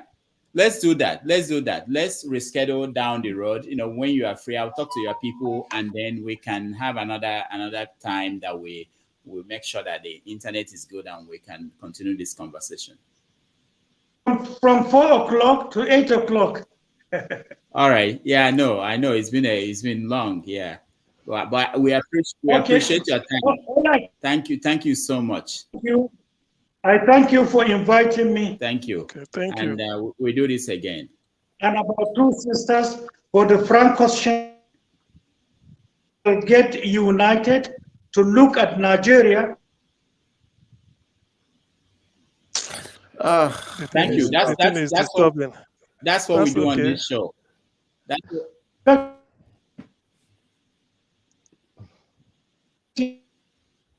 right. Thank you. We appreciate you. All right. If he had logged out, Kene would have come back in again, and then he would block him from coming in again. So nobody needed that anyway. So anyhow, maybe I'll need to leave now so that others can come in. But I'll just say that maybe even if you can hear me from home, I just want to know whether he's proud of what happened back then. That's just what I want to know. So what we're going to do? If I say that I can do this again the second time, then know that yes, I'm proud of it. But if I know that I did so, I can't do this the second time, I say no, I can't do it. So we should try to be remorseful for things which are done wrong, and that's why I keep on insisting. If somebody does something bad and you know that this thing is bad, such people should not be allowed to lead. That is just my own point. I think he wants to engage. The fact that he Yes, chose to come back is a good I'm thing. so happy with him to have let him come here and we talk to him. And I want to thank Dr. Damages for it, really, for clearing the air at least a little bit. We know that this is what must have happened then. So anyhow, thank you for everything. Thank you. All right, thank you. CM. Who wants to say something? Yes, I wanted to. The angle I wanted to, because that should be my second question, though I left after asking the first one. The angle I wanted him to say something is, he claimed he's a professional soldier trained. What aspect of professionalism will a general kneel down for a major? You know, that type of indiscipline, that is part of the rot that is in the military. You know why I say this is this. That's what happens when you are accused of committing treason. You bow down for corporal. That's what happens. So what should have done? You see, what I'm trying to say is that they could have, to maintain that discipline. There are sort of like what people of coordinate rank. There are generals. You bring another general to interrogate a general. Yes, that shows that at least that, so that the junior, you don't install, sort of, you do not institute indiscipline in the army. That is why now. And so I wanted to ask him, going forward, how can you be trained as a cadet? You come out only to go to Onisha. What sort of soldier is that? You know, this is the aspect of a lawyer is a son is so proud of a lawyer, my profession, a surgeon, and a chartered accountant, even a journalist, an engineer. A soldier is a professional. He can as any professional like any other profession. You know, but how can you as a soldier you come out, you are carrying gun only for passing people on the for what? Why Boko Haram is decimating people in the north? That's what you are trained to do, and not to be collecting money and giving change. What sort of country is that? See, this is the discipline we are talking. So that is the thing. That is what pains me. I wanted him to say something about that. Okay, CM, thank you. Omori, hold on. Okay, there are people who have not said anything. Let me it's not fair to them. Shehu, welcome to the show. Thank you for having me. I just missed the guy. He had some can you hear me? Yeah. Okay. He had some very important information to give, especially the outside influence in Nigeria. I think that was that's how he can help us right now to understand exactly how this world works, because we're deceiving ourselves if we think it's just only internal. And Gaddafi, the reason why Gaddafi was out of power is because he armed his people, and that was led ultimately to his downfall. So we're living in a very, very complex world, and I think he could have given us some information to help whoever candidate we have manipulate himself in this world we're living in, because Nigeria is fundamental to the entire world, to the Black nation. And the relationship we have with America is different from the relationship we have with China, is different from the relationship we have with England, our colonial masters. So I don't know. I think we could have picked his brain and found out exactly how do they work, how do these meetings with the CIA work, without disclosing much, I guess. But those are fundamental things we could have asked him. All right. Thank you, Shehu. I know you are new to this platform, but when you say something like colonial master, some people's head will fly off. So you don't say that on this platform. Colonial powers, colonizers, but not masters. Those are banned words. Former colonizers. I take that word back. Chimobi, welcome to the show. Yeah, how are you? Oh yeah, connection is terrible. Where are you joining us from? Ojalaba, no? Oh God, which part of the United States? That the line is not good. Alabama? Can anybody hear him? I can't hear him. So Chima, maybe you can join again, okay, so that we can hear you very well. James, welcome to the show. Unmute yourself, James. Oh. Okay, good.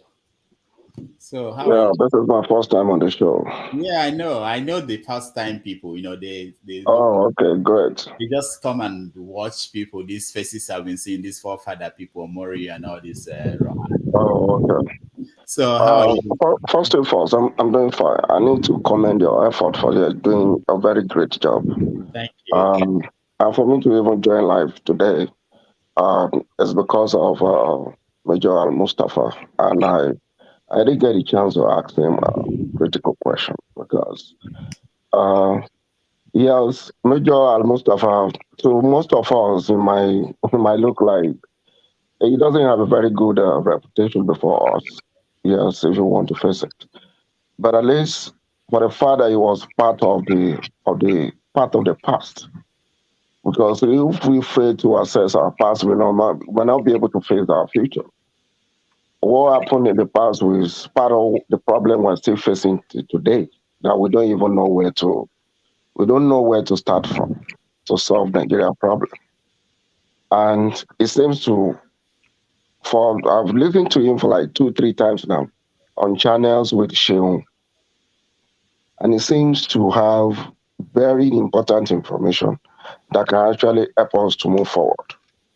He's not, except he's even in Banana Republic. Major Mustafa will not become president, but he can be so useful to any government any day, anytime for us to get out of this problem. For me, it does. We won't because it was part of very bad administration, and today we all see him as, oh, we don't want to listen to you. You were a murderer. You were this, according to probably rumor. He went to court for 15 years or so. He was not convicted. So for me, I hope I'm going to have the chance to ask him critical questions anyway. Thank you. We're going to bring him back. I'm sure of that. We'll work on it from tomorrow.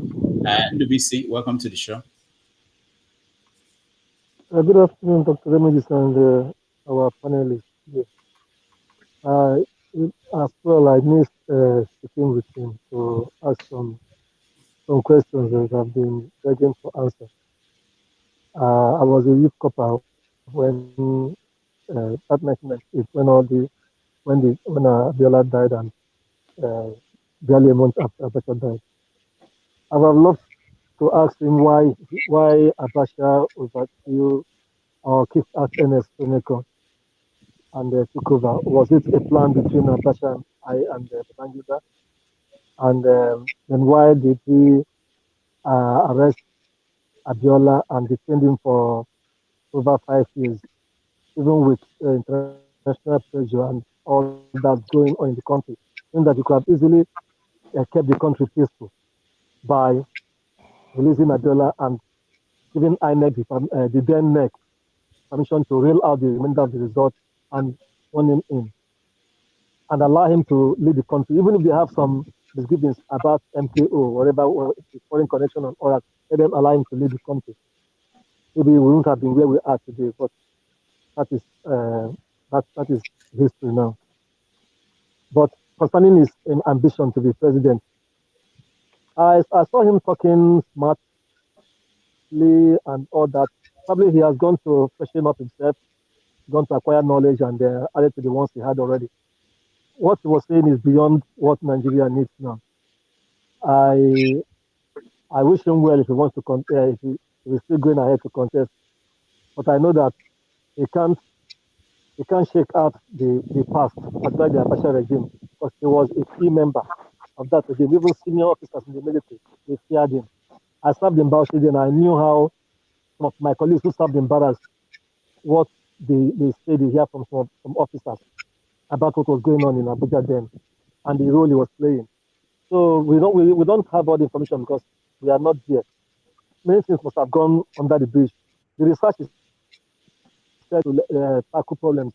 You can bring them out. We've had in history people who have information on how to move their country forward. They don't necessarily become president, but they can offer their advice for those in power. I don't know if they have offered the advice, particularly in security. and terrorism mainly. Maybe he has some information to give. Maybe he will play a better role there if he's willing to serve the country in that capacity. It's not necessarily going to become president. Thank you. All right, thank you so much. Chimobi, let's hear if your connection is better. Yeah, can you hear me? Oh, but finally, you were just insulting America by that kind of question. I'm sorry. All right. Maybe it is from my position. Yeah. Okay, go ahead. Yeah. Thank you so much for bringing this man, and I pray that you will bring more of them for us to hear from them. Yeah. As the last speaker said, I missed to ask him some questions, but based on what he said so far, you can see in the issue of Abiola case, he's not remorseful. Like what they did, the injustice that they committed against Nigerians, he is not ready to forgive. It's like when he make a statement, whenever somebody asks him a question about Abiola and what they did, and if it is now, are you still gonna keep him in prison? You see that it's a straightforward question, and this man is he's a hardened soldier, and he don't want to commit that, oh, we did something wrong. Oh, Abiola actually won that particular election. So he don't want to come out and say, we are sorry. So on behalf of what happened and myself, that we did something that was wrong. So he's trying to exclude himself from the atrocities that they did to us. And that is so bad. That is so bad on his own part. Whether he's part of it, whether he's not, he's supposed to acknowledge that they did something wrong against Nigeria. And that's what brought us where we are today. So he refused. He's not, he doesn't want to show, sympathy and empathy to a man who is supposed to take us where we want to be today. So he's not, and I'm not saying this kind of, as the last speaker said, I'm not saying him coming to lead Nigeria, because you can't delete what you have already done. You can't delete the past. The past is there, and we must always remember the past before we move on. So he will be resourceful in telling Nigerians any government can use him so that we can know who our enemies are really, because they work with our enemies. They really work with them. So for him coming out to contest for this election, I'm not seeing him making any head up, because anywhere you mention his name, people will remember the past. People will remember what happened. People will remember how their future was murdered. Because anytime we remember Abiola today, we remember how our future was destroyed. And he played a critical part in detaining him. And he's here telling us a talk and bull story. They ask him a question. What would you have done if it is now? Simple question. Answer it. He's telling us a story, different story of that. So we don't need that. Nigerians of today, we don't need that. We are wiser than yesterday. Today, you are bringing him here for us to interrogate him.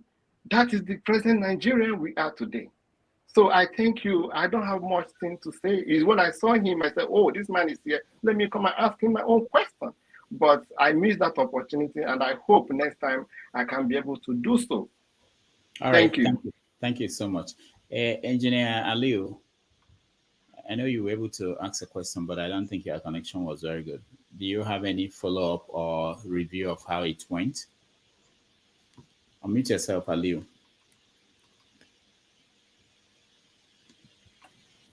Okay, can you hear me now? Yeah, good. Okay, thank you very much for having me. I'm glad to be part of this conversation, and I have really got a new insight about the politics in Nigeria from all dimensions.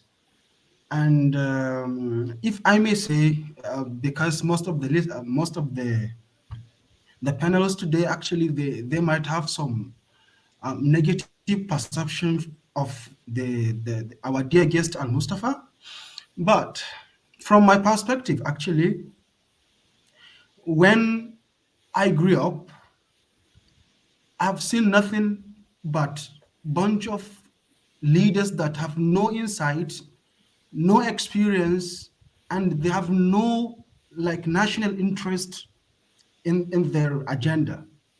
But when Buhari came to the fore, I begin to realize that probably this guy, when he came to be a president, we might have something different. But unfortunately, it was like a total, like, what can I say? A total failure, completely failure. So from there on, I just decided that there is no any hope in Nigeria. All these useless people are just there for their personal gains and nothing else.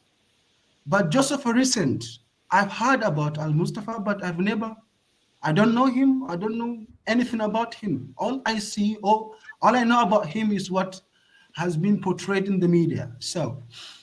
But when I first watched his interview in Channels TV, I've heard things that I've never heard before, like brilliant ideas on how to tackle Nigerian security issues and things like that. None of the candidates have this kind of insight. All these candidates, if you get to see them and analyze them critically, you can only see, like group of hyenas, group of cheaters trying to just establish a government and continue to do what they used to do before. Nothing else. But this guy, based on the records, of course, no one is clean. There is none of the candidates you can put in this kind of platform and go on like that. None of them can be able to even like have a chance to speak with the people like that. None of them. No one of them would dare to come like that out to be challenged or to be like thrown allegations from all angles. None of them. But this shows how credible this person is. If he has a gut to come out in public to hear the allegations like that, actually this shows like a kind of credibility and how trustworthy or how prefer he is to take the challenge up front. So with all that has been said here, I understand, number one, there are so many things that need to be cleared. And if we all together have a Nigerian interest at heart, we've got to understand that among all the candidates we have today, which among them has an experience or past experience that can be able to weigh in order to see whether he can be able to do it well or not.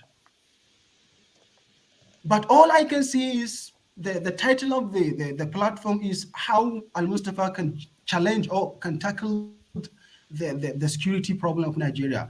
But instead, what I hear is just allegations and baseless like allegations and things like that. But if only questions has been thrown to him to see all that he can say, because I've seen all the previous interviews he had in various platforms, they were not able to give him a lot of times to address the issues as they should be. So at least these 3 hours we've spent like is enough for us to hear a lot of the homeworks, as he used to call it, the homeworks he did with his groups of people. I don't know where they are from or whatever, but at least 3 hours that we've spent here is enough for us to listen to him and to understand where he's coming from. I'm sorry to say, this is the first time. I think what you are missing is that most people have never had any chance to ask some of the questions they are asking today, and also the fact that some of his answers are not very clear. Yeah, the point I'm making is that to accept that people have things that they want to get off their chest, and during the time this man was responsible for a lot of changes and things that affected people, and I get where you're coming from. You seem like a younger person, so all you see is somebody that is very competent and stuff like that, which he is. Nobody is taking that away from him. But people have a right to ask certain questions and get answers for them. That is why it's coming across like that. But that said, he did have the chance to elucidate the things he wants to do for the country, which I actually agree with when he talked about mobilizing the all sectors of the economy and the people to challenge some of the foreign actors, including the ones that are conniving with them inside the country. Those are very, very good things to do because he is actually looking to tackle the problem at the core, which is what I believe in too. So it's not like nobody asked him questions about what he's going to do. They did ask him about that too. All right, let me. I understand. Thank you. I understand what I'm trying to say. What I'm trying to say. Let me. Go ahead. Go ahead. Round up our Lou. We have to. Yeah. What I was trying to say is that let us give him more chance. The allegations will never end. No one is clean. Will never end, one after another. But let us look at what is our priority. What is our priority today? If our priority is to challenge him to go back to history and things like that, we are just wasting our time. Our priority is Nigeria is sinking. It's already synced already because the most powerful, what they call it, the parties, they're already there, and there is no iota of chance that al-Mustapha is going to win. So that's aside. So what are we trying to say out? I can't really understand. Let me make it clear to you. If you have a previous armed robber that you know of, and the armed robber is now running to take care of your security in your house, would you not want to ask him about the previous history before you start allowing him to just come and be your security again? But now you said armed robber. So that no, I'm just giving. He's not an armed robber because that is how people perceive him. You have to understand that. Okay, so to clear the perceptions, we need to set a. That is why they are asking. You have to understand that. We need to set a new platform and name the platform a platform to clear all the doubts and allegations of al-Mustapha from his past record. But this is the platform where al-Mustapha is invited to share his credible ideas on how to tackle Nigerian issues. That's it. But that's the question they are asking, because they have to know whether what he's saying is true. Because if it doesn't tie with his history, they are trying to tie it. I'm not calling him an armed robber. Like I'm not calling him. I'm just saying that the way people perceive exactly. So they are trying to understand that. So you can't look at it in just one dimension. Like he just popped up today. You understand what I mean? I understand. My 2 points I would like to tell now, just to sign out, is number one, there was a person who asked him, where were you when Abacha was killed? Because your role was to protect him, where were you? This is a credible question. This is like a very good question. Number one, because he is responsible for all the security of Abacha, and Abacha got killed, and where was he? So this is a good question, number one. Number two, none of the allegations attached to him has a base. There is a person that challenged him. You are the one. I'm among the victims of your persecution and the barbaric act you committed during Abacha. So he asked him, what is your evidence? Why is your evidence? When did that happen? When was it? What time? So, but there is nothing to say. You remind me of a gentleman called Pansat that, I like your conviction for al-Mustapha, but you have to understand not everybody's where you are. Yeah, I understand. And people have a right to ask some questions. I understand. Okay, finally, we're all Nigerians, and we all wished for goodness to happen in Nigeria. I'm living overseas, but wherever you are, as far as Nigeria is concerned, you always want to come back. There is nowhere better than home, really. And those that stays abroad, they will understand this more than anyone.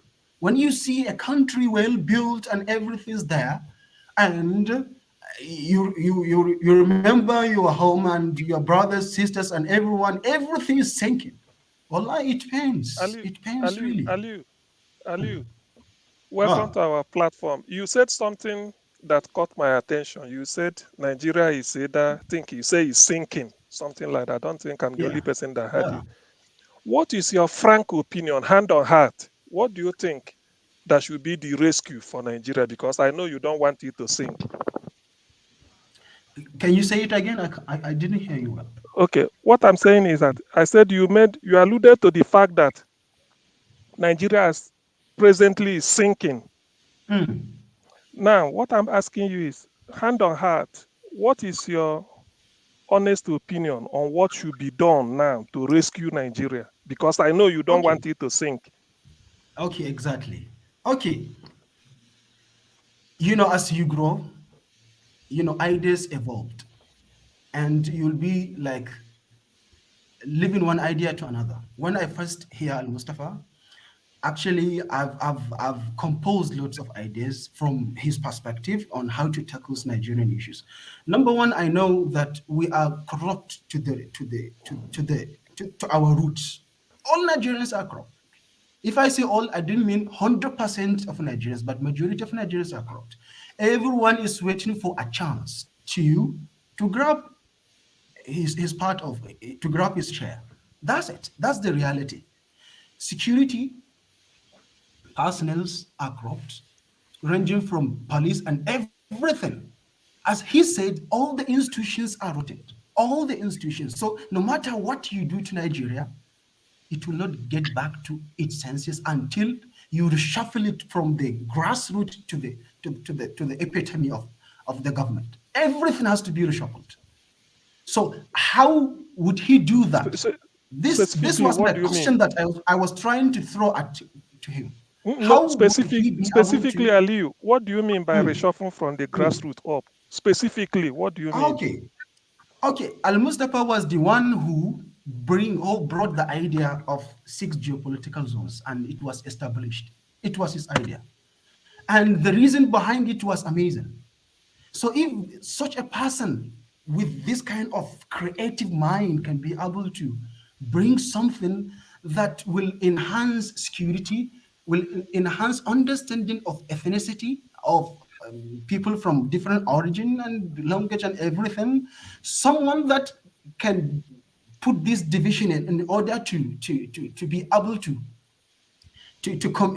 enhance communication of government from local to state, from state to federal, someone with this kind of creativity will be able to think of an idea to reshuffle the government as he proposed, because he said they have been undergoing, or they have been working like day in, day out, forming ideas, and they did lots of homework. So these are the things that I would like to ask him in order to know exactly what he meant by that.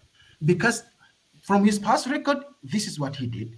So it is obvious someone with that creative mind can be able to do a miracle. Yeah, he did spell out an element of that when he spelled out the mobilization measures he was going to take. So, and I appreciate the fact that you are able to understand the he is proposing. And I don't know, you appear to be like a younger gentleman in Nigeria there. So it's a good thing that you are engaging, and I hope you show up here to challenge him when he returns again, or at least ask him questions, not necessarily challenge him. I think that from my point of view, I don't know whether he's the one that came up, he defined these 6 geopolitical zones that he talked about. He is very competent, that's for sure. And I think that even if he doesn't win, he should at least contribute to the affairs of Nigeria. And I actually prefer a government of national unity, because the challenges we face today surpasses one political party. And that's why I still hope that I will get a chance to talk to that man, someday, because he still hasn't really attested to the fact that he didn't pick up on the defensive aspect of this in Libya. Even if he tried to say, conflated that, they are different things. They are not different things. They are all linked, because that is why his own charge died, while Libya the West had to literally bomb that country before they can get to him forever. Gaddafi lasted way longer than Abacha because of it. And how our people can't learn that simple lesson over and over again. Even, like I said, he's one of the most effective officers we've had in Nigeria, and he still didn't even pick up on that. That is concerning. And I hope this younger generation, you, Engineer Aliyu, and the others that are listening to this, understand that you have to put these things, you have to keep an eye on every single detail of every country, and you look at how they found their countries. Don't come back to Nigeria and sell us cheap. Don't sell us cheap. I'm tired of it. And when people keep telling me enough, I'm not having it enough. We've had enough of this where we keep suffering and we keep acting as if the solution is going to just come automatically. It's not going to come until our people start paying attention to details. You can't go to another country and you see something clearly so obvious and you come to your country and do something else. We've been doing this forever. And this young generation, we should never do that again. All right, forefathers, thank you so much. We have to go. You can all stand by after I close so that you can have conversations if you want to. But I want to thank everybody here, everybody at home. I want to also let you guys know that there is a town hall that is going on Arise TV as we speak. The presidential candidates. Of course, Atiku was not there. He's not there. And Tinubu are is they not. having a Obi there? Peter Obi is there. You should make it a campaign event now. It's a live show. If they are not showing having up, a debate? not is a campaign event. It's kind of a debate, but no, it's Dr. Damage. It's going on right now live. It's not. That's what I'm saying. Yeah, I said it's a live show. Yeah, right. Peter Obi is there and by this time of the night. Yeah, but I want to thank everybody here for joining us, and we will see you next week. I thank you so much, Adeni. Thank you, Engineer Liu. Thank you, Ndubisi. Thank you, Shehu. Thank you, Man of Presi. Thank you, CM. Thank you, Rohan. Thank you, Forefathers. Thank you so much, and I will see you guys next week. Thank you.